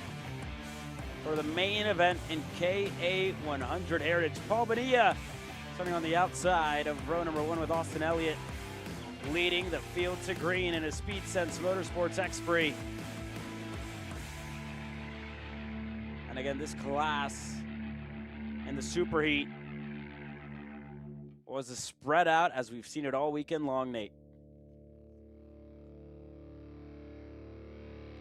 Yeah, absolutely. After some close battling between these drivers yesterday, a very spread out race, the most we've seen all weekend between all the classes. Hopefully for us and for those viewing, it's a lot closer this time around. Jackson Lambros standing down on the grid. Jackson, what do you got for us? Very diverse grid we've got here on track, including the lone National Motorsports. I say that there's a couple here, but Josh Daly in the 506 ready to go to war here. Been a roller coaster weekend for you so far, my friend. Outside of outside of row 2, what's it going to take here to make this P1? I think I just need to be patient, keep my head in it, be smart, don't press anything too hard, and just be there at the finish line at the end. That's what it's going to take. We've seen you here a handful of times, whether it's PKC, Tri-C Carters. What do you like about running here at Winchester? Oh, it's got to be the speed, man. This track is so fast. It's just flat out pretty much a lot.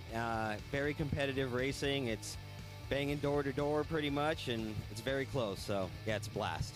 Best of luck to you, Josh. Thank you so much, Jack. Jackson, I'm going to keep us rolling here. Looks like all the drivers are sitting in the shade right behind us. Is that what's going on here, Jackson? Think I'm cutted. There we go. We're going to keep it rolling here really quick. Paul Bonilla on pole position. What's out of going on here, Cyprus, Jackson? I believe. Tell me about this. You're out front. What's it going to take here to defend? It's been hectic for the younger kids. What's the energy been on track here for the older guys? Yeah, no, it's pretty good energy. I mean, we fight hard, but we're pretty clean for the most part. Just to start, obviously, outside row, trying to make that corner and not lose any positions. So, if I can slot in, if I can get a jump, great, but likely to slot in, hopefully second, maybe third. But yeah, there's a lot of laps, and I think we'll have plenty of time to sort it out. You're a realtor based in SoCal. You've spent a lot of time at this track in the past couple of years over a handful of different series. What's made Winchester feel like home for you? The facility's amazing. We waited 20 years to get something like this built here, especially being SoCal. You kind of deserve it. So we finally have it now. All the hospitality, the fact that it's open every day, smooth track, it's fast. It's best of all worlds. Thanks so much, Paul. Yep, awesome. Thanks.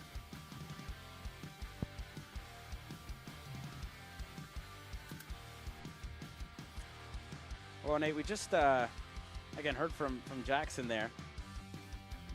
So, nonetheless, this is, everybody's just chilling out here, Nate. You ever seen this in your time of racing? Not really, no, but of course with the gridding up on the track process we have here at Champions of the Future allows these drivers a little bit of time in the shade before going to war, cooling down as, of course, some warmer temperatures, and like Daly said, very fast track, very flowing. It's going to take a lot out of these KA Heritage drivers throughout the entirety of this main event. Of course, just 2 more finals to go before we wrap up the day here for the inaugural weekend of Champions of the Future America Series. Of course, KA Heritage coming your way first, and then Pro X30 after that, Caleb. Yeah, Pro X30 should be coming up next with 10 drivers as well on the list. Again, just waiting for everything to get up to date with all penalties, etc., etc. But Jackson Lambro standing by with Speed Sense's own Austin Elliott. Jackson? Yep, standing by here with Austin Elliott. Pole position for you. Great battle so far with Bonilla out in front. What's it going to take to hold that position? Just clean driving and going out there trying to hit all of your marks. It's the same stuff. You try to race with respect. You don't want to try and go out there and hit anybody off. But other than that, you just got to stay focused, hit your marks, make the best moves that you can. I haven't actually asked the Masters or Heritage drivers a lot about this. The tire, obviously, brand new to this series, to karting in general. You've driven a lot of different karts, a lot of different compounds. Where does this stand out for you in the spectrum of super soft to super hard? It's definitely on the soft side. You know, with the mold of the tire, it reacts a little bit different than other soft tires, but you know, overall, the tire's been fantastic. You know, I've heard nothing but good things. My personal experience has been great with it. But, you know, it's just like any other tire. You got to figure it out, and it gets better and better as you do that. Best of luck to you, Austin. Thank you. Caleb? Yeah, thank you very much. Good to hear there from Austin Elliott as we get ready to go racing. Austin Elliott has been one of the fastest drivers. And, Nate, listening to that interview, what did you kind of take from it, especially listening to the conversation regarding the tires? Yeah, of course. I mean, obviously, racers, we kind of like what we know, right? Not having a ton of unexpected variables thrown at us. So to hear drivers being open and welcome to this new tire compound that we're running here is definitely good to hear that they're embracing it. Yeah, for sure. These drivers will get suited and booted here in a couple of moments. Helmets will come on. And this will all be after the commercial break. K100 Heritage coming your way next. Are you ready to get behind the wheel? From Formula One to NASCAR and IndyCar, all the pros start here.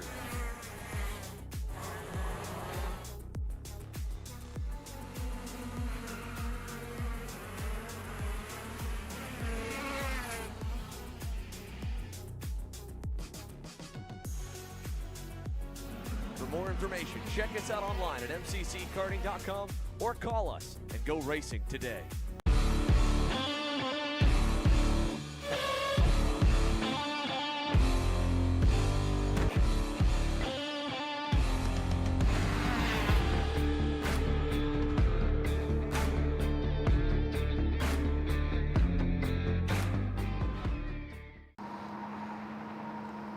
Cat food marketing. $9.99 a month. Dude, Caleb, wake up. Dude, we're live in 5 minutes. Let's go. Come on. What are you doing? Dude, I'm so sorry. Xander had me in a cat food marketing meeting till like 2 a.m. last night. Come on, man. Do you have anything I can drink? Dude, I got the perfect thing for you. Perico. It's a healthy energy drink alternative. Perico, non-GMO, gluten-free, kosher, magnesium, B12, B6, Yeah, it's good. B5, biotin, and zero sugar? Pericazo! Try Perico, made with natural ingredients, organic caffeine, and supports your metabolism. Try the new official energy drink of Kart Chaser.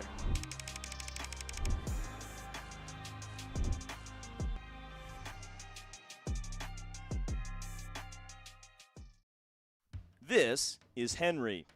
Henry feels sad.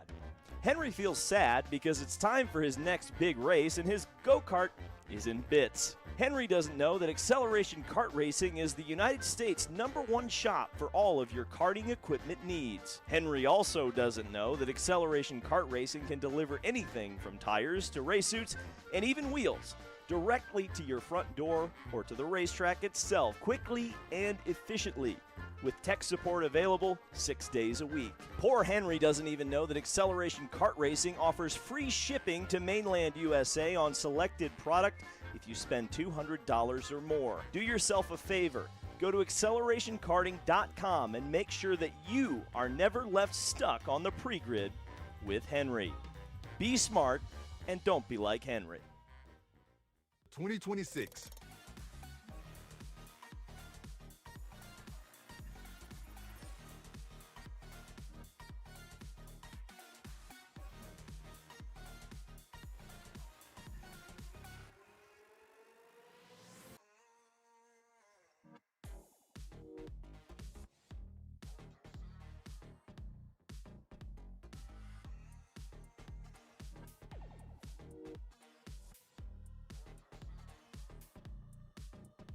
Well, Nate, it's officially time to get these outlaps underway. Austin Elliott and Paul Bonilla going to lead us to the green flag with Shane Hawkins and Joshua Daly on row number 2. behind them. Craig Vasquez, Tony Gomez, Brett Harrelson, Ed Quinn. 8 drivers in KA Heritage.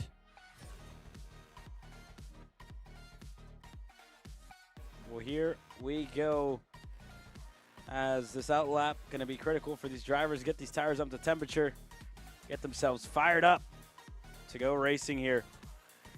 Jackson Lambros standing by. What do you got for us, Jackson? I think we should be looking out for Joshua Daly in row number 2. Really has been strong, run a lot of laps here with Tri-C Carters. And only his 4th year actually driving a go-kart. Guys has spent most of his life racing J3 boats, which he's described to me as the very, very small aquatic equivalent of a go-kart, but decided to make the switch for land just about half a decade ago, and has been trying to, in his own words, build up to Super Nats levels of talent. Champs of the Future feels like the perfect space for him to try and go do that, guys. Yeah, thank you very much there, Jackson. So keeping an eye here on Joshua Daly as we get ready to kick this one off here, Nate. Yeah, absolutely. And really all the drivers, or a decent amount of them, have shown race winning potential, race pace, like we were saying yesterday, excuse me. A lot of these drivers just so close on 1 lap speed. So like it usually is with K100 Heritage competition, it's going to be a race of attrition around a track that definitely will take a whole lot out of you here in Winchester.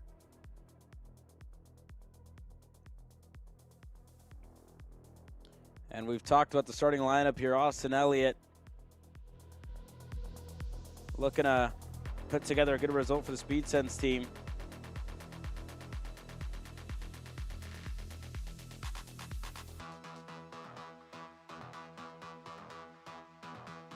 How to play for here, Nate. As Austin Elliott has them at a crawl almost. Keeping the field behind him before getting this one kicked off. Yeah, absolutely. Just final moments for these drivers before put their head down, get ready for the main event, the final.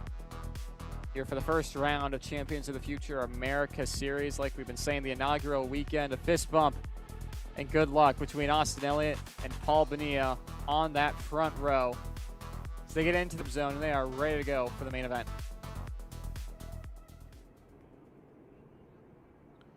Well, here we go. Austin Elliott, driver on the inside. Paul Bonilla on the outside. Second and last race of the evening. KA100 Heritage is green.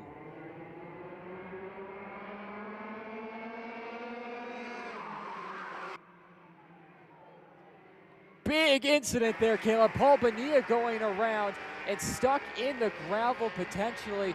Another driver collected, but that's Bonilla from the first row of the grid in P2 out of it already. That allows Austin Elliott some breathing room as well. But calamity at the start of this KA Heritage race. That's the worst way to start off a race, to start off a main event, unfortunately, for Paul Bonilla. This race going to come to a close early. And Austin Elliott with a great jump to start off this race. As well for Joshua Daly, already up into the second spot. A good way to kick this off here, Nate.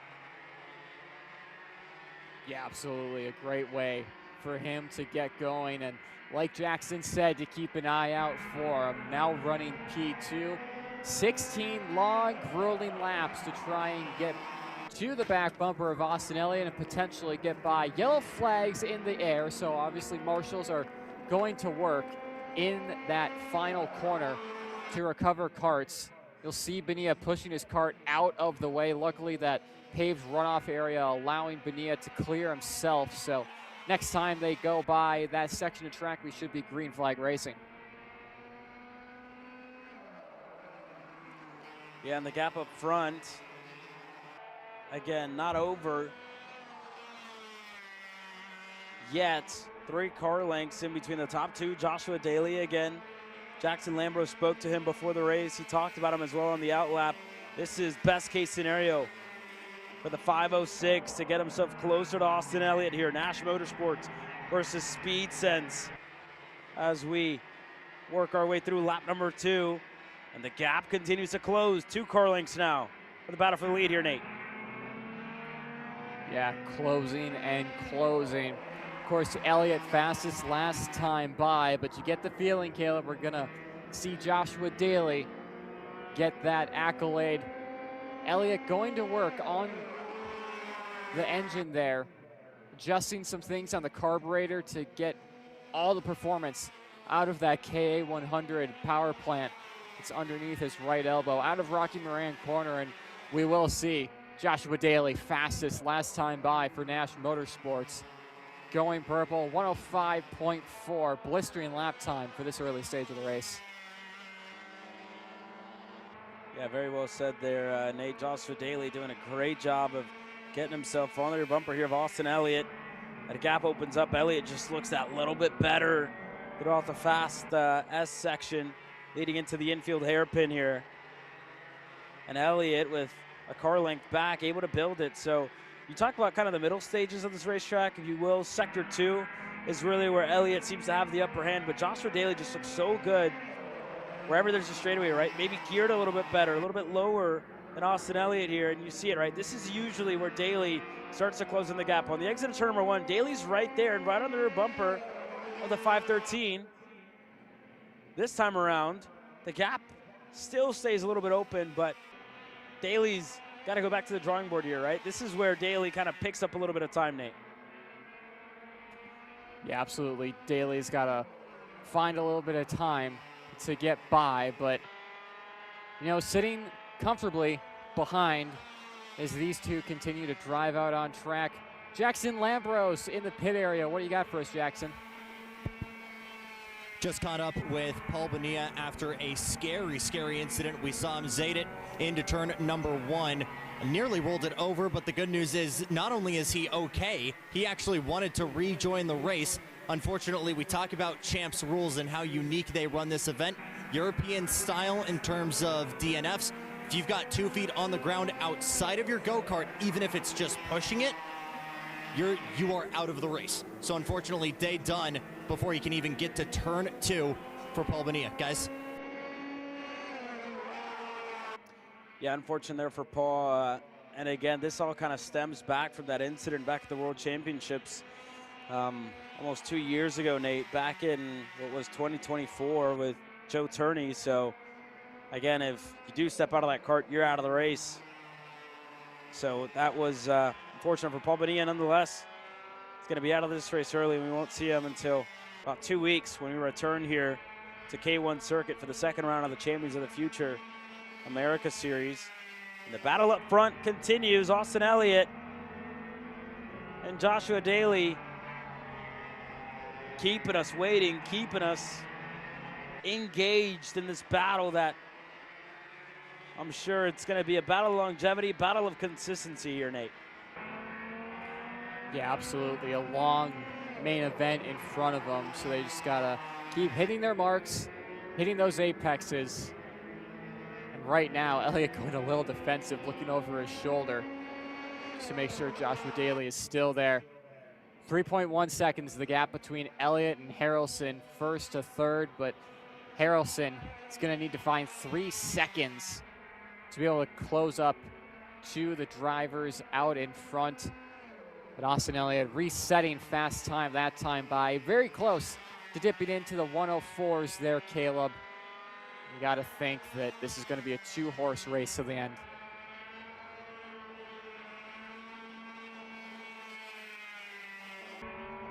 Yeah, 2-horse race indeed. Between Austin Elliott and Joshua Daly. This track, Nate, these drivers get up to some high speeds at K1 Circuit. As Austin Elliott continues to adjust. Why don't we enjoy some of the engine sounds here from K1 Circuit. The Kart Chaser, crank it up. Coming your way.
Well, Austin Elliott, Joshua Daly still keeping each other honest here, Nate. And again, we talked about this, right? It's going to be a game of patience in between the National Motorsports machine, the Speed Sense driver as well, and Elliott, as they look to return to victory lane here this weekend. Absolutely, and Speed Sense showing speed throughout this weekend, especially in KA Senior with Steven Eisert, but obviously that KA Senior main event not going the way of Eisert. I'm sure that team would love some hardware at the end of this weekend, a long, hard-fought weekend for all the teams competing in this inaugural weekend.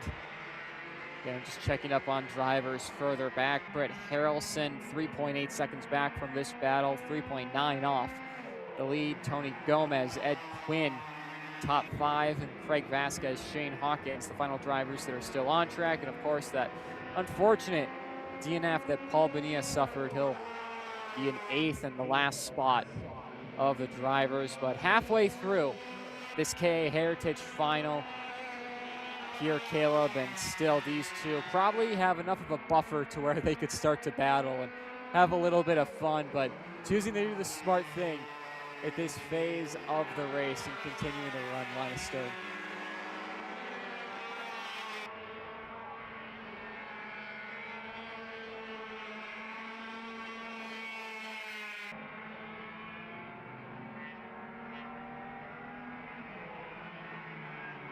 Yeah, very musical sound out of these KA100 packages, 100 cc's, and you can talk about the top speed at this place. Almost sounds like jazz. Nate, you like jazz?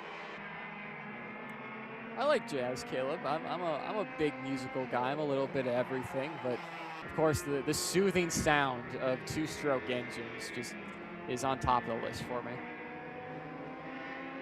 Well, I'm glad. Great music genre that is, as we complete lap number 9 here in KA100 Heritage. Austin Elliott, Joshua Daly, and again, just keeping us waiting, right? Keeping us watching as they're still serving a car length. And here we go, fastest lap of the race to Joshua Daly, 105.017 for the 506.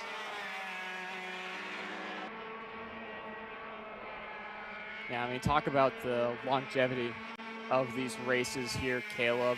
It's all a very physically demanding track. Races are just over 15 minutes in these main events, and I mean, shout out to all the drivers, especially KA Heritage guys out in front, keeping it close for us as we get past the halfway point. Jackson Lambro standing by on pit lane. What do you got, Jackson? All right, first of all, Caleb, Nate's a Sab Cab guy, and you know it. Second of all, trying to close that gap from P3 on back, Woody Harrelson, Brett Harrelson. You would know that last name, though, because he is indeed actor Woody Harrelson's brother. Has done some acting of his own, though.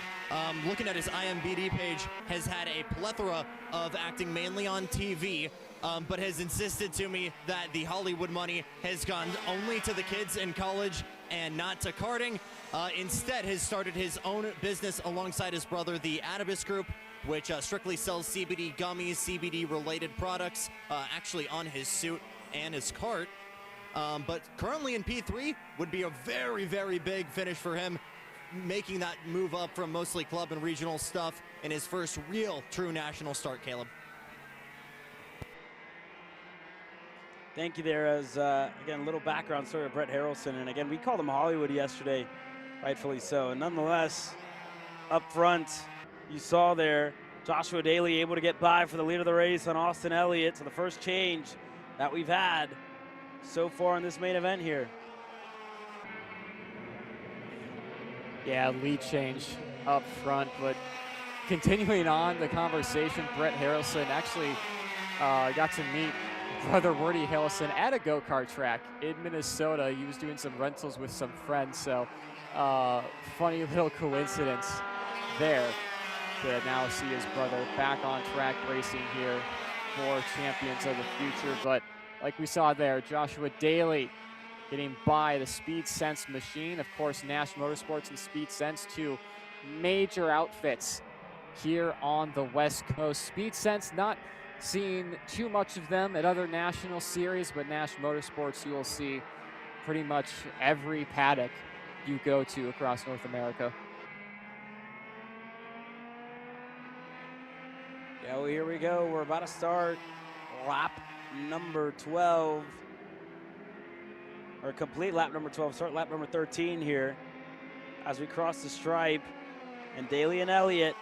It's the first time that Joshua Daly has really been in control, and a mistake out of the exit of turn number 1 gonna allow Austin Elliott to get clear, and you cannot afford to make a mistake like that when Austin Elliott's right on your rear bumper there. And you saw it, right? Costly for Daly. It cost him the lead, Nate. Yeah, absolutely, and this is where it comes down to the part of the race where, you know, you gotta stay alert, you gotta stay awake, maybe, you know, just stay focused, not let those mistakes creep in for those drivers. And of course, it does help that, you know, they put a 7-second gap to the drivers behind. They are allowed to make a little mistakes here and there. The worst that may happen is they lose a position and maybe go a couple tenths back, but lucky for them, they'll still be well within that drafting window, and there's still a handful of laps to go. Those mistakes are gonna have to minimalize to be able to get on top of the podium here.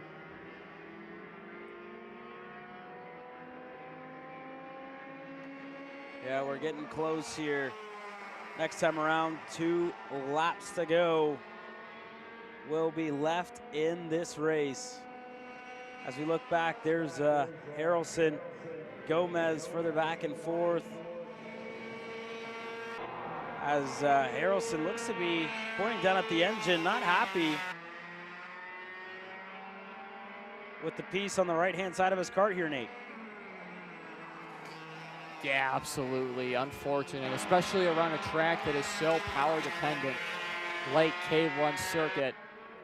Going to be trying to nurse that kart home. Has about a 3.4 second advantage to Tony Gomez, excuse me, in 4th. But as things stand, Brett Harrelson still on the podium, and I'm sure he'll take that, but obviously wanting more. Well, here we go. 2 laps to go for the win in K100 Heritage. After this, Pro X30 takes to the racetrack. Elliott to the bottom. Look at Daly around the outside. Look at him rip the high side. 2 tires on the racetrack, and he's able to try to make it stick, able to keep it clean. Not good enough, though, to take the lead of the race. Austin Elliott holds on for now. Daly looking hungry, looking to get a move done for the win. Yeah, what a move between these two. Continuing to keep it respectful as well, not putting each other off in the dirt. Still, they're going to see white flag next time by. Again, the Speed Sense versus Nash. Here, Elliott versus Daly for the win to be the first KA100 Heritage winner in Champions of the Future America Series history. Down the hill they'll go for the penultimate time today. Elliott looking over his shoulder just to get a glimpse of where Daly is, but white flag in the air this time by, Caleb. Here we go. Elliott looking over the shoulder, looking at Daly. Is he going to go in turn 1? He's not. Daly going to wait here. And again, you got to think about the passing opportunities. It's almost everywhere where you can stick a nose down low, where you can try and make a move. We saw it right here in Rocky Moran yesterday out of Jake Drew. This time, Daly's not going to have the run, but Elliott still with his head on a swivel, looking over the shoulder, looking at where that bright blue, black, and neon fluo yellow, if you will, Nash Motorsports machine is going to go this time by. On the run up into the infield hairpin, Elliott still there. Daly not with an answer. But a good exit here as we head on the double rights. The final time, final 3 corners for Austin Elliott for Speed Sense, looking to get a win on Sunday. It was close in senior. Austin Elliott keeps it at 2 car lengths. 1 more corner to go. Daly tried, couldn't get it. And Austin Elliott out of the final corner will win in Heritage.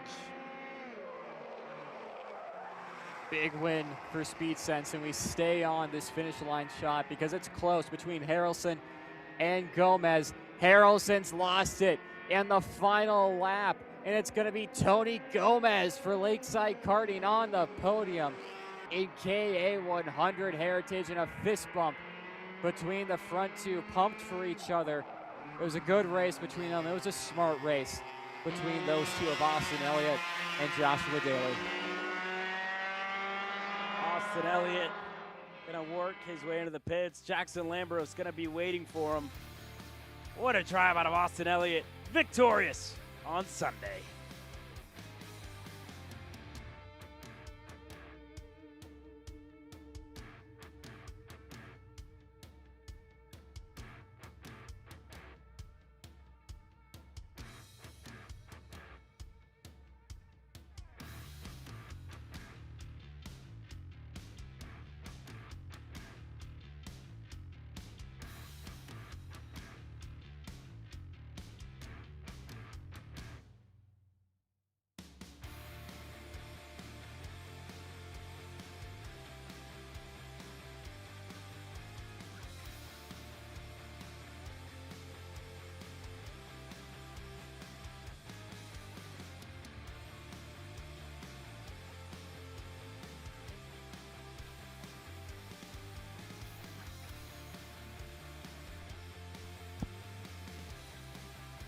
And the celebrations have begun for Austin Elliott. This finish line a little bit inclined. A lot of guys gonna need to find some kind of chalk to keep him in place here. But man, what a battle it was between Austin Elliott and Josh Daly. And at the buzzer, it was indeed Tony Gomez able to, at the last minute, make that move over Brett Harrelson. But Austin Elliott, your first winner in KA Heritage. Austin, that was some battle you just had there with Josh. Talk to me about it behind the wheel of this Speed Sense machine. Yeah, you know, everything was going really good. The chassis felt amazing. You know, Josh has been racing me clean all weekend, and, you know, I was super happy to duke it out with him for the final spot. Yeah, just overall, great race. Congratulations. Thank you. Keep it going over here to Josh Daly. And Josh, you were on the bumper of him the entire race, but just not able to make that move fully happen. What felt like was maybe missing out there for you? Maybe just a little bit of the extra racecraft and a little bit more experience I think Austin has over what I got. He did a great job blocking. I did everything I could to try to put a move on, and made it just a couple of mistakes here on that last lap where I really wanted to put the move on, and I think that's what cost me. We talked about it coming into this weekend, though. The goal, get to super national level skill, right? Going wheel to wheel for 15 or so laps. How valuable is that to a guy like you at this point? Oh man, honestly, it's got my confidence through the roof. This whole weekend has put my confidence way up through the roof. If I can keep going like this for the rest of the season, I'll see you at Super Nats. Great stuff. Sounds good. Congrats, Josh. Thank you very much.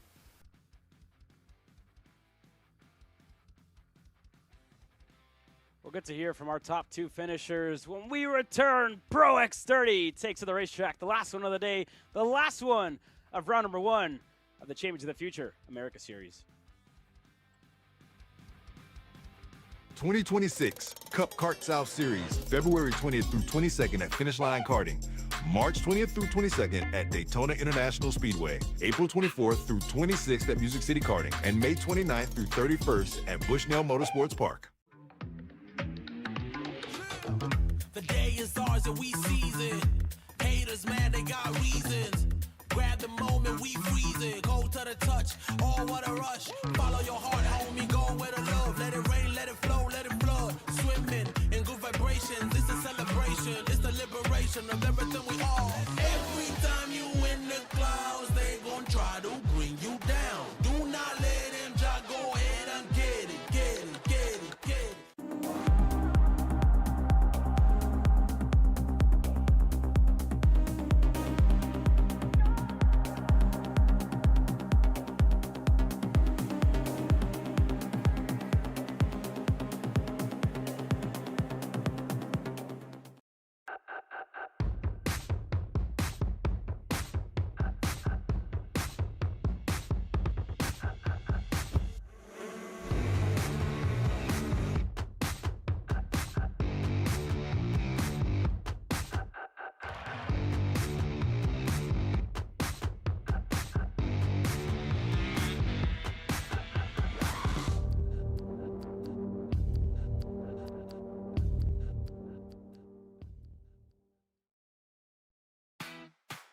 Empire Karts, your trusted trackside kart specialist.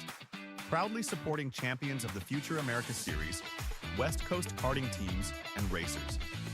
Empire Karts, your trackside solution. Cool features that Race Studio 3 has that people normally don't know about it. The track map on the background. So if you just connect your computer to the internet, you can come up here and click on this Google Earth icon, and it will pull the background from the Google Earth into your GPS data. If you want to learn more about data analysis, you can sign up on my website right now. Enjoy the online course today. The K1 Circuit Semi-Pro League. This is a competitive race series with 2 classes.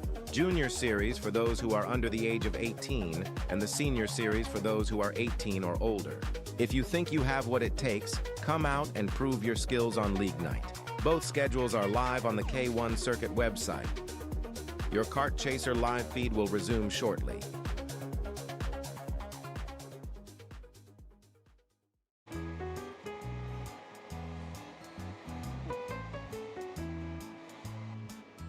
Gee, looks like we're missing the engine. What the hell am I supposed to tap?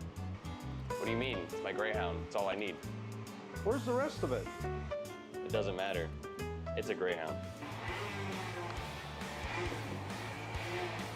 You gotta make way. Okay, you're good. Sitting by here with Kyle, our race winner. Tell me how you did it. You were blazing fast out there, and I mean, you don't even have a go-kart, man. Tell me about it. Yeah, you know, Norberg, Schmorberg, the Greyhound-powered Greyhound was great today. You know, it makes the difference. And the team's been working really hard back at the shop, and, you know, just shout out Greyhound. Thank you, Kyle.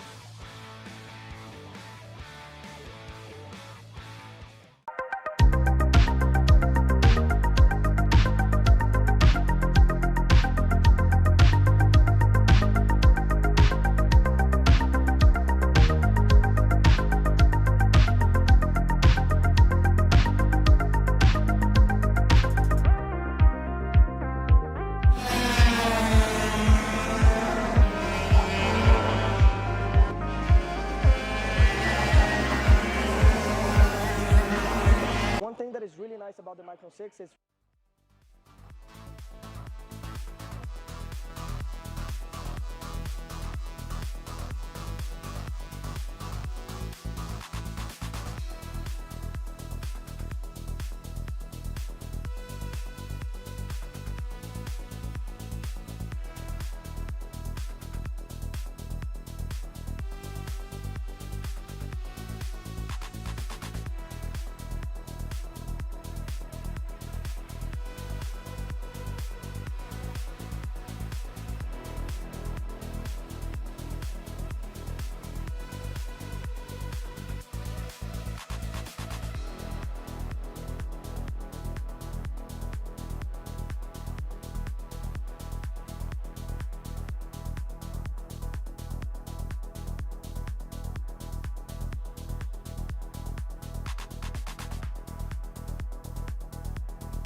here we go. It's time for the last one of the opening round, the opening weekend of the Champions of the Future America Series. Jake Drew, the shoe, getting ready to lead us to the green flag here, Nate.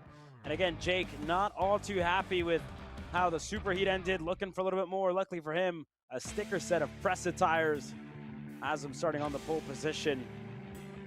A lot of work to do, right? We talked to our rookie, Eric Doan, and how competitive he looked in that Super Heat.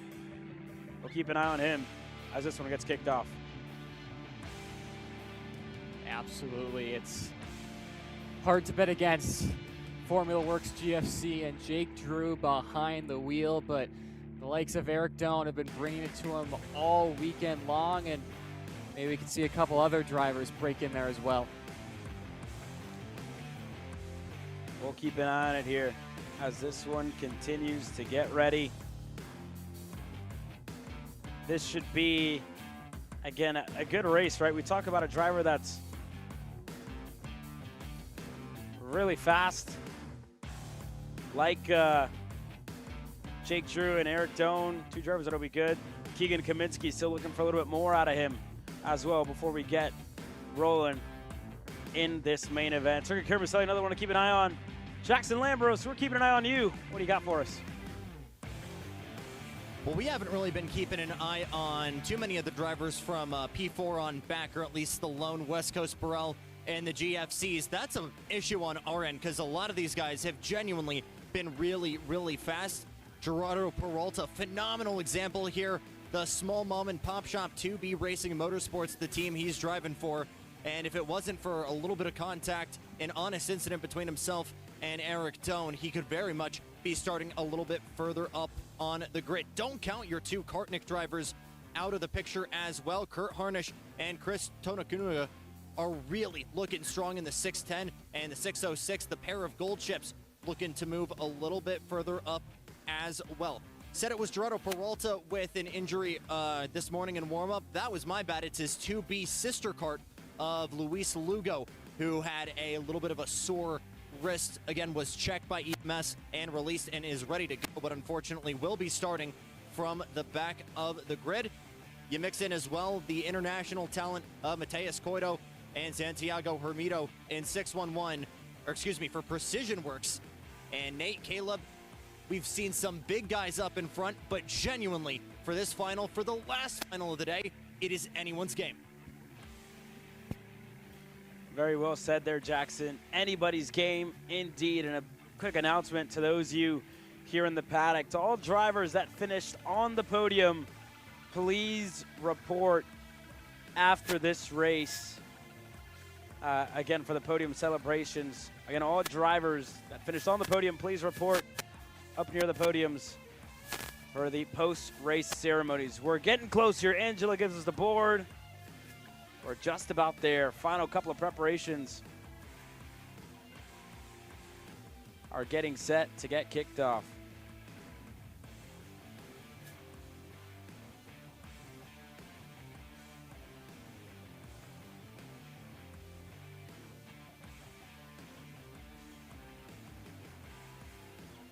And again, a quick reminder to those of you in and around the paddock, please report to the main building for post-race celebrations, for post-race ceremonies.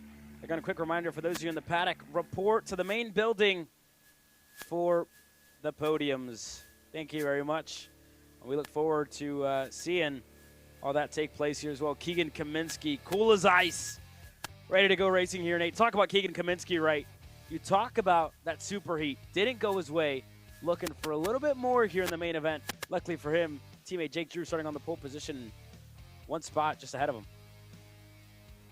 Yeah, absolutely. Keegan Kaminsky and the Formula Works team will have gone to work on that 609 machine, rolling off from that second row. See him and Jake Drew on that inside row. There they are, the two GFC Formula Works duo. They'll definitely be trying to work with each other. Same with Sergey Kermaselli on that 604 just to the right of screen. This Formula Works and GFC know this track well, and it's showing with this grid, Caleb. Indeed, it is. And again, you have Eric Doan getting ready to kick off from the outside row Jake Drew on the inside, Keegan Kaminsky to Sergey Karamaselli, who had to work his way through this field. Last little bits of luck. We're getting close. 2 minutes to go. And again, nobody else can help you from here. Last little bits of advice, last little bits of luck. Last little hugs, whatever you want to call it. There's only one behind the wheel. There's only one person inside of the helmet driving with you. One person speaking to you, and that's yourself. Jake Drew, Eric Doan. You talk about one of the most lonely sports there is. This is it. As you saw there, the Formula Works team. Last little bits of luck to Karamaselli, to Kaminsky, to Jake Drew. 3 GFCs.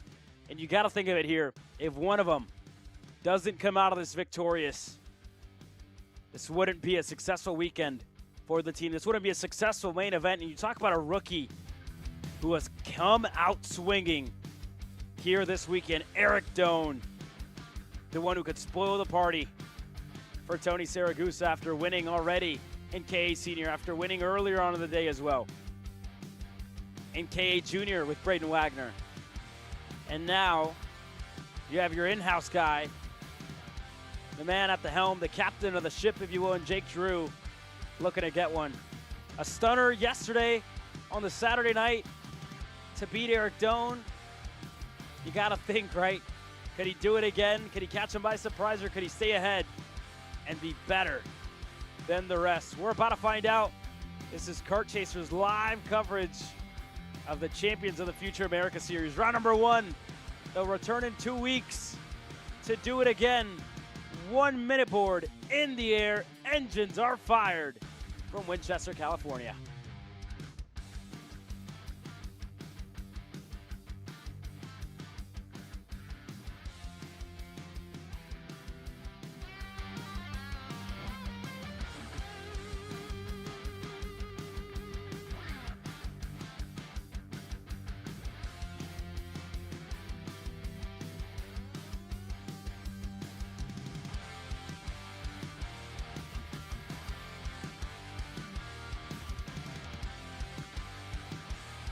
Well, Nate, we talked in depth about your first 2 rows. You go back, another one, Gerardo Peralta,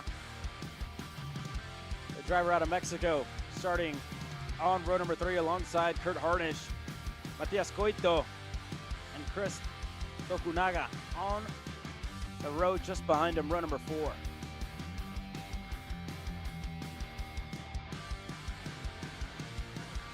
X30 Pro leave the grid there, Caleb. The final race of the day of what has been a historic weekend here at K1 Circuit in Winchester, California. Ran you through the grid earlier, but there it is again for you. Jake Drew, Eric Doan, the 2 favorites going into this one, and the drivers that can upset Sergey Karamaselli and Keegan Kaminsky. While these drivers are on their out lap, one final piece of insight from our very own Jackson Lambros on the ground. And Nate, will rewind the clock a little bit to almost 24 hours ago, and that phenomenal move Jake Drew pulled on Eric Doan to be able to work his way to victory last night. And again, the Instagram post from him, the comment from Eric, how do I defend from that, crying emoji. And the absolute reception from Jake Drew. I talked to him a little bit this morning, and he said jokingly, when you pretty much spend every weekend out here, you're able to pull moves like that, or you're able to learn your abilities to pull moves like that. And should go without saying, but Eric Doan, one of the nicest guys in the paddock, said that with nothing but respect for Jake and his ability to drive. But again, a lot of gloves going to be coming off here for the final event of round 1. Guys. Thank you, Jackson. This is the race. This is the moment all of you at home have been waiting for to kick off the year, to kick off 2026 here in California, the West Coast, with a lively revival in the last 2 years. The Great Boom of the West if you will. Call it what? Westward expansion? Little history lesson here, Nate. But again, we're back at K1 Circuit in 2026, and Jake Drew gets ready to lead us to the green flag. Absolutely there, Caleb. It's great to see more and more race series come to Winchester, California here at K1 Circuit. After years of this property and this racetrack being developed, finally being able to see it in full glory, and especially a huge name in World Karting, Champions of the Future. Exciting to call this place home for the most part in 2026. For the final time, though, Caleb, into the tram lines they go. X30 Pro is about to get underway.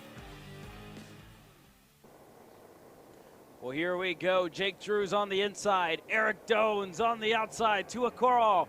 Green flag flies. We're racing in X30 Pro.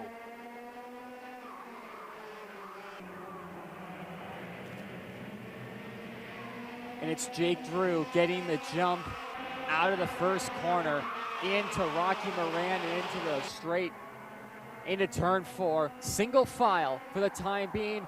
Coito further back on board the Precision Works machine, making a move outside the top 5. But inside that top 5, it's the usual suspects. Jake Drew, Eric Doan, Gene Kaminsky, your top 3 as they got out of it. Sergey Karamaselli, a driver who obviously got pole this weekend, Caleb, who hasn't made a lasting impression throughout the heat races, will be wanting to flip the switch as the sun starts to set here in Winchester. Yeah, well, here we go. Like you mentioned, cooling temperatures, the sun starting to set behind the horizon, behind the mountains here in Winchester, California, and Jake Drew leads his field away, but it hasn't been a runaway, as many of you would expect. Eric Doan's right there with him, Keegan Kaminsky, and here comes the first answer for Eric Doan, looking on the inside of turn number 1. Eric Doan is clear, and to the point of the field, Jake Drew stops back in the line in second. Kaminsky wasn't going to contest it, and look at Jake Drew again in a Rocky Moran. Eric Doan. Jake Drew does it again. Contact further back. Jake Drew didn't wait all too long to do it again to the lead. Kaminsky follows him through for second. First time was so nice, he had to do it twice for Jake Drew in the same spot that clip went viral yesterday for. Gets it done, and now Eric Doan and Keegan Kaminsky racing each other. Kaminsky all 4 tires off the track, 3 wide between themselves and Peralta, and here comes Karamaselli now. Karamaselli's right there. Keegan Kaminsky elbows out with Eric Doan. They went 3 wide there. Peralta was a driver who just had to get on the brakes, and again, just lost 3 positions in the process after looking for second. And Jake Drew, best case scenario, responding. And again, being just methodical about the way and being, he wants to be in control and setting the tone for this race, right? Not gonna stay in second for even a second, for even a corner, if you will there, Nate. Jake Drew fastest off of the race to kick things off as we're starting to see some movement. Karamaselli through on Kaminsky, which allowed Eric Doan to go through for third as well. And that's going to stack him up. Peralta right there in the 5th spot. And again, a huge task, a tall ask to close down the gap to Drew here as we're 2 laps in. Yeah, and Karamaselli, now the one of the GFC contingent, leading the way towards their teammates. Be interesting to see what Jake Drew can do. He's able to maintain that gap. If he's going to fall back into the clutches further back, though, Peralta getting by, and contact between himself and Keegan Kaminsky. Huge implications there. Kaminsky head down. He knows what just happened. That's them out of the race. And now it's a 3-horse battle out in front. It's going to be Eric Doan and Sergey Karamaselli, the 2 that have to lead them towards a charging Jake Drew, who resets fast time on his Formula Works machine. Heartbreak for Keegan Kaminsky. Man, oh man, you talk about Kaminsky, right? Just finally showing a little bit of pace. Goodness, heartbreak for him, for Gerardo Peralta as well, looking to break through this weekend. Both their races gonna end early. There was contact as well on lap number 2 whenever Jake Drew was able to get clear on Eric Doan. Jackson, what do you got for us? A very scary moment for Mateus Coito, the 613 for Precision Works. I believe made contact with Takuniga as he, again, locked wheels into Rocky Moran corner, the fastest part of the racetrack, and went fully through the barriers.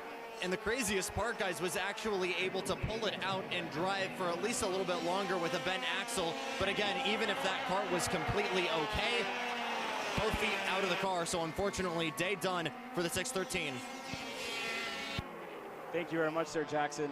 And indeed, yeah, you just saw it on the background there after that pass from Jake Drew. Koito was a driver that just kind of got up on the side of the hill and exited this race early. On the other hand, though, Eric Doan flying through K1 circuit at the moment, just at the fastest lap of the race as he's hunting down Jake Drew very early. And again, the benefit here for Eric Doan is a lot of time at hand for that 607 Burrell Art. Yeah, absolutely. Eric Doan just over a second behind Jake Drew. We'll see what they do when they come across the timing and scoring beacon to see if that gap closes down. And it does, Caleb. Under a second, 0.8 of a second between Jake Drew and Eric Doan. And Jake is experienced enough to know to see Hence start to shrink behind him. He's going to see that red barrel arc get closer and closer. There's confirmation that Eric Doan fastest last time by, a 101.2 from the barrel arc driver. Yeah, Eric Doan starting to close in on Jake Drew in the 614. And again, this is a story, right? You talk about long run pace. Jake Drew was very good early on in this race. He was sitting in personal best lap times, lap 1, 2, 3, and 4. And then you get to lap number 5, where Eric Doan's just been pushing. He's been kind of chipping away at it, closing in on Drew. And you see it visibly here. Going to be at about half a second when we exit the final corner. Luckily, though, for Drew, help is on the way as well. Sergei Kermaselli's done a good job. He's right there, sitting in personal best, lap by lap, and he's being brought along here by Eric Doan. Sadly, that time around, Kermaselli didn't improve, and it wasn't a personal best, but he is closing in on those top two. Eric Doan running 0.3 a lap quicker than Jake Drew, who is still improving, and you got to think of it here, right, Nate? It's still improvement for Jake Drew lap by lap. You got to think, is it a tire pressure thing? Are we set up for the long run? Is Eric Doan burning up his equipment a little too early? And this is where you're going to see it, right? A hot rookie, hungry for that first win, and a seasoned veteran in Jake Drew. It's two stories, and we're really not going to find out. The only way we're going to know is as this race continues to progress. And absolutely, is Jake managing his tires? We talk about it so much with Jake's now teammate Ryan Norberg talking about how important it is to keep those tires in an optimal window throughout a race, not overheating them, and especially with how soft these tire compounds are. Doesn't matter though, Eric Doan to the lead, goes wide. He's gonna go side by side with Jake Drew into turns 1 and 2, and Drew will keep it in the Rocky Moran corner, but Doan might have a good run, goes a bit wide. Jake Drew's gonna go defensive for the driver who just went purple last time across the stripe. It's still GFC's Jake Drew out in front as Doan pointing forward. Jake Drew wants none of it, defensive into 5 for Jake on the 614 GFC. But to finish my point there, Caleb, Ryan Norberg always talks about how important it is to keep those tires cool. Jake Drew might just be doing that as he goes defensive again into turn 8. He's bringing Sergei Kermaselli along with them to maybe help out Jake Drew as well. Two drivers better than one. They're both going to be on the same page as they head into the hairpin for another time. Halfway through, they both go wide. Kermaselli to the lead. Kermaselli catches both of them by surprise. Sergei crosses them up as Eric Doan and Jake Drew deep into the brakes in the final corner. Both of them just boiling over, and Drew losing a handful of time. The same for Eric Doan, and Kermaselli running away with it here, Nate. That is huge for Sergei Kermaselli. Out of nowhere, the two of Doan and Drew making contact. That is so unfortunate for them. However, Caleb, we are halfway through this race. It was 1.7 seconds between them last time by. Yeah, they might have a little bit of dust and debris on their tires, so the gap that we see next time across the timing and scoring beacon might not be indicative of the pace if the two behind him, if they're closing in, but give it a lap or two. Let's see if Eric Doan can close into the back of Sergei Karamiselli, because as we've seen all throughout this weekend, that West Coast Motorsports barrel art is flying. Yeah, and again, this would be a dream come true for a driver like Sergei Karamiselli, right? You talk about what I believe is only a second year in karting, coming out of rental karts, to then put yourself in the hardest class in North America, the pinnacle of racing on this side of the world in the Pro X30 division. And again, you come out weeks ago over in Houston, Texas, and you are the biggest mover in that main event. You make some noise there, right? Rattle some cages, if you will. Then you come out this weekend, and when one of the best drivers of his generation, Jake Drew, a NASCAR Craftsman Truck Series driver a couple of years ago, and Eric Doan, one of the hottest rookies, hottest new stars of the Pro X30 class, are going at it. You just take advantage of it and get yourself in the lead of it.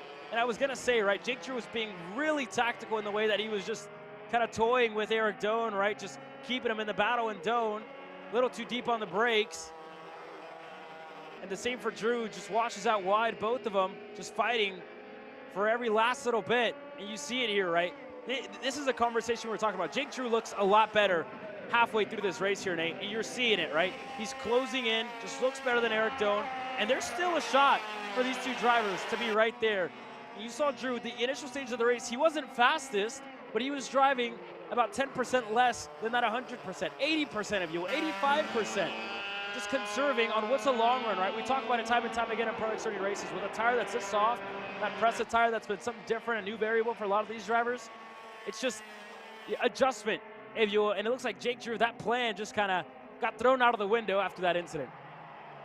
Yeah, absolutely. And looking at the tower on the left side there, Caleb, you would have noticed 0.7 of a second taken out of Sergei Karamiselli's lead by Eric Doan. This race is far from over here, Caleb, and it's going to be even less. Within drafting range now for the barrel art driver. Across the timing and scoring line, 1.3. Last time becomes half a second. Eric Doan has done it again, 0.7 out of the Formula Works GFC pilot, leading this race, and Jake Drew is coming along for the ride. This race feels like it's just beginning. When we thought it was ending, it is just now getting started. Eric Doan looking on the inside on Karamiselli. Eric Doan to the lead of the race from off the racetrack, and here comes Drew looking for second.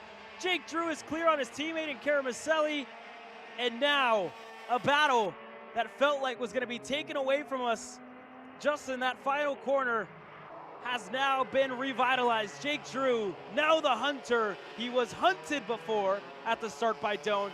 Now he's the one hunting Eric Doan down as we're getting close. We're about to start lap number 12, and Jake Drew, I'm pretty sure he's not going to forget long-term memory in that corner right there. Jake Drew onto the front stretch here, Nate. Yeah, Jake is right there. Surely not a third time into turns 1 and 2. Jake Drew has the run into 1, 2, and 3. Rocky Moran corner. Jake Drew holds back this time. Eric Doan, maybe he's found a way to defend it. Maybe he's thought of a new way, but it's not going to be there. It's going to be turn 4. Jake Drew to the lead, and Karamiselli might get through too. It's a GFC 1-2. Jake Drew leaves Eric Doan out to dry on the outside of turn 4. New race leader, Jake Drew. Karamiselli spoiling the party there for Eric Doan, who falls back to third. Now Doan looking to respond, looking on the inside, looking to go. Eric Doan is clear, and he's able to go through for the second spot. Jake Drew now with about 3 car lengths of breathing room as we're getting ready to complete lap number 13. Lap number 14 set to come your way here. And this is close, right? Still a toss-up of who's it going to be when we cross the line, when that white flag flies. Eric Doan now again chasing down Jake Drew with 3 laps to go left in the main event. Should say, Caleb, looking at the front end of that barrel art, the front bumper is scraping. That could be a pushback bumper for Eric Doan, but for right now, gonna enjoy the battle on track. Jake Drew goes defensive into turn 4, keeps Eric Doan behind, and goes defensive again into turn 5. Doan gonna try around the outside. There's absolutely no grip out there for Doan, and he's going to stick behind Sergey Karamaselli. Even with these two battling, starting to fall back, they're going defensive into turn 8, into the infield hairpin, around the outside. Can't get it done for Eric Doan.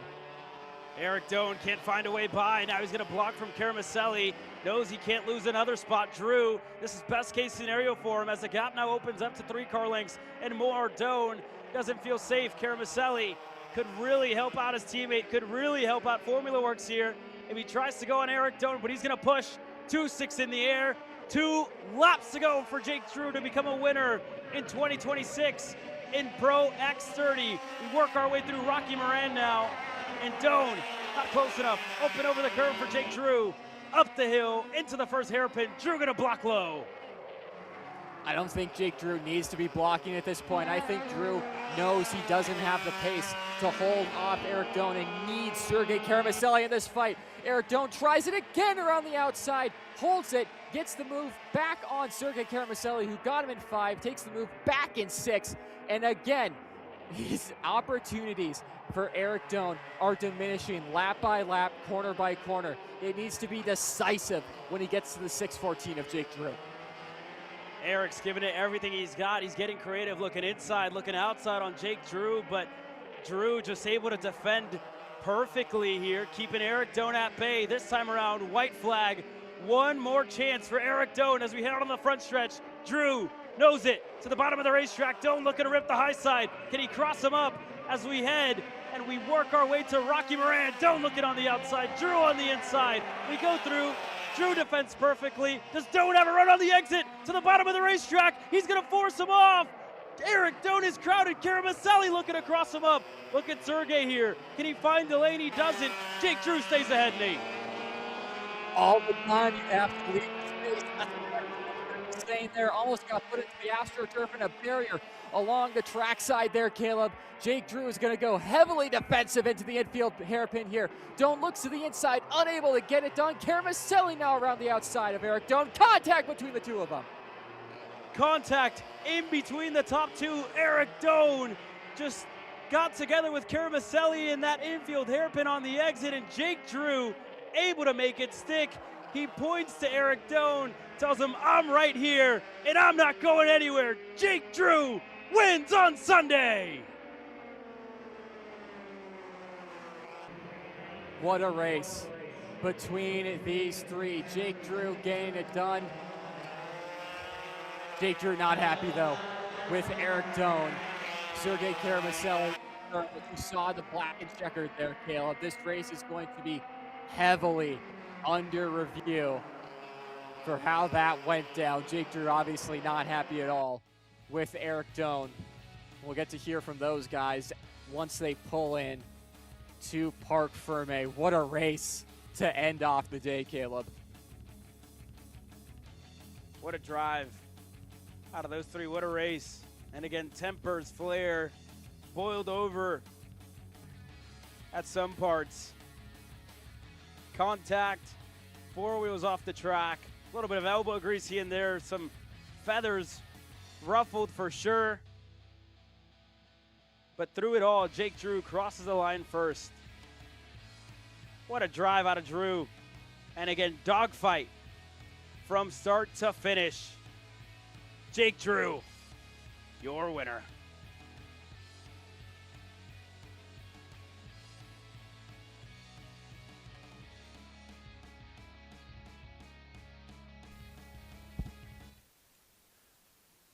And in a brand new era for Champions of the Future, and in the prime category, it is Jake Drew, the shoe, who comes out on top. And clearly some conversation here from all 3. Karamaselli coming to join him in the conversation. An incredible battle between these pair of Formula Works GFCs and the lone West Coast Motorsports Burrell Art. But indeed it was Formula Works, it was GFC, and it was Jake Drew on top. Where do you even start to put that one into words, man? Sent to the back and battled your way back. Where does the feeling start for you here? I mean, it's great. I mean, this track promotes great racing. I mean, it's tough. It feels like you can almost never be fast enough, right? I mean, Obviously, they kept coming at me. I was putting on the defense, and sometimes I get away, especially early on. And then when I got shuffled back, I was a little nervous. But again, with the toe, it brings you right back into the fight. And had a lot of fun there. There was some contact, whatnot, but happy to come out on top. The first round of the series, Champions of the Future America, and putting Formworks GFC P1 engines on top. Had a great time dealing with the press of tires and learning that this week. And thanks to everybody being here. Thanks for having Kart Chaser here. It's really cool bringing the sport to more eyes all the time, and hope to get to do some more of this soon. Sounds like a good deal. Congratulations, Jake. Thank you. Keep it going here. We'll go a little bit further back. Oh, I'm walking this way, Eric. We'll keep it easy for you. Eric Doan, so close to victory, but just not able to fully get it there. Talk to me about that battle with Jake and just what might have been missing there at the end. Honestly, I don't think anything was missing. Like, the go-kart on rails all weekend. Huge thank you to Burrell Art and West Coast Motorsports for that. Jake just knows his stuff. He's a veteran in this sport. He knows how to defend. Like, whether there was contact or not, he played a great race. So I just got beat. There was a little bit of a shaking of the finger there from Jake coming across the line. Do you believe that the two of you race each other fair and clean there? I think it was not clean on my part, honestly. I got into him a little bit on the final corner, but it was a complete accident. I just got in too deep on the dirty side of the track, got in the back of him. But we both raced really clean. It was completely accidental. So I feel like we're still on good terms, and we're going to have fun this season. Still a great drive. Congrats, Eric. Yeah, thank you. Last interview of the day, and it's Sergey Karamsely able to get it done here. Crawled back. You kind of had the popcorn for that whole battle. What kept you from being a part of it? Well, we had some troubles with the cooling system. My water temperature was way too high the entire race. So we definitely have to fix it. I don't know what kept it from getting cooler. So we were definitely struggling on power. But I did enjoy the show with Drew and Doan. This was a journey for you, jumping up from rental karts that started about 12 months ago. Do you think a year and change out you would be on the podium for one of the biggest karting series in the world?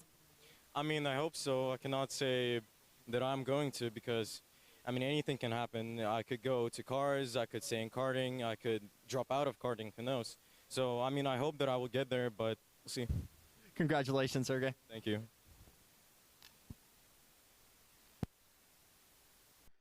Well, thank you very much, sir, to Jackson Lambros. Look, Nate, takeaways here. First off and foremost, class act there from Eric Doan and a great response there, right? Just kind of taking the blame there.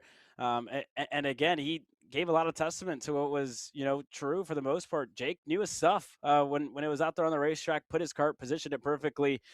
And again, really, really good to hear. And again, tempers flared there a little bit, but everybody good. Everybody smiling at the end of it there. And good to hear from a promising young driver as well as seasoned veteran. Exchanging a very good race and, again, a constructive conversation at the end of it there, Nate. Closing thoughts. I mean, Eric Doan certainly got a few fans from that one. He could have had any excuse in the book to say that wasn't my fault, of, it was a dirty side of the track or this or that. For him to say, you know what, that's my fault, and for him to go directly to Jake and apologize for that, a massive class act there from Eric Doan. Yeah, for sure. Last call for those of you drivers here and wandering around the paddock. Make sure to report into the main building for the podium ceremonies. The podium celebrations are coming your way next. For myself, Caleb Vieska, from Nate Dean. We'll see you just right after the podiums. Jackson Lambros will be the host. It's been K1 Circuit. The racing action is done. The post-race celebrations are coming up next.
All right, folks.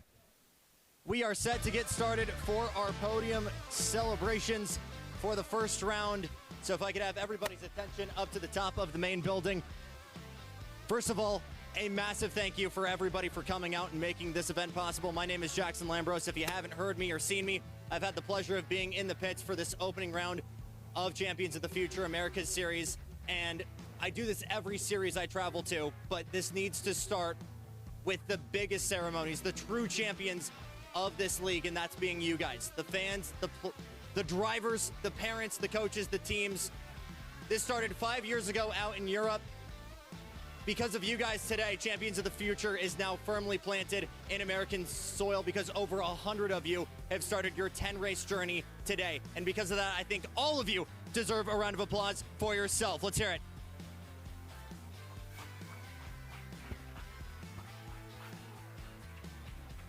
You guys ready to meet your first ever Champs of the Future winners in America? Let's do it, starting with your Mini U10 podium. Only two still with us, but make some noise in third place, driving the 141 for position 1 Motorsports, Valen Jin.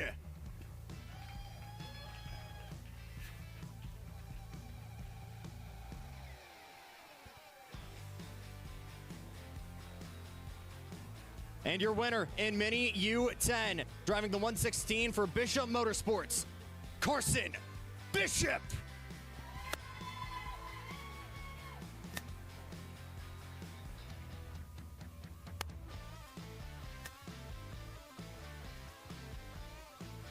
Croc Promotions car for Valen Jin and a nitro machine. Lift those trophies nice and high for me, gentlemen. Big smile for the guys in the pink vests.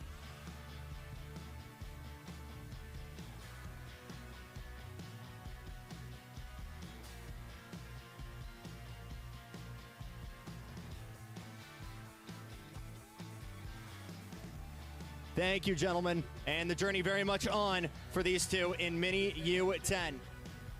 And actually, we've got a little extra treat for you guys in just 1 second. Because we run everything like Europe here, I believe you guys are going to get a little bit of a drink alongside this. Non-alcoholic for all the parents here. Don't worry. But indeed, some sparkling cider for the kids. You guys know how this works, right? Thumb over it, shake it on 3. You guys ready? Let's do it. Yeah!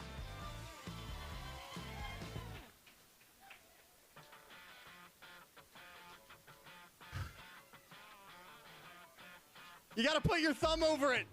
Shake it and put your thumb over it. There you go. They'll learn it more as they keep on winning. Don't worry.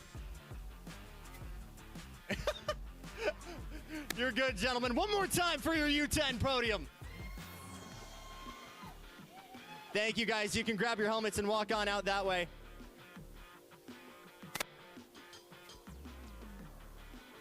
On to your Mini Swift podium. In third place, driving the 205 Nash Motorsports Energy Kart, Maddox Carlucci.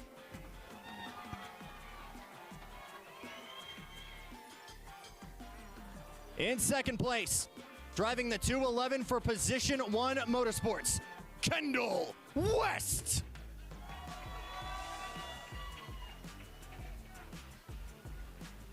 And your winner in Mini Swift, driving the 210 GFC, Forrest Blair.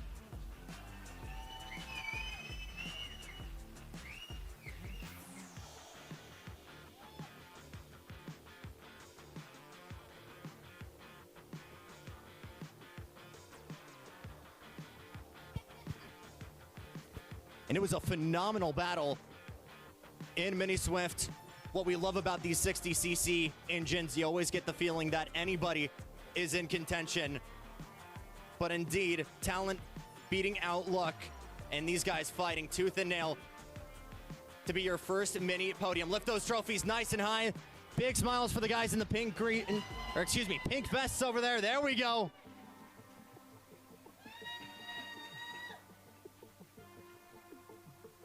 Thank you, ladies and gentlemen. You can drop those trophies, and you should already know what's coming if you just saw what the younger ones did.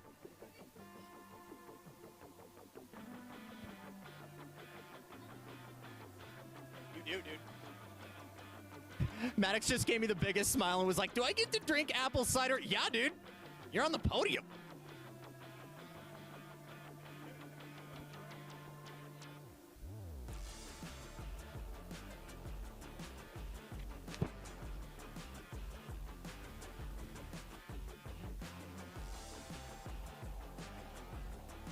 All right.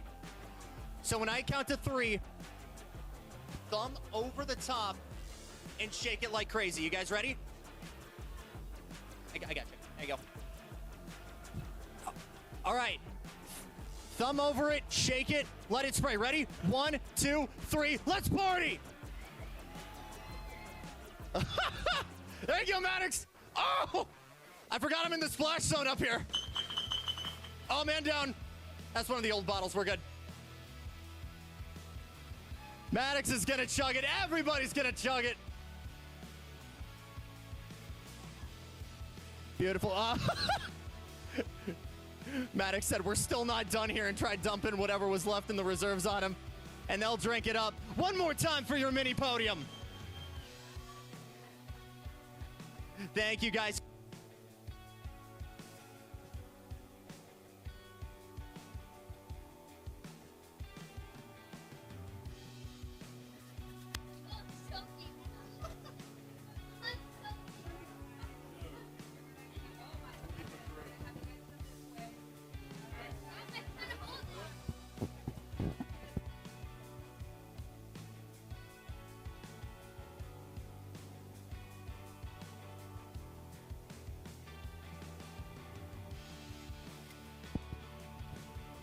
On to KA100 Junior. In third place, Sebastian Hauser.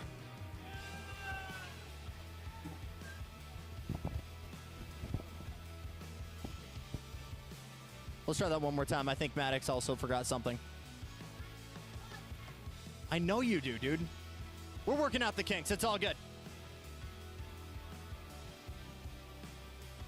Let's try that one more time. In third place, I didn't give you the details, that's why. In third place, driving the 307 Cosmic for Hayner Racing Team, Sebastian Hauser.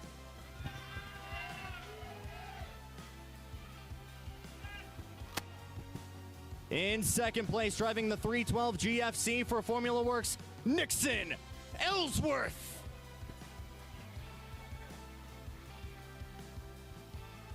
And your first winner in KA100 Junior, driving the 321 GFC for Formula Works, Braden Wagner.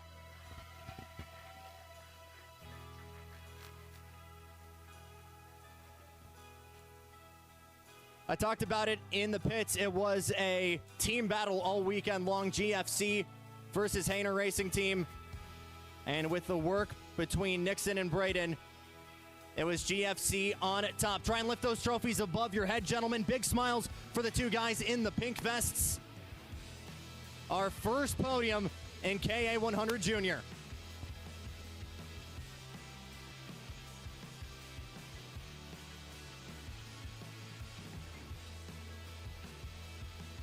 We'll grab the trophies here.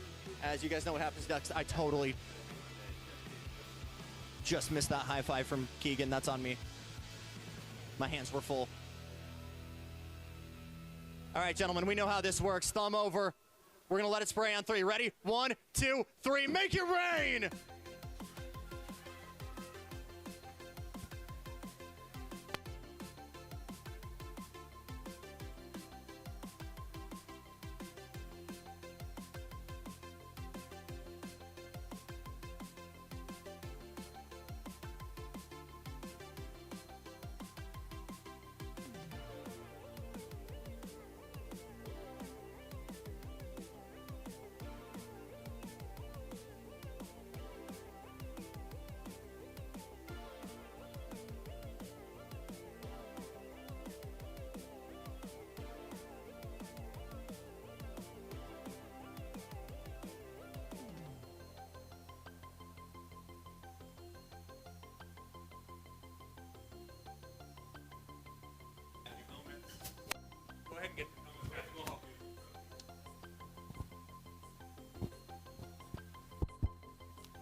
On to our first senior division, KA100 Senior in third place. Another GFC, a 418 for Formula Works, Isaac Gutierrez.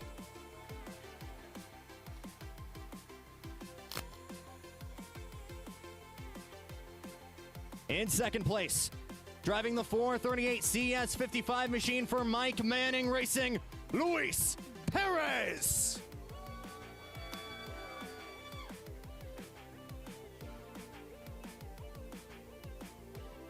And your maiden winner in KA100 Senior, driving the 412 Formula Works GFC, Johnny Stamps.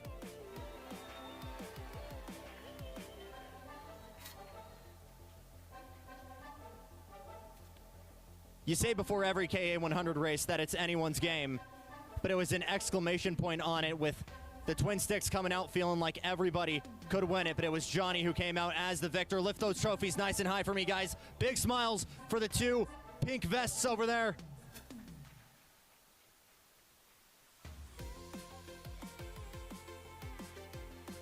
Thank you, gentlemen. We'll help you with the trophies here.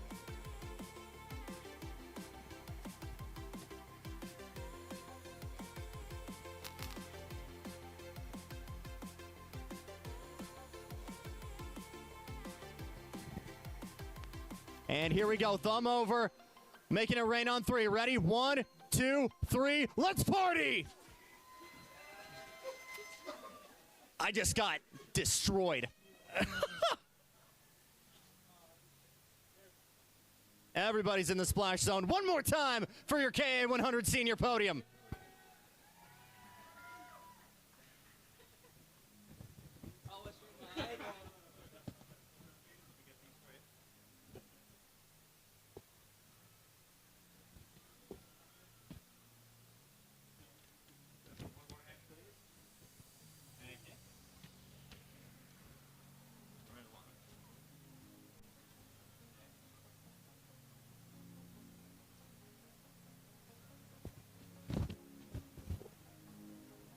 Moving on to KA100 Heritage, as we like to call them here at Kart Chaser, the crazy old men. We only mean that in the best way possible, by the way.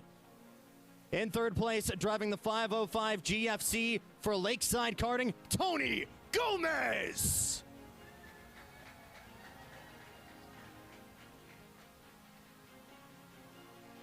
In second, driving the 506 Tony Kart for Nash Motorsports, Joshua Daly.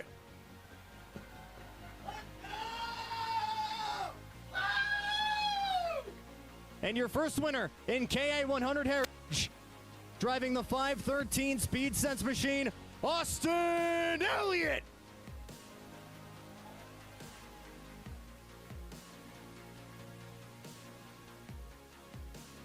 It was a duel of fates out in front.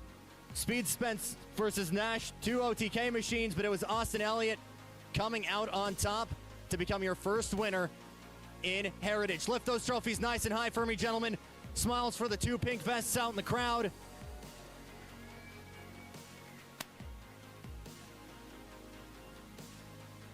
Thank you, gentlemen. We'll help you out with the hardware here because we've got some drinks for you.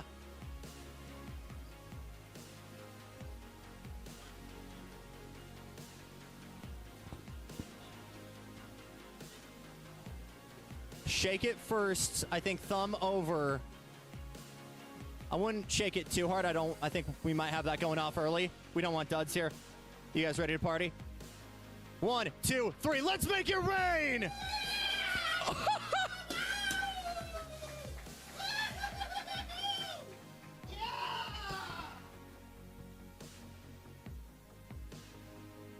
Big drinks at the top. Thank you, gentlemen. One more time for your KA100 Heritage podium.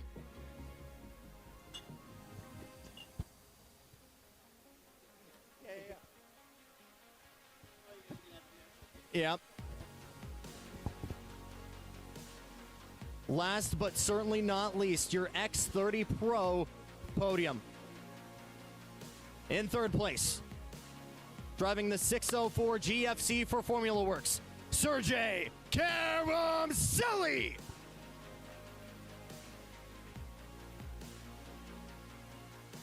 I just did all that hype up and they were not ready. I need that same energy though when I run it back and I get the thumbs up, okay?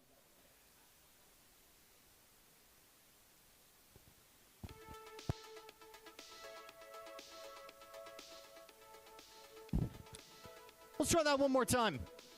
In third place, driving the 604 Formula Works GFC, Sergey Karamseli.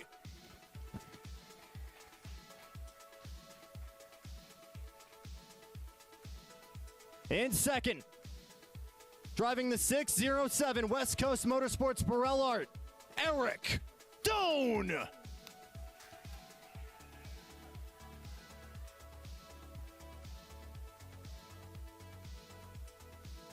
And your maiden winner in X30 Pro for Champions of the Future America Series, driving a 614 Formula Works GFC, the shoe, Jake Drew.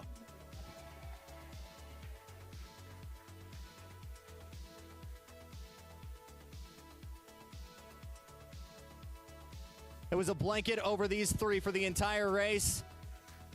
And the two California kids coming out on top. Lift those trophies up, gentlemen. Big smiles for the two pink vests in the crowd.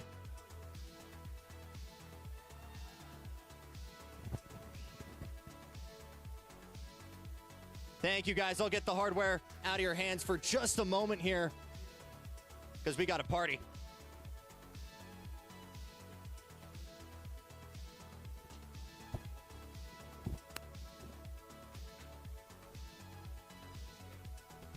Thumb over it, shaking on the count of three. We're going to party. You guys ready? 1, 2, 3. Let's make it rain.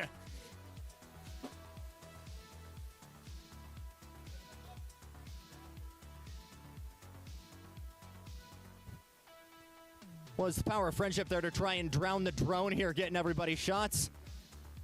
But that'll be all she wrote. One more time for your X30 Pro podium.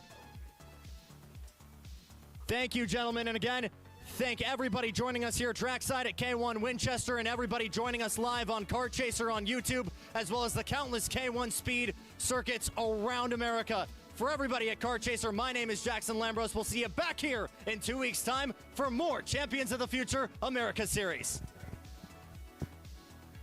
This broadcast is the sole property of Kart Chaser Group, LLC. Any rebroadcast, reproduction, or other use of the images, audio, or accounts of this event, in whole or in part, without the expressed written consent of Kart Chaser Group, LLC is strictly prohibited. Thanks for watching.